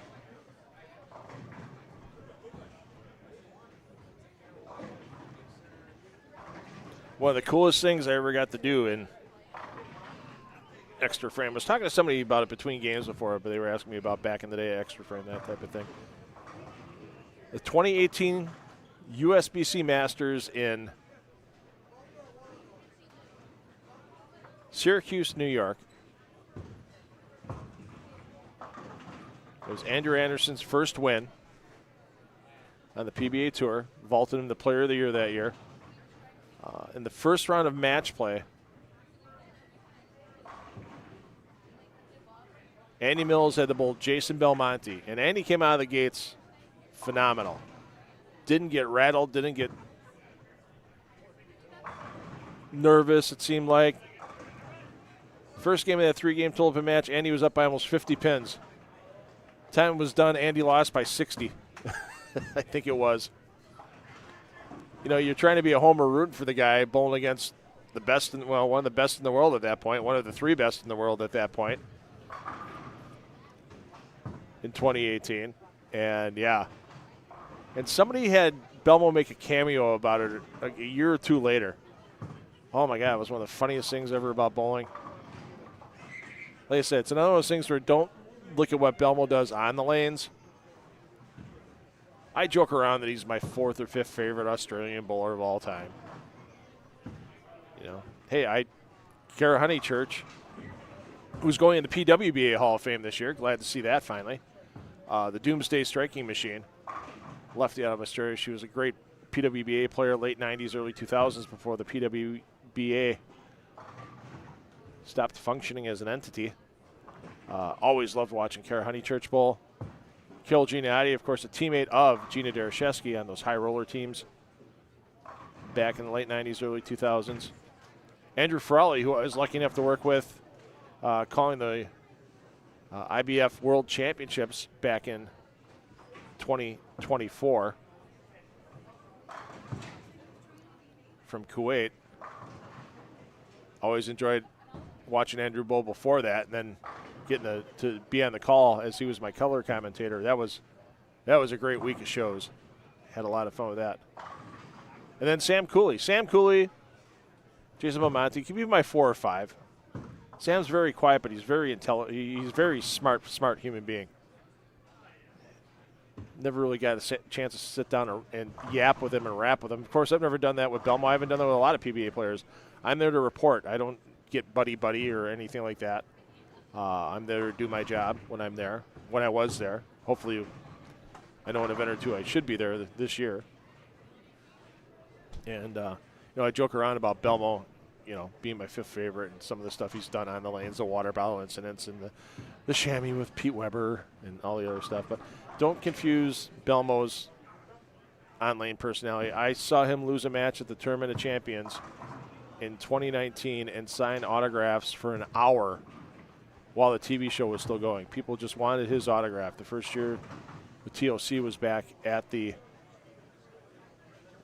world famous AMF Riviera Lanes. Yeah, and he just sat there and signed and signed and signed and smiled and took pictures and everything else.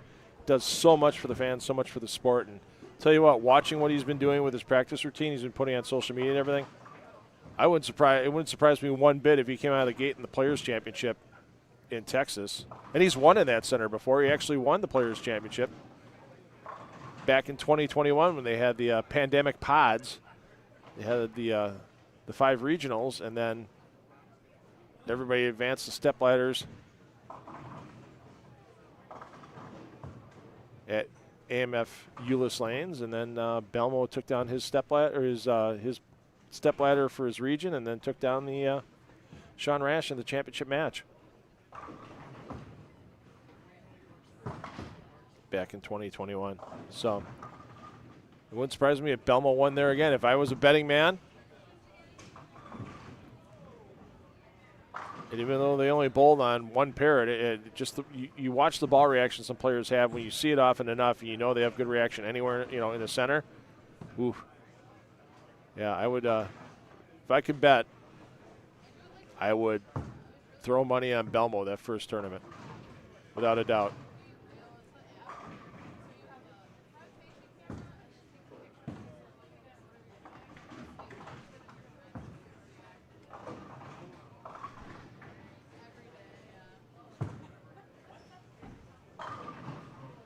Can't wait for the PBA season to start. We're 3 weeks away. Actually, we're 2 weeks away, just over, for the first event for qualifying to start. That PTQ is on Monday, February 16th, and then the TV show on Sunday, February 22nd for that PBA Players Championship. As Mills can't get the 10-pin to go.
So we got a spare and a front bunch here.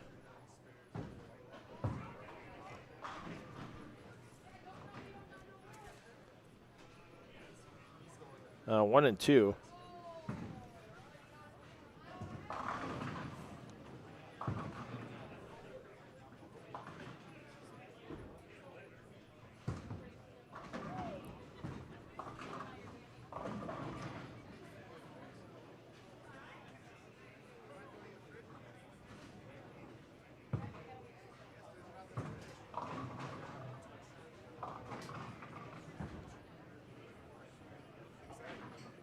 So it should be Riley Callahan. Your bowler seeing a 1 and 2, but Callahan's quite a ways down the standings.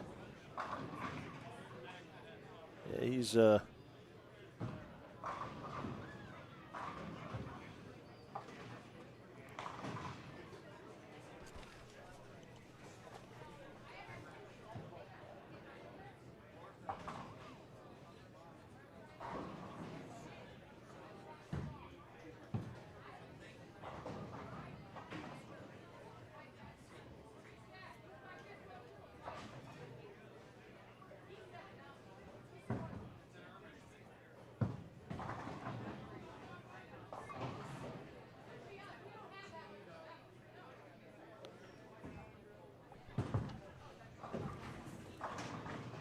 that's not Callahan. That can't be Callahan. Callahan was a no-show today.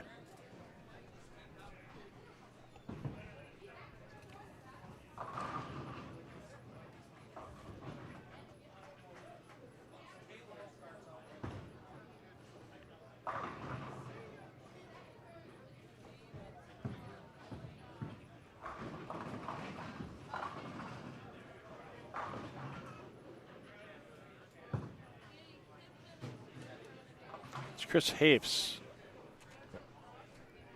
looking to pop 290 here on 1 and 2.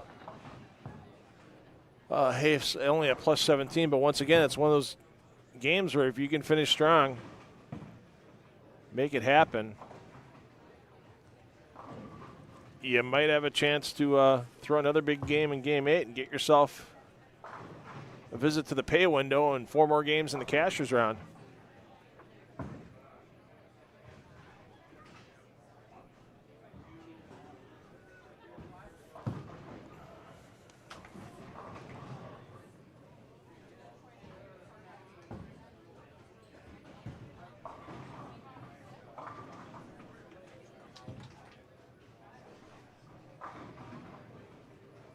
And Jim Schroeder, man, who's just outside the number right now. Schroeder put up a big game on 9 and 10. We'll get over to him momentarily as Jaden Kenny only gets 1 on the spare attempt. Let's see what Bears can do here to keep the score sheet clean.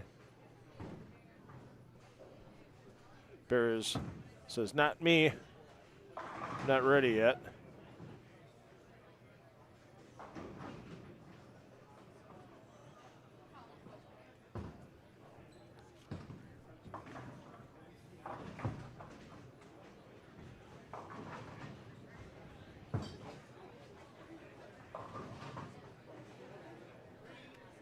So Pinnaker currently 12th at plus 116, so he only has 18 pins up on the cut.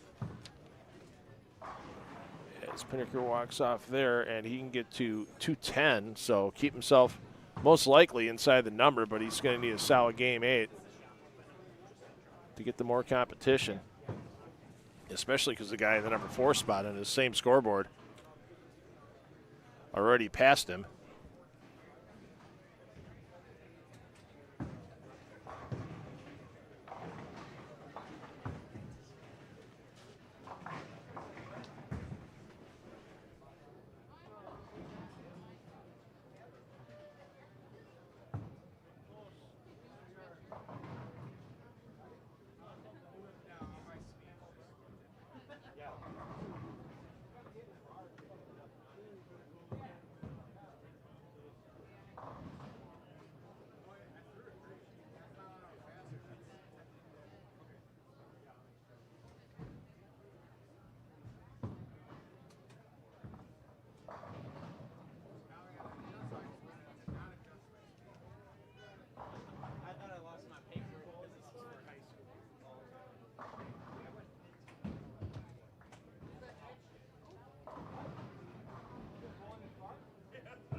Let's see what Schrader can do here. He's stepping up. Lane 9.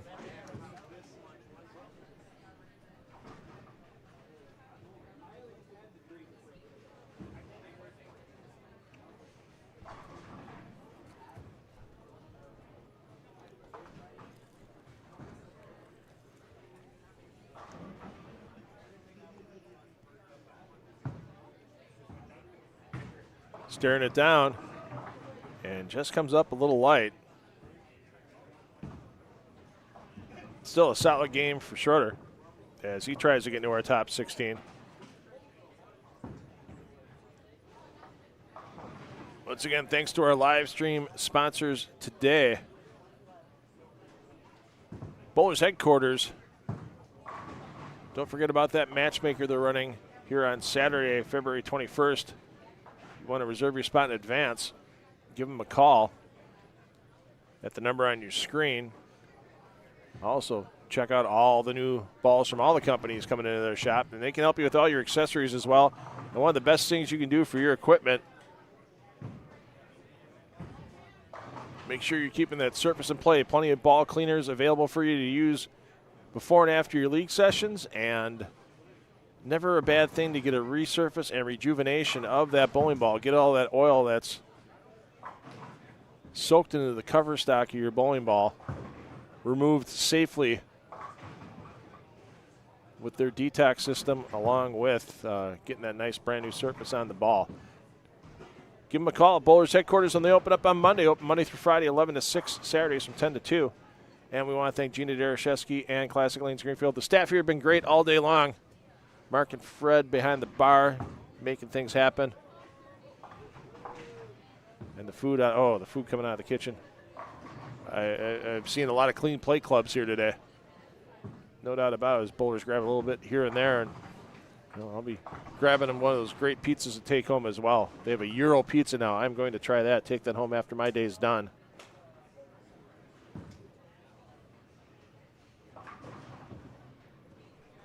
Thanks again to Classic Lanes Greenfield for hosting this inaugural event. So just a single game remaining here for the 2026 Greenfield Classic. We will update you with scores. We will update you with our Game 7 Tipsy Turtle Patio and Grill Early Bird Pot Game winners, and along with your final 5 players left in the Irish Cottage Early Bird Eliminator.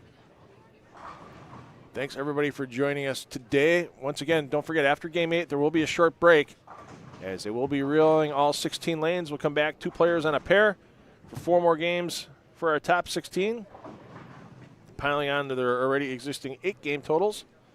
And those 12-game totals, the top 4 12-game totals will advance and be seeded into a step-by-step finals that will start shortly after we conclude the cashers round. Thanks, everybody, for joining us today from Classic Lanes Greenfield. I'm $2 Phil Brylow, taking you through the day.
again, so there'll be 6 bowling for the 5. Okay, so somebody gets, oh yeah, there we go. Yeah. I like that. Show up the last game, you don't just get it handed to you. Right, exactly. There's enough socialism in bowling. Yeah, absolutely.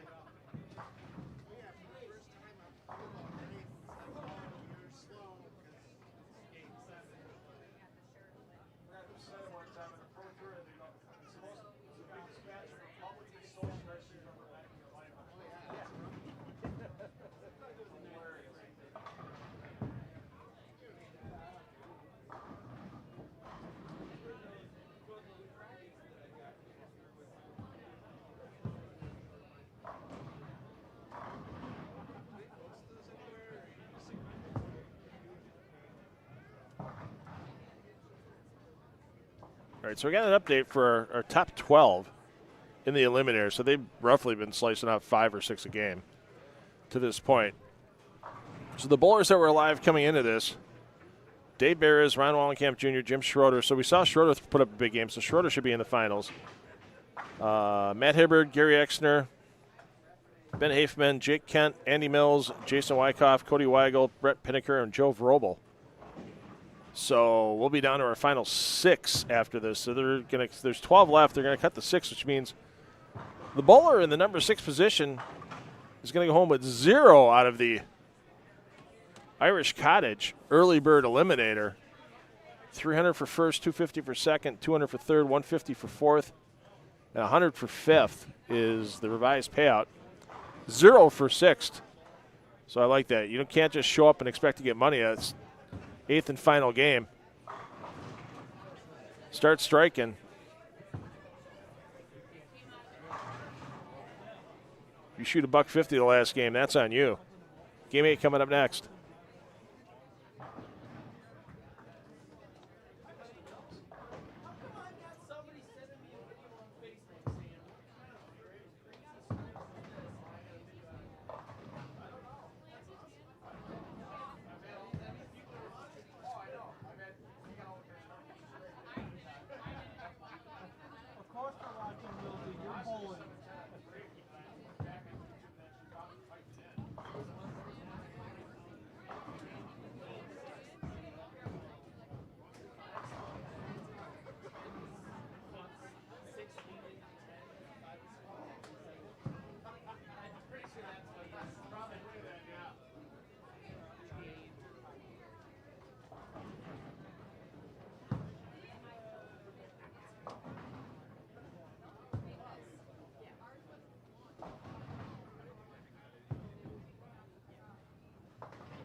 All right, on to our final game of qualifying.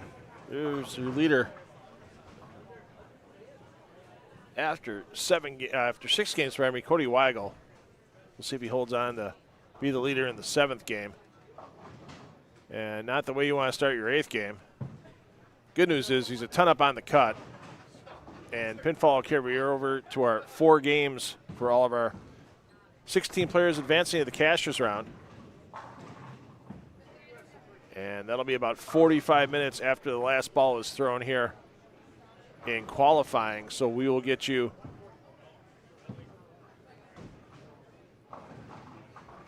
new streams. You'll see those stream links already on the 10 on the Deck Productions YouTube channel for the upcoming cashers round. I would expect that to start 5 or a little after at the pace that we're going here. This round should be finished about 4:30, so maybe a few minutes after 5 before they get their shadow balls on that rail. 2 players to a pair. One would think we should be done by a little before 7 for the step ladder. We'll take a short break, start a new stream for the step ladder, and I anticipate that step ladder starting between 7 and 7:15 with the practice. So at the pace that we're going right now. Ryan Zagar stepping up, one of those players that was on the outside looking in after 6 games. Once again, we'll have a 7-game scoring update for you. The tournament staff busting tail all day long. Appreciate the job that Jason, John, Kim, and Katie have all done getting scores, making sure they're correct and verified, and out to that Tournament Bowl website. You see the live stream scoring link to this event on tournamentbowl.com.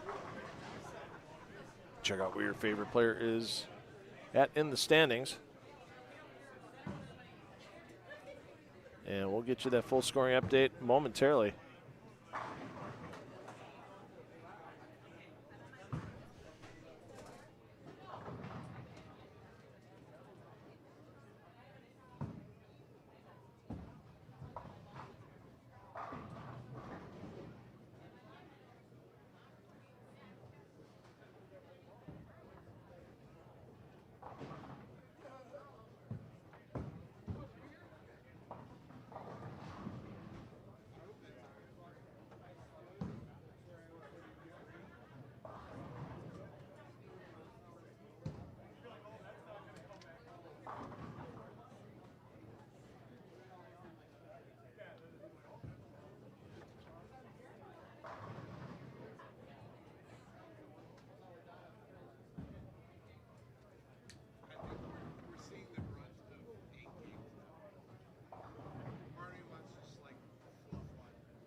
All right, here's your leaders after Game 7. Cody Weigel back in the top spot, 243 in Game 7, gets in the plus 283.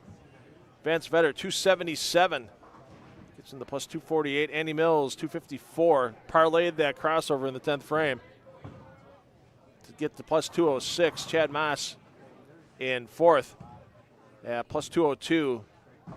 Solanka drops from 2nd to 5th on a 158 game, pardon me, 168 game, to 179 over. Jake Kent 6th, plus 162. Sturmel 7th, plus 160.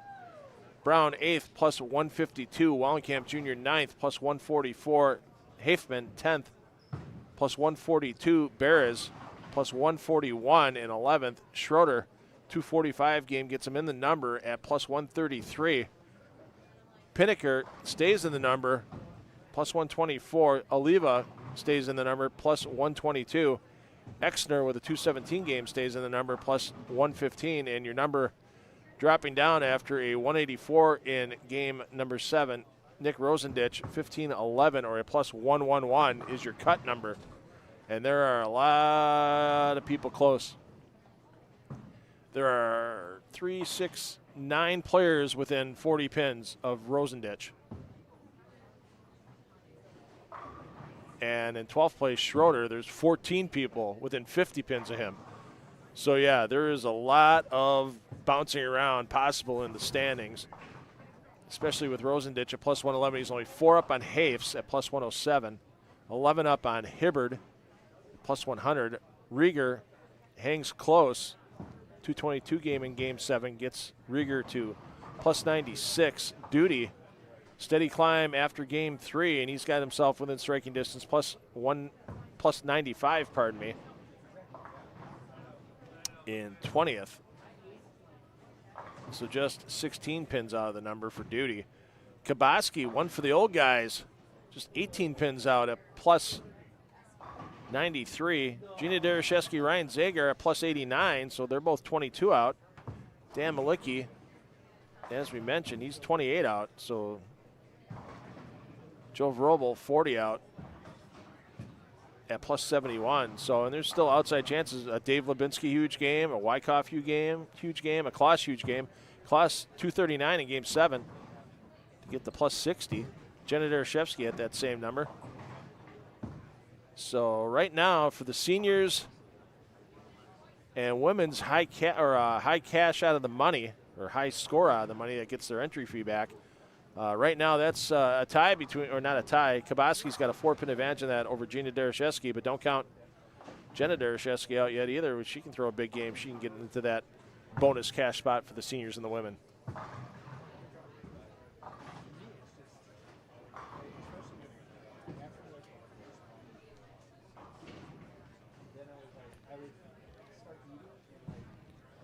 So we'll stay here with Hibbard just outside the number. We'll check on Hafs momentarily as well.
So Hafs is up on 15 and 16.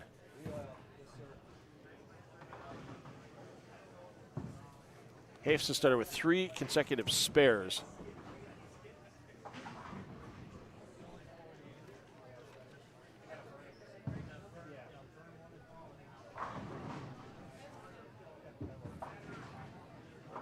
Here you see Rosendich working on the double early.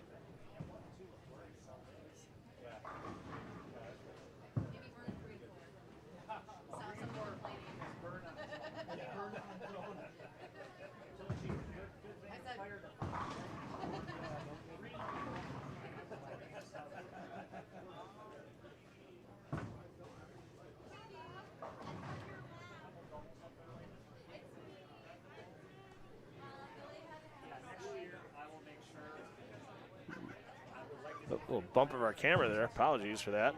Can Rosendich make it 3 in a row? Oh, the 4 doesn't go for him.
Sometimes you just got to do what you got to do to try to strike. You see the unique approach there on lane 6 with the 2 steps backwards, 3 steps forwards. Try to get the timing. Andy Mills with the cover. He's currently in 3rd. He's made a nice run all day. No games under 200. That's a tough thing to say today. Looking at the leaderboard, Cody Weigel, no games under 200, low game at 208. Andy Mills, low game at 208. Jake Kent was doing just fine until the 174 in game 7. Gave him his first game under 200 today. How about Dale Sturmel? Bouncing back off a 129 game in game 5 and still being in the number. Bounced back with 279, the century and a half award for Sturmel.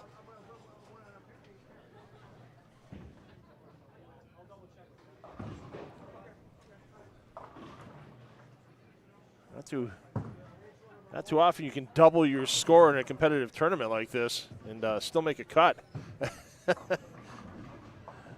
Usually 129, yikes, that could be an end of a lot of people's day, but Sturmel just bear down and bounce right back. I mean, you're basically throwing 200 at that point, just a really roller coaster way of doing it. You mentioned Kabaski. Kabaski's still hunting for the cut, let alone just that high senior or woman.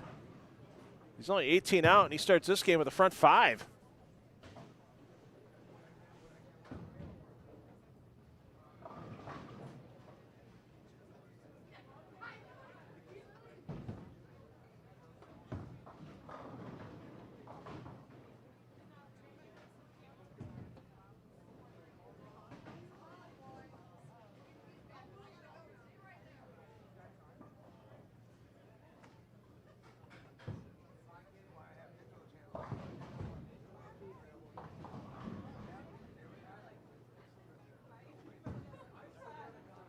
Well, Haves did strike in the 4th frame, but he is well getting passed already by Kabaski. Matt Hibbert on this pair as well. Hibbert needs to start striking, though. He opened with a strike, and now he's followed up with spare, and most likely another spare. Wow, Barris is just a bucket crumbler today. That's the second one he's dusted himself off with. Barris just crumbled a bucket. Just had no business leaving anything but a 2-4-5, and they all fell. He's got the magic touch for that today.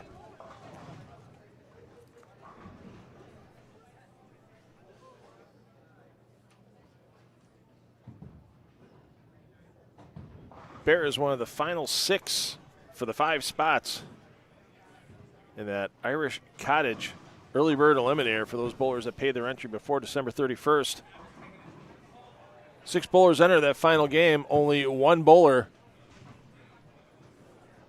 will leave this game with 0 in cash. So you got to throw a decent game. Otherwise, it's 300, 250, 200, 150, 100 for the top 5, thanks to the Irish Cottage. And let's check in for the Game 7 results for the Tipsy Turtle Patio and Grill. Early bird pot game for those same bowlers that entered before December 31st and paid for that entry. Chris Hafes, another visit to the pay window. 2 consecutive games, this time for the win with his 290 game. Vance Vetter,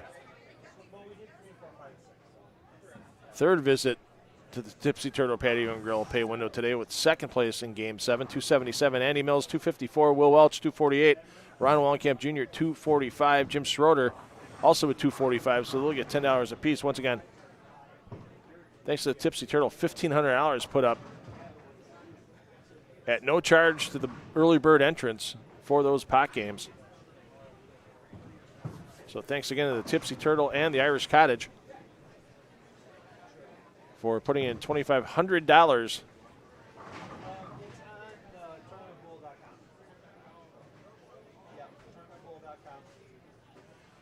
in sponsor money into the early bird pots and early bird eliminators. Klaus can't get that one to go, and it's starting to look like the man who brought everyone together for this tournament is going to end up missing the cut number. Unless he manages to go off the sheet. Some other bowlers have some issues. Klaus right now, 51 out.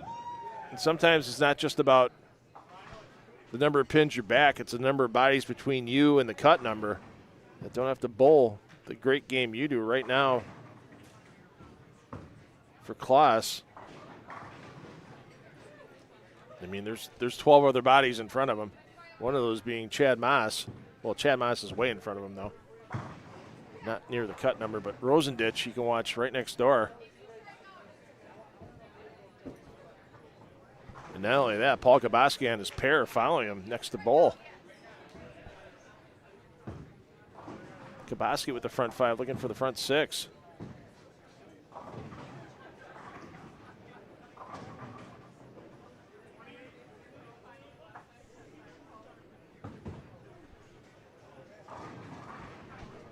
As we mentioned, Hibbard, 11 out, trying to make something happen. But it could be a full punch needed. Look at Kabaski go. Front 6 for the old fart. I don't know if Paul will appreciate me calling him that. I thought I saw his wife Chris come in a little while ago, too. Maybe she got them all realigned and fired up, and Kabaski giving a run. Once again, no perfect game so far today. That's surprising. High games of 290 by Cody Weigel and Chris Hafes, both with the last 11. Had a couple of runs at 300. Had one the first game with Jake Kent. Light 4-pin stopped Kent in game 1 on the front 10.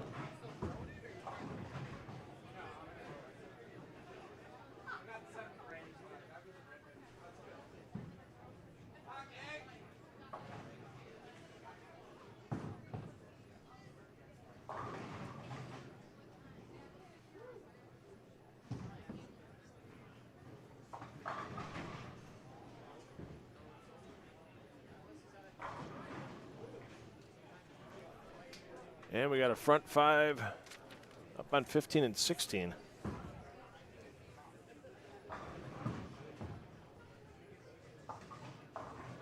Joe Vrobel.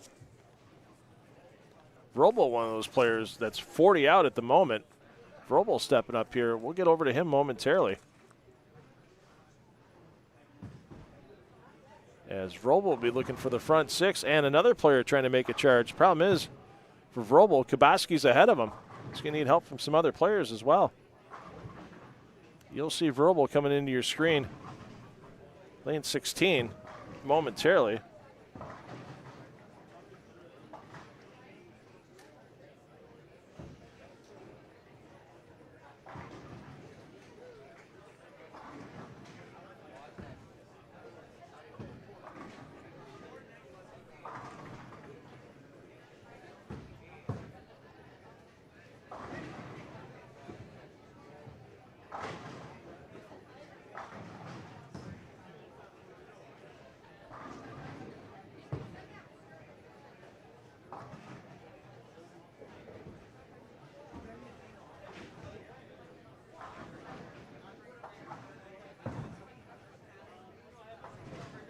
There you see Vrobel stepping in.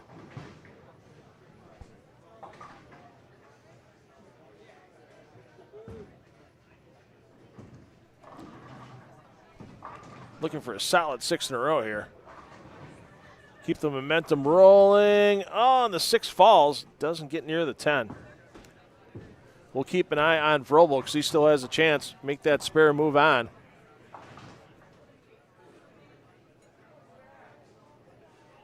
Vrobel can get to plus 150 with a spare there and off the sheet.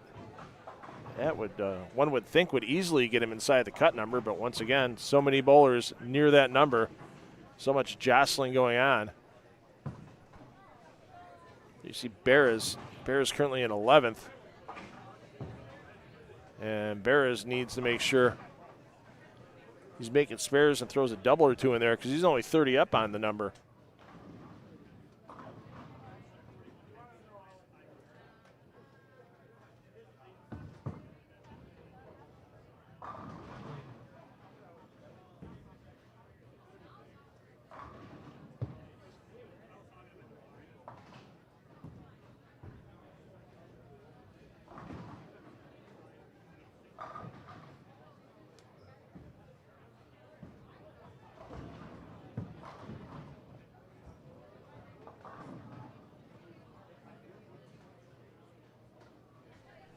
Will we get a sensual 7th in a row?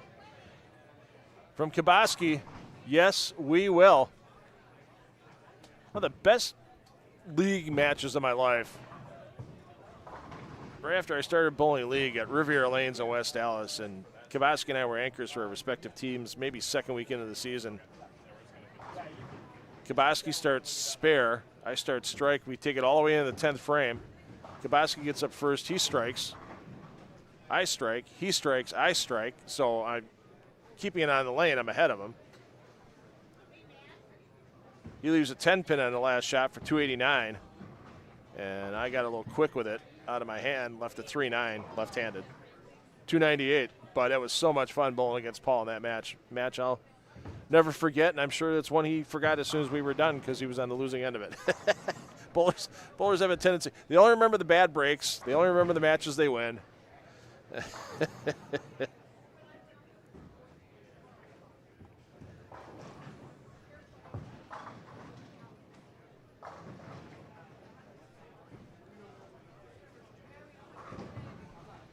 If there is a tie for 16th position in the event, I would be led to believe that it would have to be a one-game roll-off. Let me check the rules.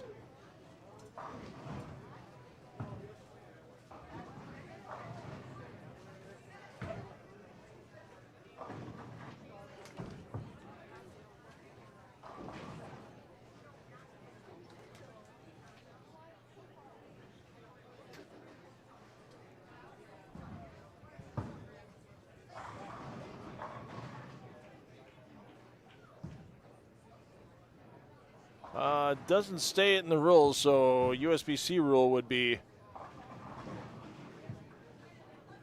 players tying for that last advancing spot would have to have a 1-game roll-off. Here's the miniature leader looking to extend that lead. Unfortunately, goes through the face. Bearser needs to throw a few more strikes to help guarantee he's getting into that cashier's round. Low cashing spot today. $400. The bowlers are going to double their money even if they finish in 16th position. And it's going to go up from there. So great payday. $1,500 to the prize fund added by Brunswick and Bowlers Headquarters Pro Shop. So a nice little bonus for everybody as well. So we'll give you the full rundown on cashier's round once we get everything established. Let you know what the bowlers have a chance of winning when we come back on the air. Once again, you're going to get a short break from these streams. We'll start brand new streams coming to you after about a 45-minute break from when the last ball is thrown.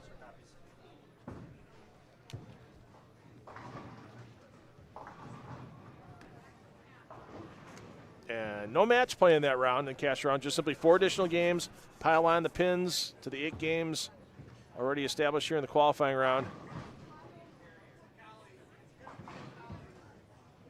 And then our top 4 after the 12th game will get themselves seated in that stepladder final. Oh, Hibbert can't get the break. I thought that was going to fall for him on that high flush crossover, but instead the 10-pin stands in defiance. So Vrobel did spare in the 6th and 7th.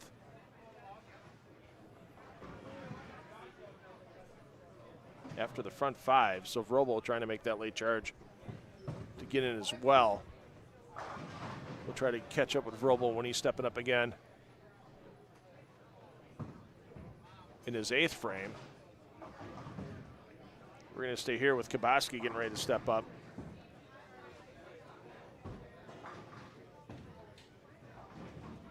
Looking for 8 in a row on lane 8.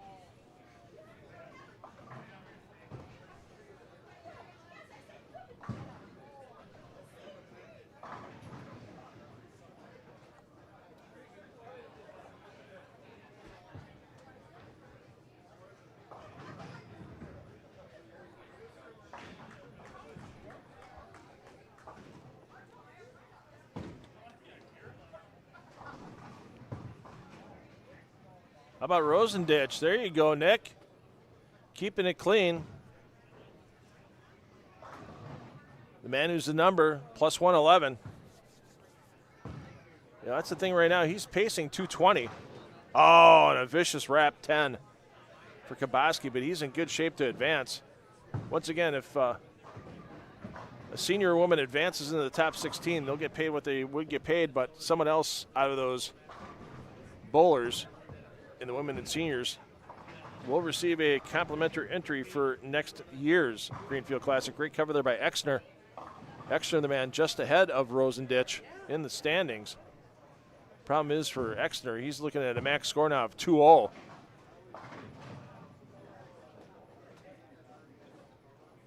And that's just not going to cut it with this scoring pace. You know, that cut's been going up 12 to 15 pins a game the last 2 or 3 games. Weigel can't be happy with this game to this point. 2 opens offset by a 3-bagger. Can still get to 223. But you always want to make sure you're holding on to that top spot. It's got a 35-pin advantage on Vetter, and that one comes a bit high as well, 4-pin. And some of these players are definitely looking forward to this re-oil happening after game 8.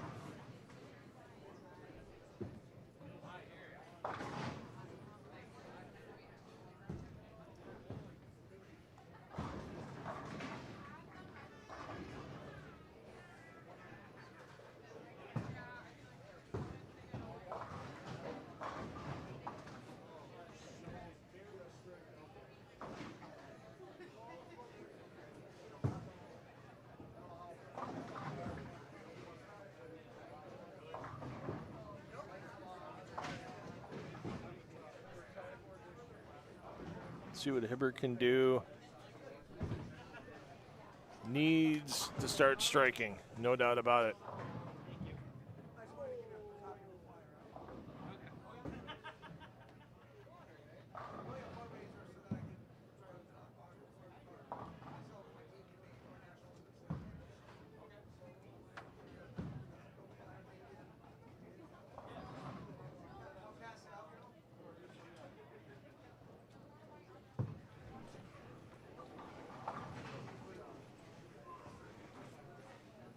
So a huge shot here for Rosendich, no doubt,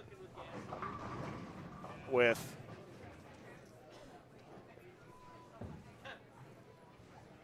Kabaski and Frobel nipping at his tail. He's going to get past Exner. But right now, every pin counts for Nick. And that one creeps high. Lucky it's a break on the split. But once again, he gets a spare here, another double. He's still pacing 210 to 220. Yeah, he's in the 220, spare here, double again.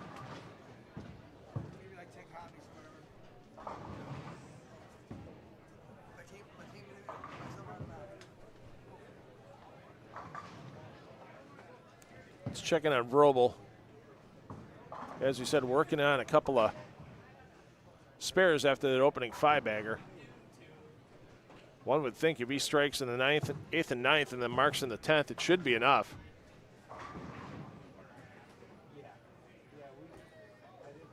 To get him in that top 16. Then again, using the words one would think.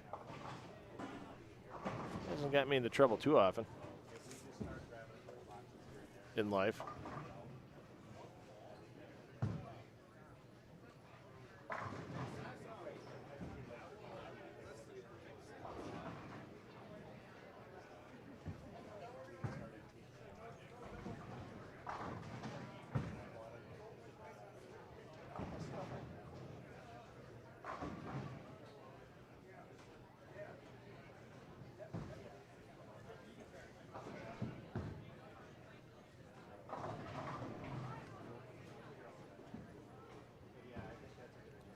So while we were away, Kabaski struck in the foundation frame, so really looking like Paul's going to make everybody not have to worry about that senior spot.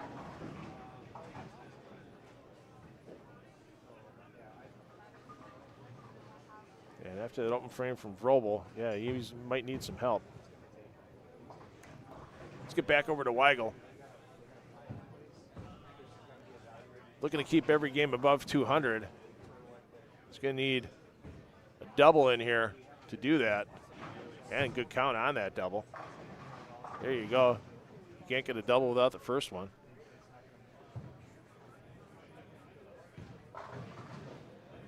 Mills, he's got some room. He's keeping it clean.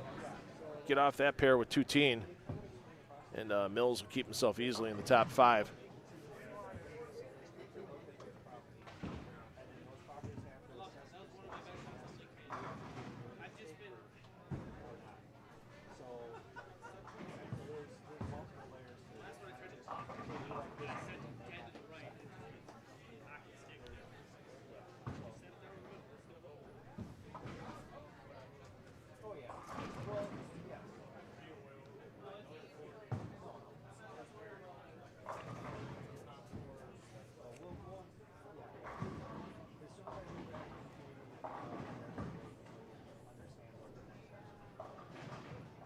And we're close to the end of the day for Mr. Kloss. Maybe we'll get a chance to talk to him during the cashers round.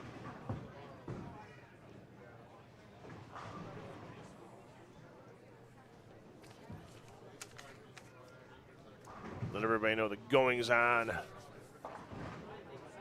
upcoming for Bowlers headquarters. Thanks to Gus Yannaris, too, for stopping by the booth a little earlier today, letting us know about that upcoming matchmaker session on February 21st. You'll have the whole Bowler headquarters staff here with John Schwangel and Will Welch and Chad, and especially our Hall of Famer, Gus Yannaris.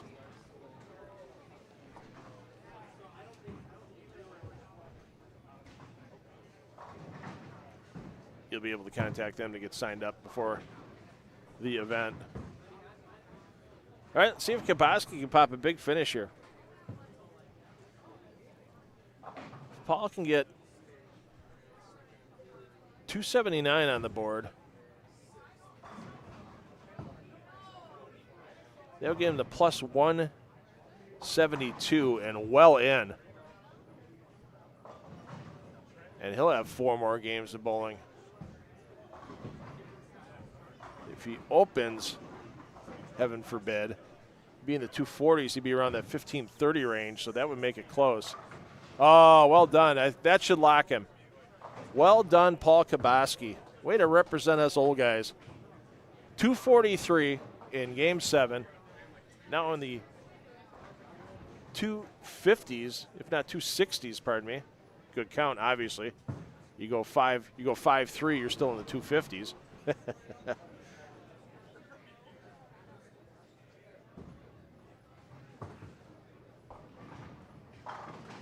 But a great game by Paul Kaboski to get himself into the cashier's round and get himself a check. Bear is finishing with a flurry to make sure he locks his spot in. As right now, yeah, Kaboski's passed Bears on the leaderboard. He's passed a few players on the leaderboard. One player Kaboski hasn't passed yet. Andy Mills. Mills at plus 206 coming in. Mills just keeps getting marks. He'll stay ahead of Kaboski. Rosendich, that needs some help, and yikes. The man that's on the number needs some help. Spare here, full punch 223. That would get him to 1534. Ooh. Tell you what, if you're at 1520 to 1530 after you're done with this round, you're sweating until the scores are finally verified. You are definitely sweating. You're asking other players what they may have had, but you are a sweating.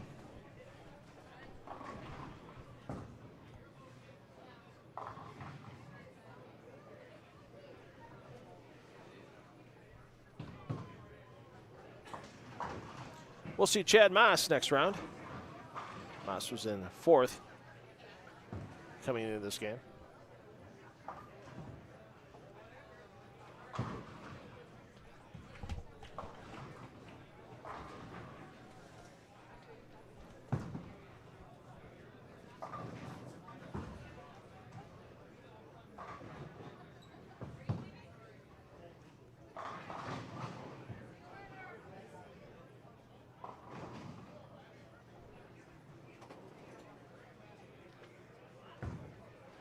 And as I said earlier, we're looking at about 45 minutes to get the rear oil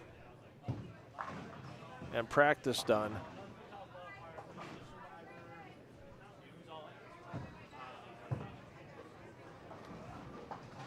After we throw the last ball this round, so let's go with 5:30 for our start time for the cashier's round.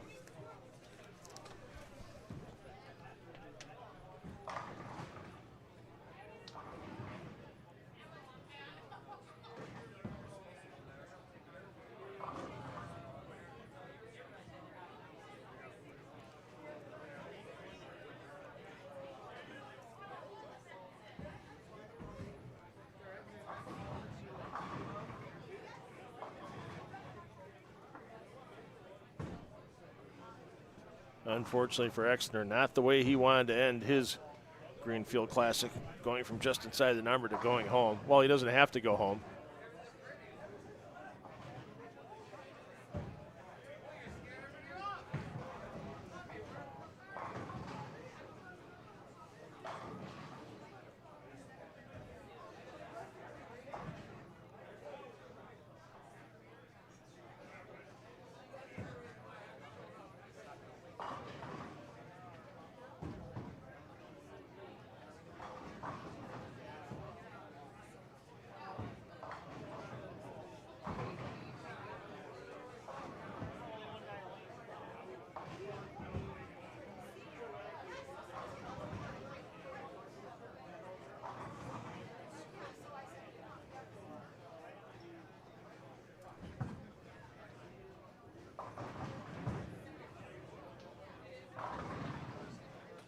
Yeah, it's pretty much punch the sheet or go home for Rosenditch here, I would think. Like I said, I'm guessing that cut number is going to be in that 120 to 130 range.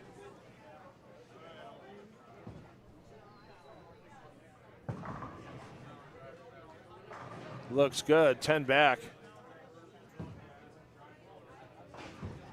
We still have a pulse on the patient. Don't pull out the paddles yet.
Checking on Vrobel again. I know we've been sticking with this pair a little bit. So many bowlers close to the cut number on that feed, but Hafes, unfortunately, is going to fall a little bit short. Great run to try to get back in, especially that 290, but it's tough in the center going from 1 and 2 to 15 and 16 in tournaments. And there you can see, even with that open for Vrobel, you get the 231. Here's your bowler D.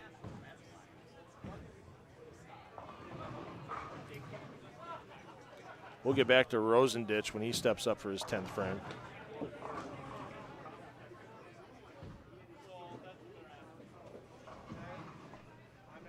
So if Vrobel can get to 231, it's striking out. Yeah, it's going to be it's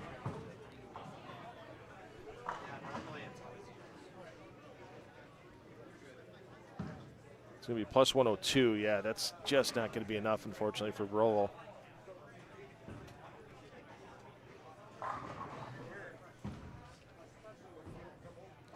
So as we mentioned, we're going to get scores verified, re-verified.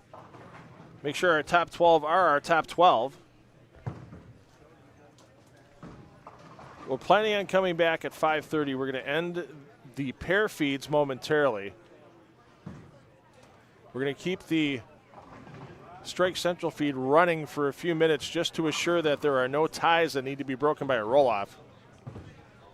We do want to be able to bring you a roll-off if necessary. Roll-offs are always exciting. Almost always exciting.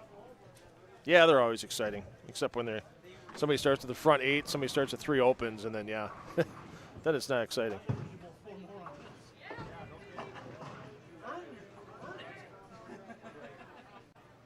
Once again, if you want to get the scores, once this round is complete, we do have the link pinned for you in the chat here on YouTube. I want to thank the 2,000 of you that have been popping in and out all day long on our main feed, and a lot of you have been watching your favorite players on the pair feeds as well. The pair feeds will be back for the cashers round as well, since we're going to have a couple players on each pair of lanes using the whole house. We'll keep all the pair feeds going when we come back.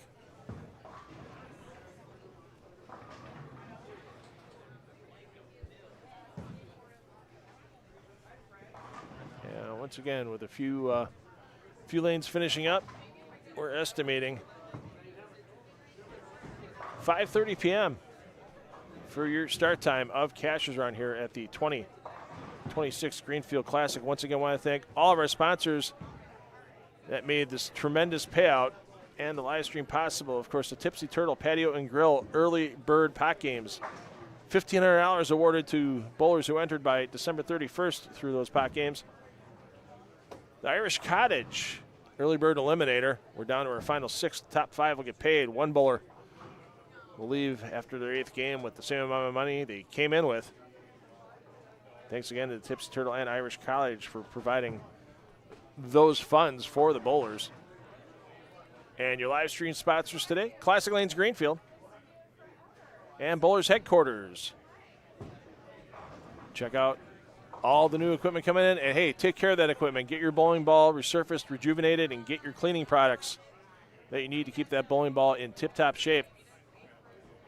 Inside of Bowlers Headquarters, inside of Classic Lanes Greenfield, inside the city of Greenfield, inside the state of Wisconsin.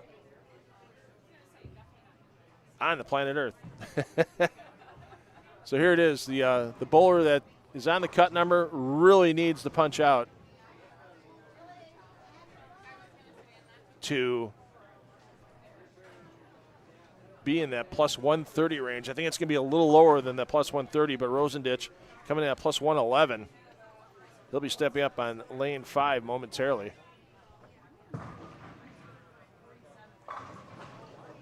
There you go, first one in the 10th.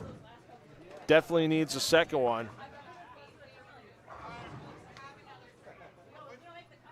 He's in the plus 120 range, but yeah, that plus 130 is going to feel so much nicer to walk away from, knowing that the cut's really only gone up 10 or 12 pins a game, especially when you're on that number.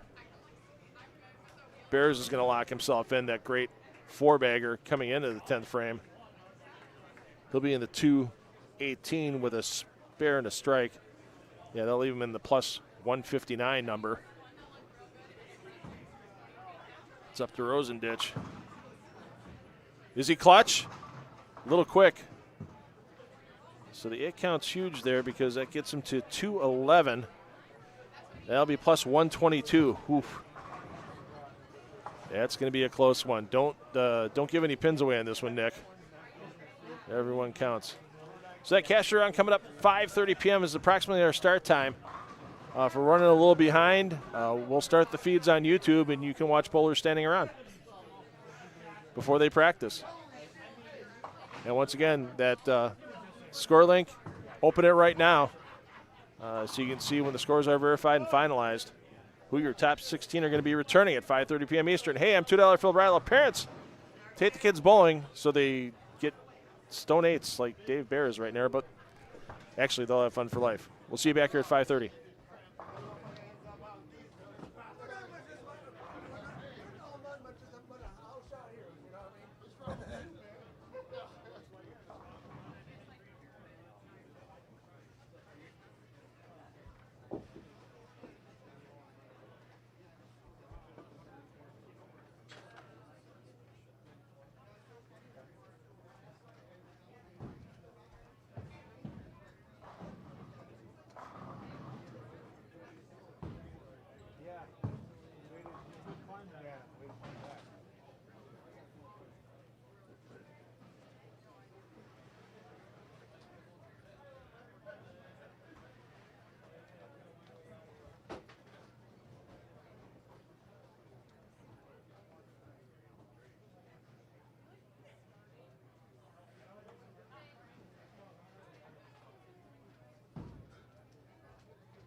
remember.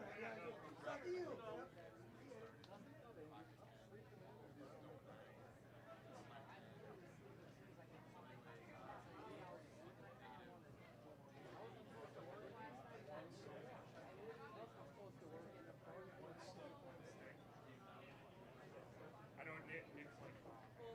Hey, he still got credit with one hit.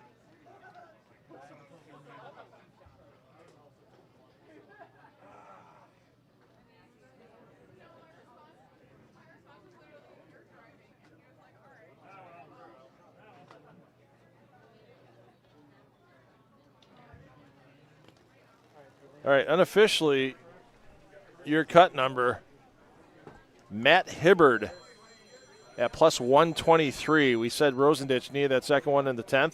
Well, if he would have gotten 9 in the 11th frame with that spare, it would have been a tie for 16th. Instead, Rosendich first out by a pin.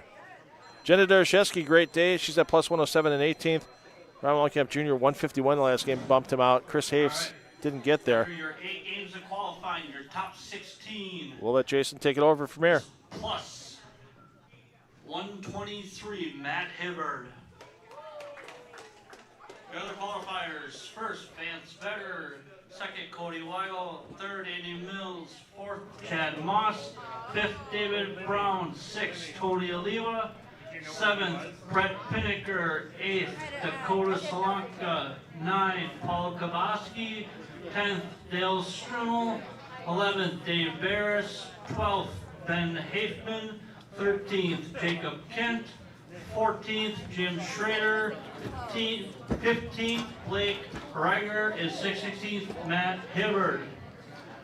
We did have a senior make the top 16, so we decided to use the $200 to give away a free entry for next season's tournament. And that goes to Josh Schutik. I didn't bowl. I was hoping for the free entry, but that didn't happen. You won yourself an entry next tournament, or next year's tournament. For your early bird, your eliminator. All right. You can get all your First results. place for $300, Andy Mills. Second place, $250, Dave Barris. Third place, $200, Jim Schrader. Fourth place, $150, Cody Weigel. And fifth place, $100, Gary Exner. For your high games, We'll see you at 5:30, everyone.